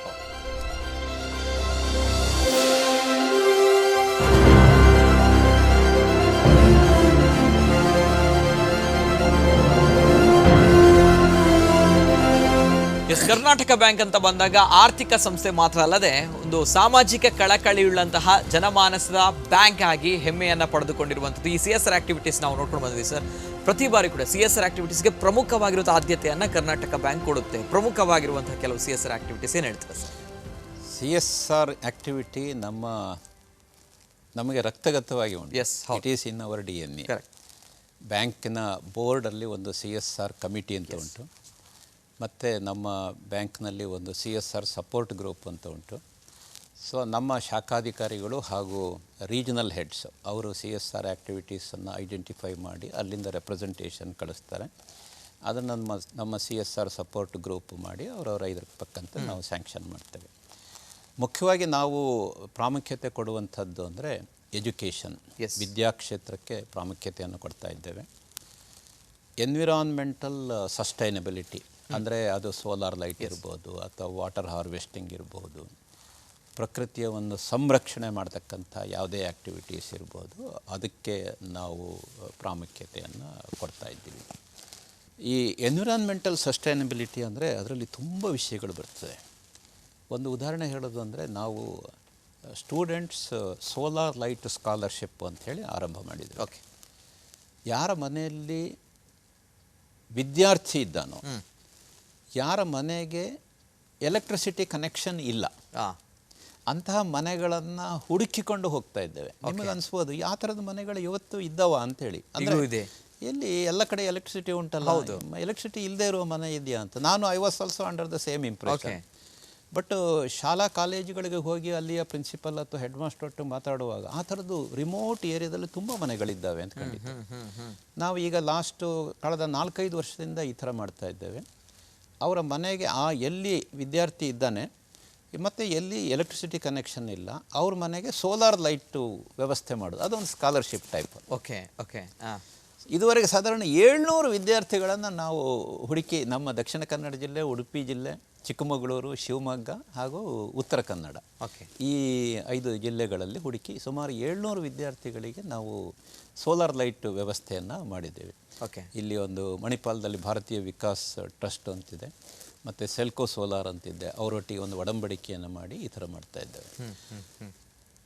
ಅಂದರೆ ಹುಡುಗರಿಗೆ ಏನಾಗ್ತಾ ಇತ್ತು, ವಿದ್ಯಾರ್ಥಿಗಳಿಗೆ ಸಂಜೆ 6 ಗಂಟೆ ಮೇಲೆ ಇದು ಸೋಲಾರ್ ಲೈಟ್ ಇದಿಲ್ಲ, ಕರೆಂಟ್ ಇಲ್ಲ ಮತ್ತು ಬೆಳಕು ಇಲ್ಲ, ಓದಲಿಕ್ಕೆ ಆಗ್ತಾಯಿಲ್ಲ. ಈಗ ಅವರಿಗೆ ಈ ಥರ ಒಂದು ವ್ಯವಸ್ಥೆ ಮಾಡಿಕೊಟ್ಟಿರೋದ್ರಿಂದ ಎಷ್ಟೋ ಜನ ವಿದ್ಯಾರ್ಥಿಗಳು ಉನ್ನತ ವ್ಯಾಸಂಗಕ್ಕೆ ಇವತ್ತು ಹೋಗ್ತಾ ಇದ್ದಾರೆ.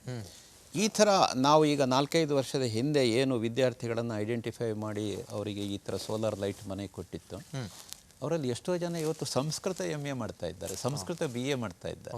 ಅವರು ಅಂದರೆ ಒಂದು ಸಣ್ಣ ನೀವು ಈ ಥರ ಸೌಕರ್ಯಗಳನ್ನು ಒದಗಿಸಿ ಕೊಡೋದ್ರಿಂದ it's impact on the society, huge impact. ನಾವು ಸಾಗರದಲ್ಲಿ ಈ ಕೆರೆಗಳ ಅಭಿವೃದ್ಧಿಗೆ ಅಂತ ಹೇಳ್ಕೊಂಡು ನಮ್ಮ CSR ಆ್ಯಕ್ಟಿವಿಟೀಸ್ನಲ್ಲಿ ಆರಂಭ ಮಾಡಿತ್ತು.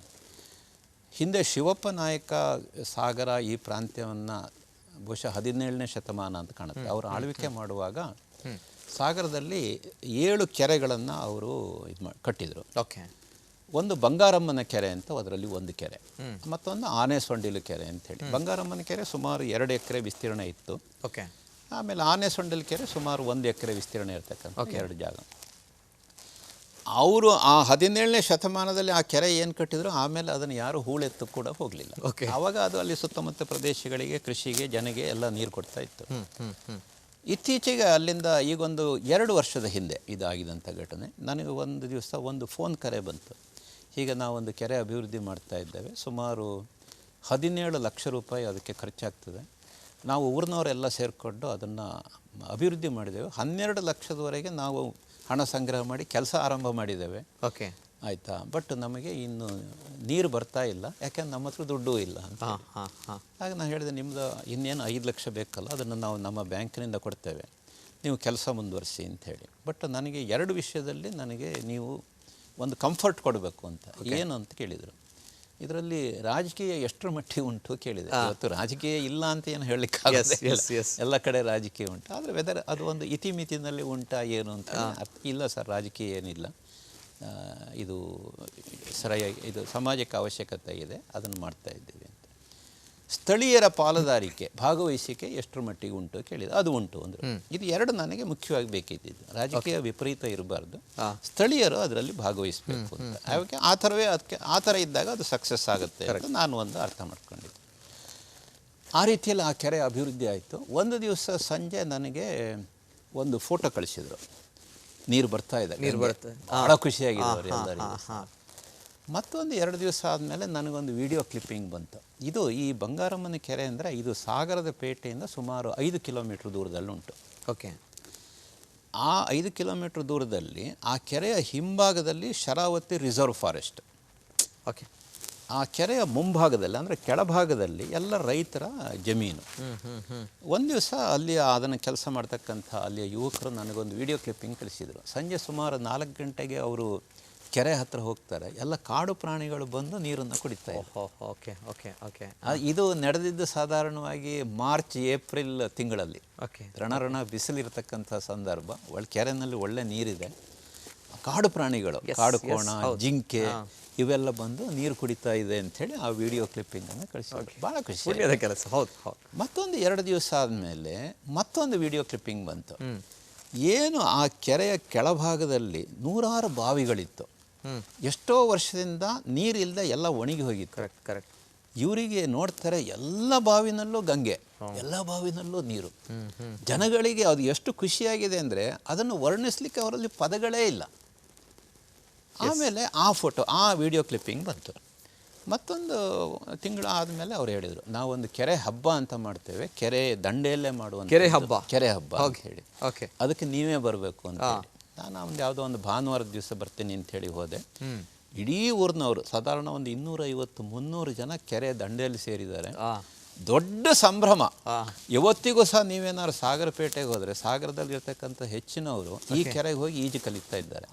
ಪೊಲೀಸ್ ಡಿಪಾರ್ಟ್ಮೆಂಟ್ನವರು ಅವರ ಈಜು ಇದಕ್ಕೆ ಕಲೀಲಿಕ್ಕೆ ಅವರ ಸಿಬ್ಬಂದಿಗಳಿಗೆ ಈ ಕೆರೆ ಅಂದರೆ ನಾವು ಕೊಟ್ಟಿದ್ದು ಬರೀ 5 ಲಕ್ಷ. ಕರೆಕ್ಟ್. ಆದರೆ ಅದರದ್ದು ಒಂದು ಆರ್ಥಿಕ ಪರಿಣಾಮ, ಸಾಮಾಜಿಕ ಪರಿಣಾಮ, ಬದಲಾವಣೆಗೆ ಹೇಗೆ ಕಾರಣ ಆಯಿತು ಅಂದರೆ ಆ ಸುತ್ತಮುತ್ತಲಿನ entire ecosystem, the biological system, flora, fauna ಎಲ್ಲವೂ ಸಹ ಎಷ್ಟು ಬದಲಾವಣೆ. ಇನ್ನೊಂದು ಬಹುಶಃ ಇನ್ನು ಅದರಲ್ಲಿ ಆ ಹೂಳು ಒಂದು ಎತ್ತುವಂಥ ಕೆಲಸವನ್ನು ಸರಾಗವಾಗಿ ಪ್ರತಿ ವರ್ಷ ಮಾಡಿದ್ರೆ ಎಷ್ಟೋ ಶತಮಾನಗಳವರೆಗೆ ಇದು ಶಾಶ್ವತವಾಗಿರುತ್ತೆ.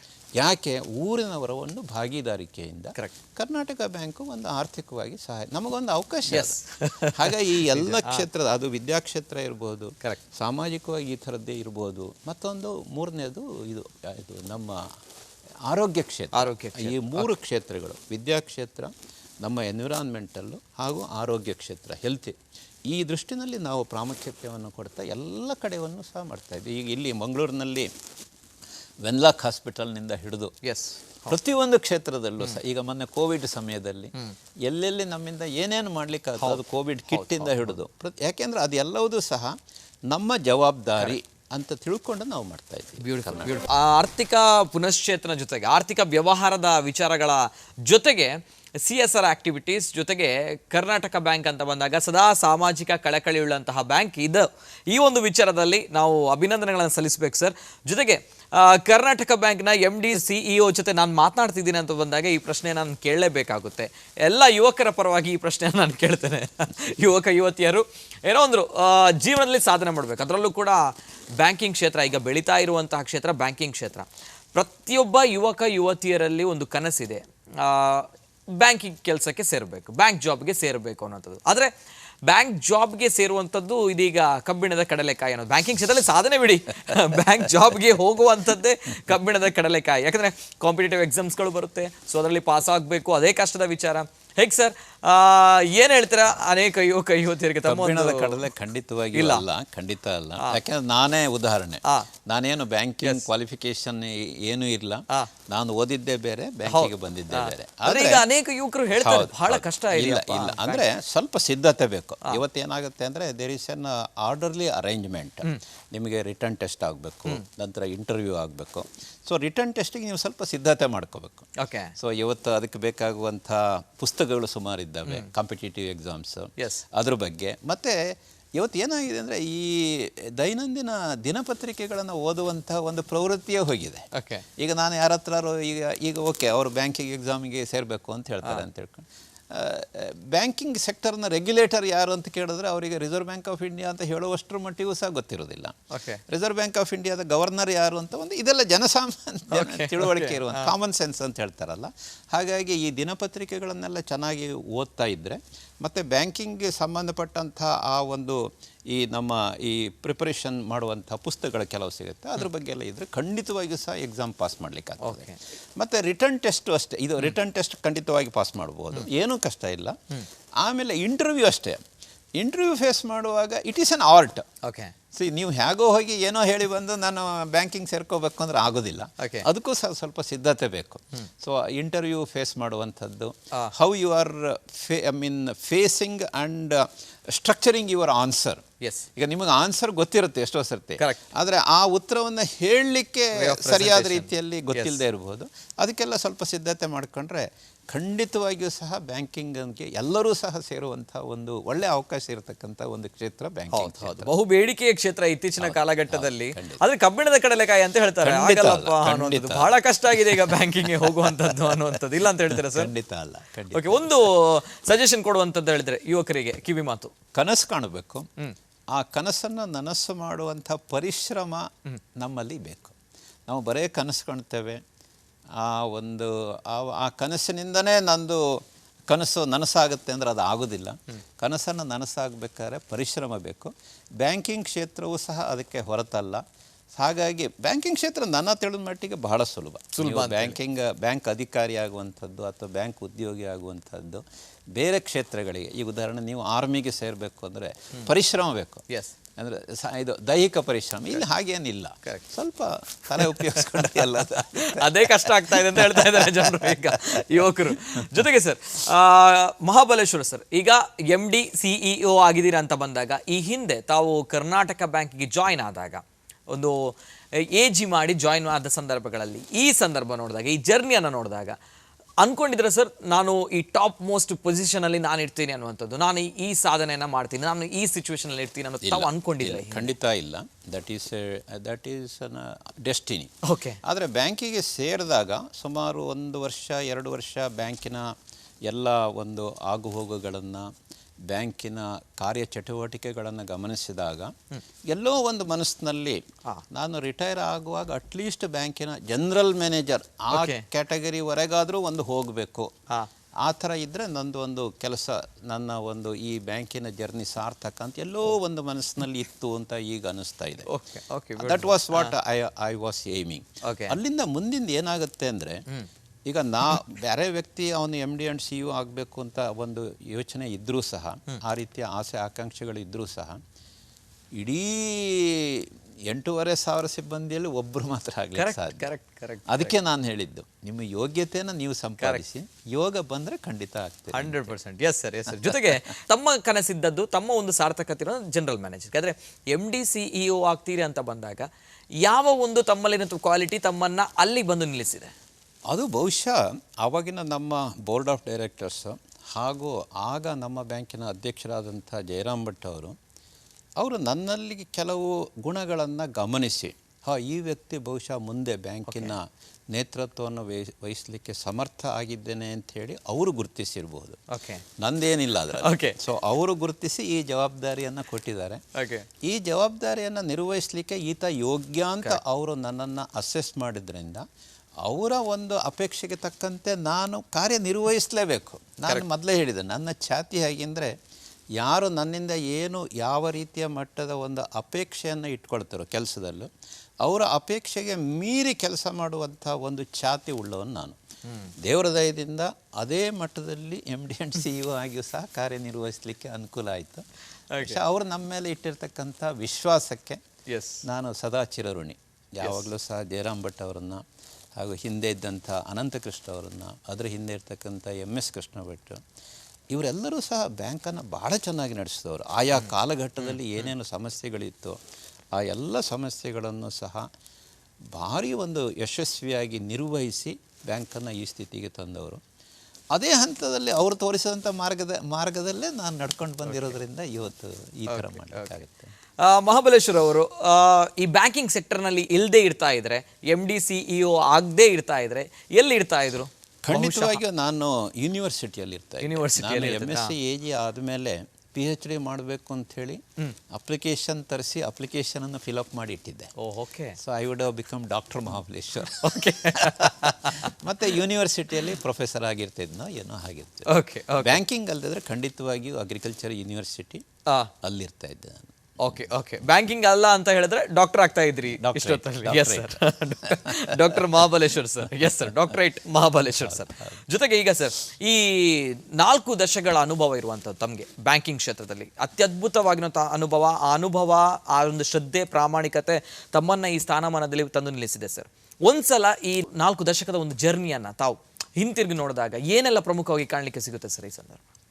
ತುಂಬ ಕಷ್ಟಗಳು, ಏಳು ಬೀಳುಗಳು, ಸಾಧನೆ ಮಾಡಲಿಕ್ಕೆ ಅವಕಾಶಗಳು ಎಲ್ಲವೂ ಸಹ ನಮಗೆ ಅದರಲ್ಲಿ ಉಂಟು. ಕಷ್ಟಗಳನ್ನು ಎದುರಿಸಿದ್ವು. ನಾನು ಹೇಳಿದೆ, ನಾನು ಡೆಲ್ಲಿ ರೀಜನಲ್ ಹೆಡ್ ಆಗಿದ್ದಾಗ, ಅಥವಾ ಈ 3 ಶಾಖೆಗಳಲ್ಲಿ ಬ್ರಾಂಚ್ ಮ್ಯಾನೇಜರ್ ಆಗಿದ್ದಾಗ, ಬೆಂಗಳೂರು ಕಸ್ತೂರ್ಬಾ ರೋಡು ಅಥವಾ ಚಿಕ್ಕಮಗಳೂರು ಅಥವಾ ಬಣಕಲ್ಲು, ಸಾಕಷ್ಟು ಚಾಲೆಂಜ್ಗಳನ್ನು ನಾವು ಫೇಸ್ ಮಾಡಿದ್ದೇವೆ. ಹಾಗೆ ಬ್ಯಾಂಕಿನಲ್ಲಿ ಇಲ್ಲಿ ಹೆಡ್ ಆಫೀಸ್ನಲ್ಲಿ ಜನರಲ್ ಮ್ಯಾನೇಜರ್ ಆಗಿದ್ದಾಗ, CGM, ಈಗಲೂ ಕೂಡ MD and CEO, ಇದು ಯಾವುದು ಸಹ ಸುಖದ ಸುಪ್ಪತ್ತಿಗೆ ಆಗಿರಲಿಲ್ಲ. ಸಾಕಷ್ಟು ಕಲ್ಲುಗಳು, ಮುಳ್ಳುಗಳು, ಏಳು ಬೀಳು ಇದೆಲ್ಲವೂ ಸಹ ಇತ್ತು. ಆದರೆ ಅದೆಲ್ಲವುದನ್ನು ಸಹ ಸಮಚಿತ್ತದಿಂದ ಯಶಸ್ವಿಯಾಗಿ ನಾವು ಅದನ್ನು ಫೇಸ್ ಮಾಡಿ, ಆ್ಯಂಡ್ ಅದೇ ಹೇಳಿದ್ನಲ್ಲ, challenges are any set back we turned into an opportunity as a team. So ಹಾಗೆ ಮಾಡ್ಕೊಂಡು ಬಂದಿರೋದ್ರಿಂದ 40 ವರ್ಷಗಳ ಒಂದು ಪಯಣ ಇವತ್ತು ಒಂದು ರೀತಿಯಲ್ಲಿ ಖುಷಿ ಕೊಡ್ತದೆ. ಯಾಕೆಂದರೆ ನಾವು ಕಷ್ಟ ಬಂದಾಗ ಜಗ್ಗಲಿಲ್ಲ, ಸುಖ ಬಂದಾಗ ತುಂಬ ಹಿಗ್ಗಲೂ ಇಲ್ಲ, as a team. So we enjoyed that journey. So as a team ಆಗಿರೋದ್ರಿಂದ this is a success of team, not just Mahabaleshwar. Okay success of team. Secret of success Mahabaleshwara sir ಏನು sir? Secret is always prepare for the worst, enjoy the best. Okay, ಯಶಸ್ಸು ಅಂದರೆ ಏನು actually? ಯಶಸ್ಸು ಅಂದರೆ ಪರಿಶ್ರಮ. Okay, ಪರಿಶ್ರಮಕ್ಕೆ ತಕ್ಕಂಥ ಇದು ಸಿಗ್ತದೆ, ನಿಮಗೆ ರಿಸಲ್ಟ್ ಸಿಗ್ತದೆ. ಓಕೆ, ಸೊ ನೀವು ಪರಿಶ್ರಮ ಅಥವಾ ಪ್ರಯತ್ನವನ್ನೇ ಕಡಿಮೆ ಮಾಡಿದರೆ ಯಶಸ್ಸು ಅನ್ನೋದು ಸಹ ಕಡಿಮೆ ಆಗ್ತದೆ. ಓಕೆ, ಹಾಗಾಗಿ always give your best, okay, then expect the best result. Okay okay, ಅವಾಗ ಅದು ತನ್ನಿಂತಾನೇ ಬರ್ತದೆ. ಓಕೆ, ಸೊ ನಾವು ಪರಿಶ್ರಮವನ್ನು ಅಂದರೆ ಪ್ರಯತ್ನವನ್ನು ಸರಿಯಾದ ರೀತಿಯಲ್ಲಿ ಮಾಡದೇ ಇದ್ದರೆ ಯಶಸ್ಸು ನಮಗೆ ಬರುವುದಿಲ್ಲ, ಅಥವಾ ಸ್ವಲ್ಪ ಕಡಿಮೆ ಯಶಸ್ಸು ಸಿಗುತ್ತೆ. So give your best, and leave the rest to the god. Okay. ಇದೀಗ ದೇಶದ ಪ್ರತಿಷ್ಠಿತ ಬ್ಯಾಂಕ್ನ ಒಂದು MD ಜೊತೆಗೆ CEO ಅವ್ರ ಜೊತೆ ಒನ್ ವರ್ಡ್ ಅಲ್ಲಿ ಪ್ರಶ್ನೆ ಕೇಳುವಂತಹ ಸಂದರ್ಭ. ಸೊ ಒನ್ ವರ್ಡ್ ಅಲ್ಲಿ ನಾನು ಪ್ರಶ್ನೆನ ಕೇಳ್ತಾ ಇದ್ದೇನೆ ಸರ್, ಒನ್ ವರ್ಡ್ ಅಲ್ಲಿ ಆನ್ಸರ್ ಅನ್ನು ಕೊಡಬೇಕಾಗುತ್ತೆ ನಾನು ಕೇಳುವಂತಹ ಕೆಲವು ಪ್ರಶ್ನೆಗಳಿಗೆ. ಸೊ ಈಗಾಗಲೇ ನಾವು ಮಾತನಾಡಿದ್ವಿ ತಮ್ಮ ರೋಲ್ ಮಾಡೆಲ್. ಖಂಡಿತವಾಗಿಯೂ ಸಹ ಆದಿಶಂಕರಾಚಾರ್ಯ ಹಾಗೂ ಸ್ವಾಮಿ ವಿವೇಕಾನಂದ. ಓಕೆ, ತಮಗೆ ಇದು ಇಷ್ಟ ಆಗಲ್ಲ? ಲೇಜಿನೆಸ್, ಈ ಒಂದು ವಿಚಾರದ ಬಹಳ ಇಷ್ಟ ಆಗುತ್ತೆ. ಡಿಸಿಪ್ಲಿನ್. ಓಕೆ, ಪ್ಲಸ್ ಪಾಯಿಂಟ್ ತಮ್ಮಲ್ಲಿರುವಂಥದ್ದು? Open mindedness. Okay, minus point? I cannot tolerate inefficiency. Okay, ಒಳ್ಳೆಯ ಗುಣ ತಮ್ಮಲ್ಲಿರುವಂಥ ಒಳ್ಳೆಯ ಗುಣ? ಇನ್ಕ್ಲೂಸಿವಿಟಿ. ಓಕೆ, ತಮ್ಮಲ್ಲಿರುವಂತಹ ಕೆಟ್ಟ ಗುಣ ಅಂತ ಹೇಳಿಕ್ಕೆ ಆಗಲ್ಲ ಸರ್, ಆದರೂ ಕೂಡ I may be expecting beyond their limitations. ಏನೋ ಒಂದು ಬದಲಾವಣೆ ಮಾಡಬೇಕು ಅಂತ ಹೇಳಿದ್ರೆ ತಮ್ಮಲ್ಲಿ? ಈ ಪ್ರಶ್ನೆಯನ್ನು ಬೇರೆಯವರಿಗೆ ಕೇಳಬೇಕು. ಅವರು ಏನು ಮೇಡಮ್ ಅವ್ರ ಜೊತೆ ಕೇಳಬೇಕಾಗಿತ್ತು. ನಾನು ಕೇಳಿದ್ದೇನೆ, ಉತ್ತರವನ್ನು ಹೇಳ್ತಾರೆ. Yes sir. ದೇವರು ಅಂದ್ರೆ ಅದ್ಭುತವಾದಂಥ ಶಕ್ತಿ. ಓಕೆ, ಬಡತನ ಅಂದ್ರೆ ಯಾರಿಗೂ ಬರಬಾರ್ದು. ಯಶಸ್ಸು ಅಂದ್ರೆ ಅದರ ಯಶಸ್ಸಿನ ಹಿಂದೆ ನೀವು ಹೋಗಬಾರ್ದು, ಯಶಸ್ಸು ನಿಮ್ಮ ಹಿಂದೆ ಬರಬೇಕು. Karnataka bank everything for me. Mahabaleshwara a disciplined soldier of Karnataka bank. Okay, beautiful. Yes sir, thank you. ಜೊತೆಗೆ ಸರ್, ಕೊನೆಯದಾಗಿ ನಾನು ಈ ಪ್ರಶ್ನೆಯನ್ನು ಕೇಳ್ತಾ ಇದ್ದೇನೆ, ಈ ಹಿಂದೆ ಕೇಳಬೇಕಾಗಿತ್ತು. ಈ ಸ್ಥಾನಮಾನದಲ್ಲಿ ತಾವಿದ್ದೀರಾ ಅಂತ ಬಂದಾಗ ಈಗಲೂ ಕೂಡ ತಮ್ಮ ಜೀವನದಲ್ಲಿ ಈ ಒಂದು ಘಟನೆ ಮರಿಲಿಕ್ಕಾಗಲ್ಲ?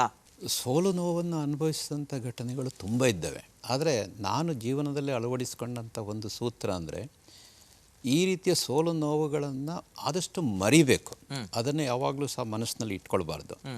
ಒಳ್ಳೊಳ್ಳೆ ವಿಚಾರಗಳು, ಸಕ್ಸಸ್ ಸ್ಟೋರೀಸ್ ಅಂತ ಎಲ್ಲಿ ಹೇಳ್ತಾರೆ, ಅದನ್ನು ನೆನಪಿಟ್ಟುಕೊಳ್ಬೇಕು. ಸೊ ಹಾಗಾಗಿ ನೀವು ಸೋಲು ಅಥವಾ ನೀವು ಅನುಭವಿಸಿದ ಕಷ್ಟ ಅದನ್ನು ಹೇಳಿ ಅಂದರೆ ಅದೆಲ್ಲ ನನಗೆ ಮರ್ತೋಗಿದೆ. ಆದರೆ ಎಷ್ಟೋ ಒಳ್ಳೆಯ ವಿಚಾರಗಳನ್ನು ಆಗಾಗ ಮೆಲುಕು ಹಾಕ್ತಾ ಇರ್ತೇನೆ. ಒಂದು ಸಣ್ಣ ವಿಚಾರ ಅಂದರೆ, ನಾನು ಬಣಕಲ್ನಲ್ಲಿ ಬ್ರಾಂಚ್ ಮ್ಯಾನೇಜರ್ ಆಗಿದ್ದಾಗ, ಶಾಖಾ ವ್ಯವಸ್ಥಾಪಕನಾಗಿದ್ದಾಗ ಒಂದು ಸಣ್ಣ ಘಟನೆ ನಡೀತು. ಒಬ್ಬರಿಗೆ ಒಂದು ಟ್ರಕ್ ಲೋನ್ ಕೊಟ್ಟಿತ್ತು. ಟ್ರಕ್ ಲೋನ್ ಕೊಟ್ಟು ಅದ್ರ ಲೋನೆಲ್ಲ ರಿಲೀಸ್ ಆಯಿತು, ವೆಹಿಕಲ್ ಡೆಲಿವರಿ ಆಯಿತು. ಅವರು ಗ್ರಾಹಕರು ನಮ್ಮ ಶಾಖೆ ಎದುರುಗಡೆ ಟ್ರಕ್ ತಂದು ನಿಲ್ಲಿಸಿ ಮೇಲ್ಗಡೆ ಬಂದರು ನಮ್ಮ ಬ್ರ್ಯಾಂಚಿಗೆ. ಬಂದು ಕೀ ಕೊಟ್ಟು, ಸರ್ ಈ ಗಾಡಿಯನ್ನು ನೀವೇ ಚಲಾಯಿಸಬೇಕು ಫಸ್ಟಿಗೆ ಅಂತ ಹೇಳಿದ್ರು. ನಾನು ಆಮ್ನಿ ಓಡಿಸ್ತಾ ಇದ್ದೇನೆ, ಲಾರಿ ಓಡಿಸಿಲ್ಲ ಇದುವರೆಗೆ. ಅಂದರೆ ಇಲ್ಲ ಸರ್, ನಿಮ್ಮದು ಕೈಗುಣ ಚೆನ್ನಾಗಿ ಉಂಟಂತ ಎಲ್ಲರೂ ಹೇಳ್ತಾರೆ, ನೀವು ಗಾಡಿ ಸ್ಟಾರ್ಟ್ ಮಾಡಿ ಗಾಡಿ ಮೂವ್ ಮಾಡಲೇಬೇಕು ಅಂತ. ಹಾಗಂಥೇಳಿ ಅವರು ಒತ್ತಾಯಕ್ಕೆ ಹೋದಿ, ಗಾಡಿ ಸ್ಟಾರ್ಟ್ ಮಾಡಿ ಗಾಡಿ ಮೂವ್ ಮಾಡಿ ಅವ್ರಿಗೆ ಕೀ ಕೊಟ್ಟೆ.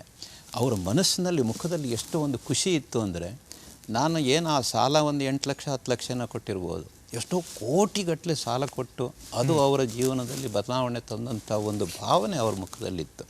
ಸೊ ಈ ಥರದ್ದು ಎಷ್ಟೋ ನಮ್ಮ ಜೀವನದಲ್ಲಿ ಘಟನೆಗಳು ಈ ಬ್ಯಾಂಕಿಂಗ್ ಇದರಲ್ಲಿ ನಡೀತಾ ಇರ್ತದೆ. ಹಾಗಾಗಿ ನಾವು ಕೊಡುವಂಥ, ಈಗ ಹೇಳಿದ್ನಲ್ಲ ನಾನು CSR ವಿಚಾರದಲ್ಲಿ ಹೇಳಿದೆ, ಸಣ್ಣ ಒಂದು ಇದು ಸಹಾಯ ಇರ್ಬೋದು, ಆದರೆ ಅದರ ಪರಿಣಾಮ ಅತ್ಯದ್ಭುತವಾಗಿರುತ್ತೆ. ಈ ಥರ ಎಷ್ಟೋ ಘಟನೆಗಳು ನನ್ನ ಜೀವನದಲ್ಲಿದೆ. ಅವೆಲ್ಲ ಸಹ ಒಂದು ರೀತಿಯಲ್ಲಿ ಒಂದು treasure. Okay, I cannot forget those things. ನಿಜ. ಕಹಿ ನೆನಪು, ದುಃಖದ ಘಟನೆ ಇದ್ದಾವೆ, ತುಂಬ ಇದ್ದಾವೆ. ನಮ್ಮ ಬಾಲ್ಯದ ದಿವಸದಿಂದ ಹಿಡಿದು ಯಾವತ್ತಿನವರೆಗೂ ಸಹ ಎಷ್ಟೋ ಸಹ ಕಹಿ ನೆನಪುಗಳಿದ್ದಾವೆ. ಕೋವಿಡ್-19 ಸಮಯದಲ್ಲಿ ನಮ್ಮದು ಎಷ್ಟೆಲ್ಲ ನಾವು ಪ್ರಯತ್ನ ಪಟ್ಟರೂ ಸಹ ಕೆಲವು ಸಿಬ್ಬಂದಿಗಳನ್ನು ನಾವು ಕಳ್ಕೊಂಡು ಆ ಥರ ಎಷ್ಟೋ ಕಹಿ ನೆನಪುಗಳು ಇದ್ದಾವೆ. ಬಟ್ ಸಿಹಿ ನೆನಪುಗಳು ಕಹಿ ನೆನಪುಗಳಿಗಿಂತ ಸದಾ ಸ್ಮರಣೀಯ ಮತ್ತು ಜೀವನದಲ್ಲಿ ಅದೇ ಥರ. ಓಕೆ, ನಾನು ಮೊದಲನೇದಾಗಿ ಕಾರ್ಯಕ್ರಮ ಶುರು ಮಾಡಿದಾಗ ತಾವು ಹೇಳಿರುವಂಥದ್ದು ಪಾಸಿಟಿವಿಟಿ, ಧನಾತ್ಮಕ ಚಿಂತನೆಗಳನ್ನು ಅಳವಡಿಸ್ಕೊಳ್ಬೇಕು. ಹಾಗಾಗಿ ಕಹಿ ನೆನಪುಗಳ ಬಗ್ಗೆ ಜಾಸ್ತಿ ಮಾತಾಡಬಾರ್ದು ಅಲ್ವಾ ಸರ್? ಅದು ಅನುಭವಕ್ಕೆ ಇರುತ್ತೆ, ಬೇಕಾಗುತ್ತೆ. Yes sir. ಕೊನೆಯದಾಗಿ ಸರ್, ಈ ಸಂದರ್ಭ ನಮ್ಮ ಎಲ್ಲ ಜನತೆಗೆ, ನಮ್ಮ ಕುಡ್ಲ ವಾಹಿನಿಯ ಎಲ್ಲ ವೀಕ್ಷಕರಿಗೆ, ಜೊತೆಗೆ ಬ್ಯಾಂಕಿಂಗ್ ಕ್ಷೇತ್ರದಲ್ಲಿ ಸಾಧನೆ ಮಾಡಬೇಕು ಅನ್ನುವಂತಹ ಯುವಕ ಯುವತಿಯರಿಗೆ, ಜೊತೆಗೆ ಎಲ್ಲ ವೀಕ್ಷಕರಿಗೆ, ನಮ್ಮ ಸಮಾಜಕ್ಕೆ ಸರ್ ತಮ್ಮ ಒಂದು ಸಂದೇಶ ಅಂತ ಹೇಳಿದ್ರೆ, ತಮ್ಮ ಒಂದು ಕೊನೆಯ ಮಾತು. ಎಸ್. ಕರ್ನಾಟಕ ಬ್ಯಾಂಕು ನಿಮ್ಮೆಲ್ಲರ ಬ್ಯಾಂಕು. ನಿಮಗೆ ಬ್ಯಾಂಕಿಂಗ್ ಅವಶ್ಯಕತೆ ಎಷ್ಟೆಷ್ಟು ಉಂಟು ಅದನ್ನು ಎಲ್ಲ ರೀತಿಯಲ್ಲೂ ಸಹ ಬ್ಯಾಂಕಿನಿಂದ ಪಡ್ಕೊಂಡು ಬ್ಯಾಂಕಿನ ಸೌಲಭ್ಯಗಳನ್ನು ಸದುಪಯೋಗಪಡಿಸ್ಕೊಳ್ಳಿ. ಯಾವುದೇ ರೀತಿಯಲ್ಲಿ ಬ್ಯಾಂಕಿಂಗ್ ಸೌಲಭ್ಯಗಳನ್ನು ದುರುಪಯೋಗಪಡಿಸ್ಕೊಳ್ಬಾರ್ದು, ಮೊದಲನೇದಾಗಿ. ಎರಡನೇದು, ಬ್ಯಾಂಕಿನಿಂದ ನಿಮಗೆ ಏನೇನು ಅನುಕೂಲ ಆಗ್ತಾಯಿದೆ ಮತ್ತು ಬ್ಯಾಂಕು ನಿಮ್ಮ ಒಂದು ಅವಶ್ಯಕತೆಗೆ ತಕ್ಕಂತೆ ಸ್ಪಂದಿಸ್ತಾ ಇರ್ತಕ್ಕಂಥ ಸಂದರ್ಭದಲ್ಲಿ ಆ ಎಲ್ಲ ಸಕ್ಸಸ್ ಸ್ಟೋರೀಸ್ ಏನಿದೆ ಅದನ್ನು ಎಲ್ಲರೊಟ್ಟಿಗೂ ಹಂಚಿಕೊಳ್ಳಿ. ನಮ್ಮಲ್ಲಿ ಏನಾದ್ರು ಕುಂದುಕೊರತೆಗಳಿದ್ದರೆ ದಯವಿಟ್ಟು ಅದನ್ನು ನಮಗೆ ತಿಳಿಸಿ ಒಂದು ಅವಕಾಶವನ್ನು ಮಾಡಿಕೊಡಿ. ನಾವು ಖಂಡಿತವಾಗಿಯೂ ಅದನ್ನು ತಿದ್ದಿಕೊಳ್ತೇವೆ. ನಿಮ್ಮ ಅಪೇಕ್ಷೆಗೆ ತಕ್ಕಂತೆ ಬ್ಯಾಂಕು ಖಂಡಿತವಾಗಿಯೂ ಸಹ ತನ್ನ ಒಂದು ಕಾರ್ಯಕ್ಷೇತ್ರವನ್ನು ಇದನ್ನು ವಿಸ್ತಾರ ಮಾಡಿಕೊಂಡು ಸ್ಪಂದಿಸಲಿಕ್ಕೆ ಅವಕಾಶ ಆಗ್ತದೆ ಅನ್ನತಕ್ಕಂಥ ವಿಶ್ವಾಸವನ್ನು ವ್ಯಕ್ತಪಡಿಸುತ್ತಾ ಸರ್ ಒಂದು ಸಣ್ಣ ರಿಕ್ವೆಸ್ಟ್ ಸರ್, ನಮ್ಮ ಕಾರ್ಯಕ್ರಮದಲ್ಲಿ ಬಂದಂತಹ ಎಲ್ಲ ಅತಿಥಿಗಳು ಅದಕ್ಕಿಂತ ಜಾಸ್ತಿಯಾಗಿ ನಮ್ಮ ಜೊತೆ ಮಹಾಬಲೇಶ್ವರ ಅವರು ಇದ್ದಾರೆ ಅಂತ ಬಂದಾಗ ನಮ್ಮ ಕುಡ್ಲ ವಾಹಿನಿ ಕಡೆಯಿಂದ ಒಂದು ಸಣ್ಣ ಅಭಿಮಾನ, ಒಂದು ಸಣ್ಣ ಗೌರವ.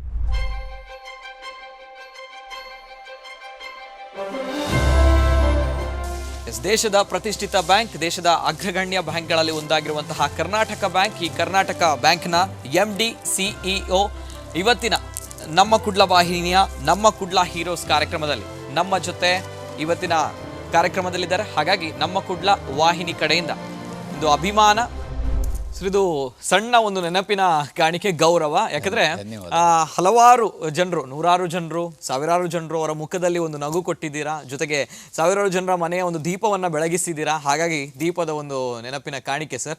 ಖುಷಿ ಆಯಿತು ಇವತ್ತು ನಮ್ಮ ಕುಡ್ಲ ವಾಹಿನಿ ಜೊತೆ ತಾವು ಬಂದಿದ್ದೀರಾ. ಜೊತೆಗೆ ತಮ್ಮ ಒಂದು ಬಂದಂತಹ ಕತೆ, ಸಾಧನೆಯ ಹಾದಿಯನ್ನು ನಮ್ಮ ವೀಕ್ಷಕರಿಗೆ ತಿಳಿಸಿಕೊಟ್ಟಿದ್ದೀರಾ.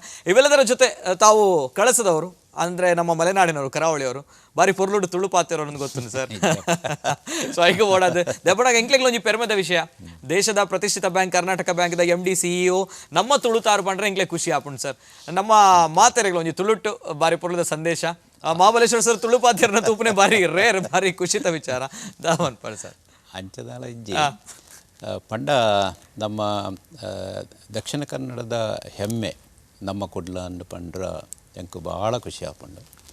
ಯಾಕೆ ಇದನ್ನು ಹೇಳ್ತಾ ಇದ್ದೇನೆ ಅಂದರೆ, ಇವತ್ತು ಮಾಧ್ಯಮದಲ್ಲಿ ಒಂದು ರೀತಿಯಲ್ಲಿ ಧನಾತ್ಮಕವಾದಂಥ ಯೋಚನೆಗಳಿಗೆ ಅದನ್ನು ಬೆಂಬಲ ಕೊಟ್ಟು ಅದನ್ನು ಬೆಳೆಸ್ತಕ್ಕಂಥ ವಿಶೇಷವಾದ ಕಾರ್ಯವನ್ನು ನಮ್ಮ ಕುಡ್ಲ ಚಾನಲ್ ನಿಖಿಲ್ ಮತ್ತೊಂದಲ್ಲೇರು. And I am very appreciative of the contribution of our mister Leelaksha Karkera also and their family. Karnataka bank ಬಕ್ಕ ನಮ್ಮ ಕುಡ್ಲ ಸಂಬಂಧ ದುಮ್ಮಡ್ಲ ಉಂಡು ಇಂಚನೆ ಅವು ನಲ್ಲ ಗಟ್ಟಿ ಆವಡು. And we will always give very good support for all this type of activity in the society. ದೇವರ ಮಾತೆರೆಗಳ ಎಡ್ಡೆ ಮಲ್ಪಟ. Thank you sir, thank you. ನನ್ನಲಾತ್ ಈತ ನಮ್ಮ ತುಳುನಾಡು ಕರಾವಳಿಡು ನಮ್ಮ ದೇಶಡ್ಲ ಅವೇತೋ ಜನತ ಮೋನಿಡು ತೆಲಿಕೆ ಕಂತಾರೆ ಅಕಲ್ನ ಕಷ್ಟ ಪನ್ನಾಗ ಆ ಕಷ್ಟಗೆ ಬೆರಿ ಸಹಾಯ ಕೊಡ್ದು ತೆಲಿಕೆ ಕೊಡ್ತಾರೆ. ನನ್ನಲಾತ್ ಇರ್ನ ಕೈಡ್ದು ಆ ದೇವರ ಇಂಚಿನ ಒಂದು ಎಡ್ಡೆ ಕಾರ್ಯ ಮನ್ಪುನಂಚಿನ ಶಕ್ತಿ ಕೊರಡು. ಸೊ ಅಂಚಿನ ನನ್ನಲಾತ್ ಜನತ ಇಲ್ಲದ ಒಂದು ದೀಪ ಬೆಳಗಡೆ ಪನ್ಪುನಂಚಿನ ಉದ್ದೇಶ. ಎಸ್, ಇದು ಈ ವಾರದ ಸಾಧಕರ ಕತೆ. ನಾನು ಆಗಲೇ ಹೇಳಿದಾಗೆ ಅನೇಕ ಜನರು ಈಗಿನ ಕಾಲದ ಯುವಕರಿಗೆ ಸ್ಫೂರ್ತಿಯಾಗಬೇಕು ಅನ್ನುವಂಥ ನಿಟ್ಟಿನಲ್ಲಿ ಈ ಒಂದು ಕಾರ್ಯಕ್ರಮ. ಜೊತೆಗೆ ಇದು ಕರಾವಳಿಯ ಮಲೆನಾಡು ಚಿಕ್ಕಮಗಳೂರು ಭಾಗದ ಕಳಸ ಅನ್ನುವಂತಹ ಪುಟ್ಟ ಊರು. ಆ ಪುಟ್ಟ ಊರಿನಲ್ಲಿ ಮಾವಿನ ಕುಡಿಗೆ ಅನ್ನುವಂತಹ ಒಂದು ಕುಗ್ರಾಮ, ಆ ಕುಗ್ರಾಮದಿಂದ ಬಂದಂತಹ ಒಂದು ವ್ಯಕ್ತಿ ಇದೀಗ ನಮ್ಮ ದೇಶದ ಪ್ರತಿಷ್ಠಿತ ಬ್ಯಾಂಕ್, ಆ ಪ್ರತಿಷ್ಠಿತ ಬ್ಯಾಂಕ್ನ ಬದಲಾವಣೆಯ ಪರಿವರ್ತನಾ ಹರಿಕಾರ ಆಗಿ ನಮ್ಮೆಲ್ಲರ ಮುಂದೆ ಇದ್ದಾರೆ ಅಂತ ಬಂದಾಗ ಶ್ರೀಯುತ MS ಮಹಾಬಲೇಶ್ವರ ಸರ್ ಅವರು ಬಂದಿರುವಂತಹ ಜರ್ನಿಯನ್ನು ಅವರು ಹೇಳಿದರು. ಅವರ ಕಷ್ಟ, ಸುಖ, ನೋವು, ನಲಿವು, ಜೊತೆಗೆ ಎಷ್ಟು ಬಡತನದಿಂದ ಬಂದಿದ್ರು, ಈಗ ಯಾವ ಸ್ಥಾನಮಾನದಲ್ಲಿ ಇದ್ದಾರೆ, ಪೈಸೆ 1 ರೂಪಾಯಿಗೂ ಕೂಡ ಕಷ್ಟಪಡ್ತಿದ್ದೆ. ಆದರೆ ಈಗ ಅವರು ನಡೆಸ್ತಾ ಇರುವಂತಹ ಸಂಸ್ಥೆ ಏನಿದೆ, ಒಂದು ಸಂಸ್ಥೆಯ MD CEO ಆಗಿದ್ದಾರೆ ಅಂತ ಬಂದಾಗ 1 ಲಕ್ಷ ಕೋಟಿ ರೂಪಾಯಿ ವ್ಯವಹಾರವನ್ನು ಮಾಡ್ತಾ ಇದೆ ಅಂತ ಬಂದಾಗ ಒಬ್ಬ ವ್ಯಕ್ತಿ ಪ್ರಾಮಾಣಿಕವಾಗಿ ಶ್ರದ್ಧೆಯಿಂದ ಕೆಲಸ ಮಾಡಿದರೆ ಎಲ್ಲವೂ ಕೂಡ ಸಿಗುತ್ತೆ. ಯಾವುದು ಕೂಡ ಅಸಾಧ್ಯ ಅನ್ನುವಂಥದ್ದು ಯಾವುದೂ ಇಲ್ಲ, ಎಲ್ಲವೂ ಕೂಡ ಸಾಧ್ಯ ಅನ್ನುವಂಥದ್ದನ್ನು ಸಾಧಿಸಿ ತೋರಿಸಿದಂತಹ ಸಾಧಕರಿವರು. ಯೋಗ್ಯತೆ ಇದ್ದವರಿಗೆ ಯೋಗ ಬಂದೇ ಬರುತ್ತೆ ಅನ್ನುವಂತಹ ಮಾತಿನಂತೆ ನಮ್ಮ ಜೊತೆ MD CEO Karnataka bank Mahabaleshwara sir. Once again sir, thank you so much. ಖುಷಿ ಆಯಿತು ಸರ್, ಅಭಿನಂದನೆಗಳು. ಜೊತೆಗೆ ಅತ್ಯಂತ ಖುಷಿ ಆಯಿತು ತಮ್ಮ ಜೊತೆ ಮಾತನಾಡಿ. ಯಾಕಂದರೆ ಅನೇಕ ಯುವಕರಿಗೆ ತಮ್ಮಗಳ ಒಂದು ಜೀವನಗಾಥೆ, ತಮ್ಮಗಳ ಒಂದು ಜರ್ನಿ ಒಂದು ಮೆಸೇಜ್ ಜೊತೆಗೆ ಇನ್ಸ್ಪಿರೇಷನ್ ಕೂಡ ಹೌದು sir. Thank you so much. ನೀವು ಸಹ ನನ್ನ ಜೀವನದ ಕೆಲವು ವಿಷಯಗಳನ್ನು ಹಂಚಿಕೊಳ್ಳಲಿಕ್ಕೆ ಒಂದು ಒಳ್ಳೆಯ ವೇದಿಕೆಯನ್ನು ಒದಗಿಸಿಕೊಟ್ರಿ. ಇದರಿಂದ 4 ಜನಕ್ಕೆ ಸ್ಫೂರ್ತಿ ಸಿಗ್ತದೆ, ಒಳ್ಳೆಯ ರೀತಿಯಲ್ಲಿ ಮುಂದೆ ಜೀವನಕ್ಕೆ ಒಂದು ದಾರಿ ಇದು ಒದಗಿಸುತ್ತೆ ಅಂತಾದರೆ ನನ್ನ ಜೀವನವೂ ಸಾರ್ಥಕ ಅಂತ ತಿಳ್ಕೊಂಡಿದ್ದೇನೆ, ಹಾಗೂ ಈ ಕಾರ್ಯಕ್ರಮವೂ ಸಹ ಸಾರ್ಥಕ ಅಂತ ನಾನು ಅಂದ್ಕೊಂಡಿದ್ದೀನಿ. Thank you sir, thank you so much. ಪ್ರತಿ ಬಾರಿ ಕೂಡ ಮಹಾಬಲೇಶ್ವರ ಸರ್ ಅಂತ ಬಂದಾಗ ಒಂದು ಪಾಸಿಟಿವ್ ವೈಬ್ರೇಷನ್ ಇರುತ್ತೆ, ಧನಾತ್ಮಕವಾಗಿರುವಂಥ ಚಿಂತನೆ. ಹಾಗಾಗಿ ನಮ್ಮ ಕುಡ್ಲ ರಿಯಲ್ ಹೀರೋಸ್ ಕಾರ್ಯಕ್ರಮದಲ್ಲಿ ಧನಾತ್ಮಕವಾಗಿರುವಂಥ ಚಿಂತನೆಯಿಂದ ನಾವು ಈ ಕಾರ್ಯಕ್ರಮವನ್ನು ಪ್ರಾರಂಭ ಮಾಡ್ತಾ ಇದ್ದೇವೆ. ಎಲ್ರಿಗೂ ಕೂಡ ಒಳ್ಳೆಯದಾಗಲಿ. ಧನ್ಯವಾದಗಳು. Thank you.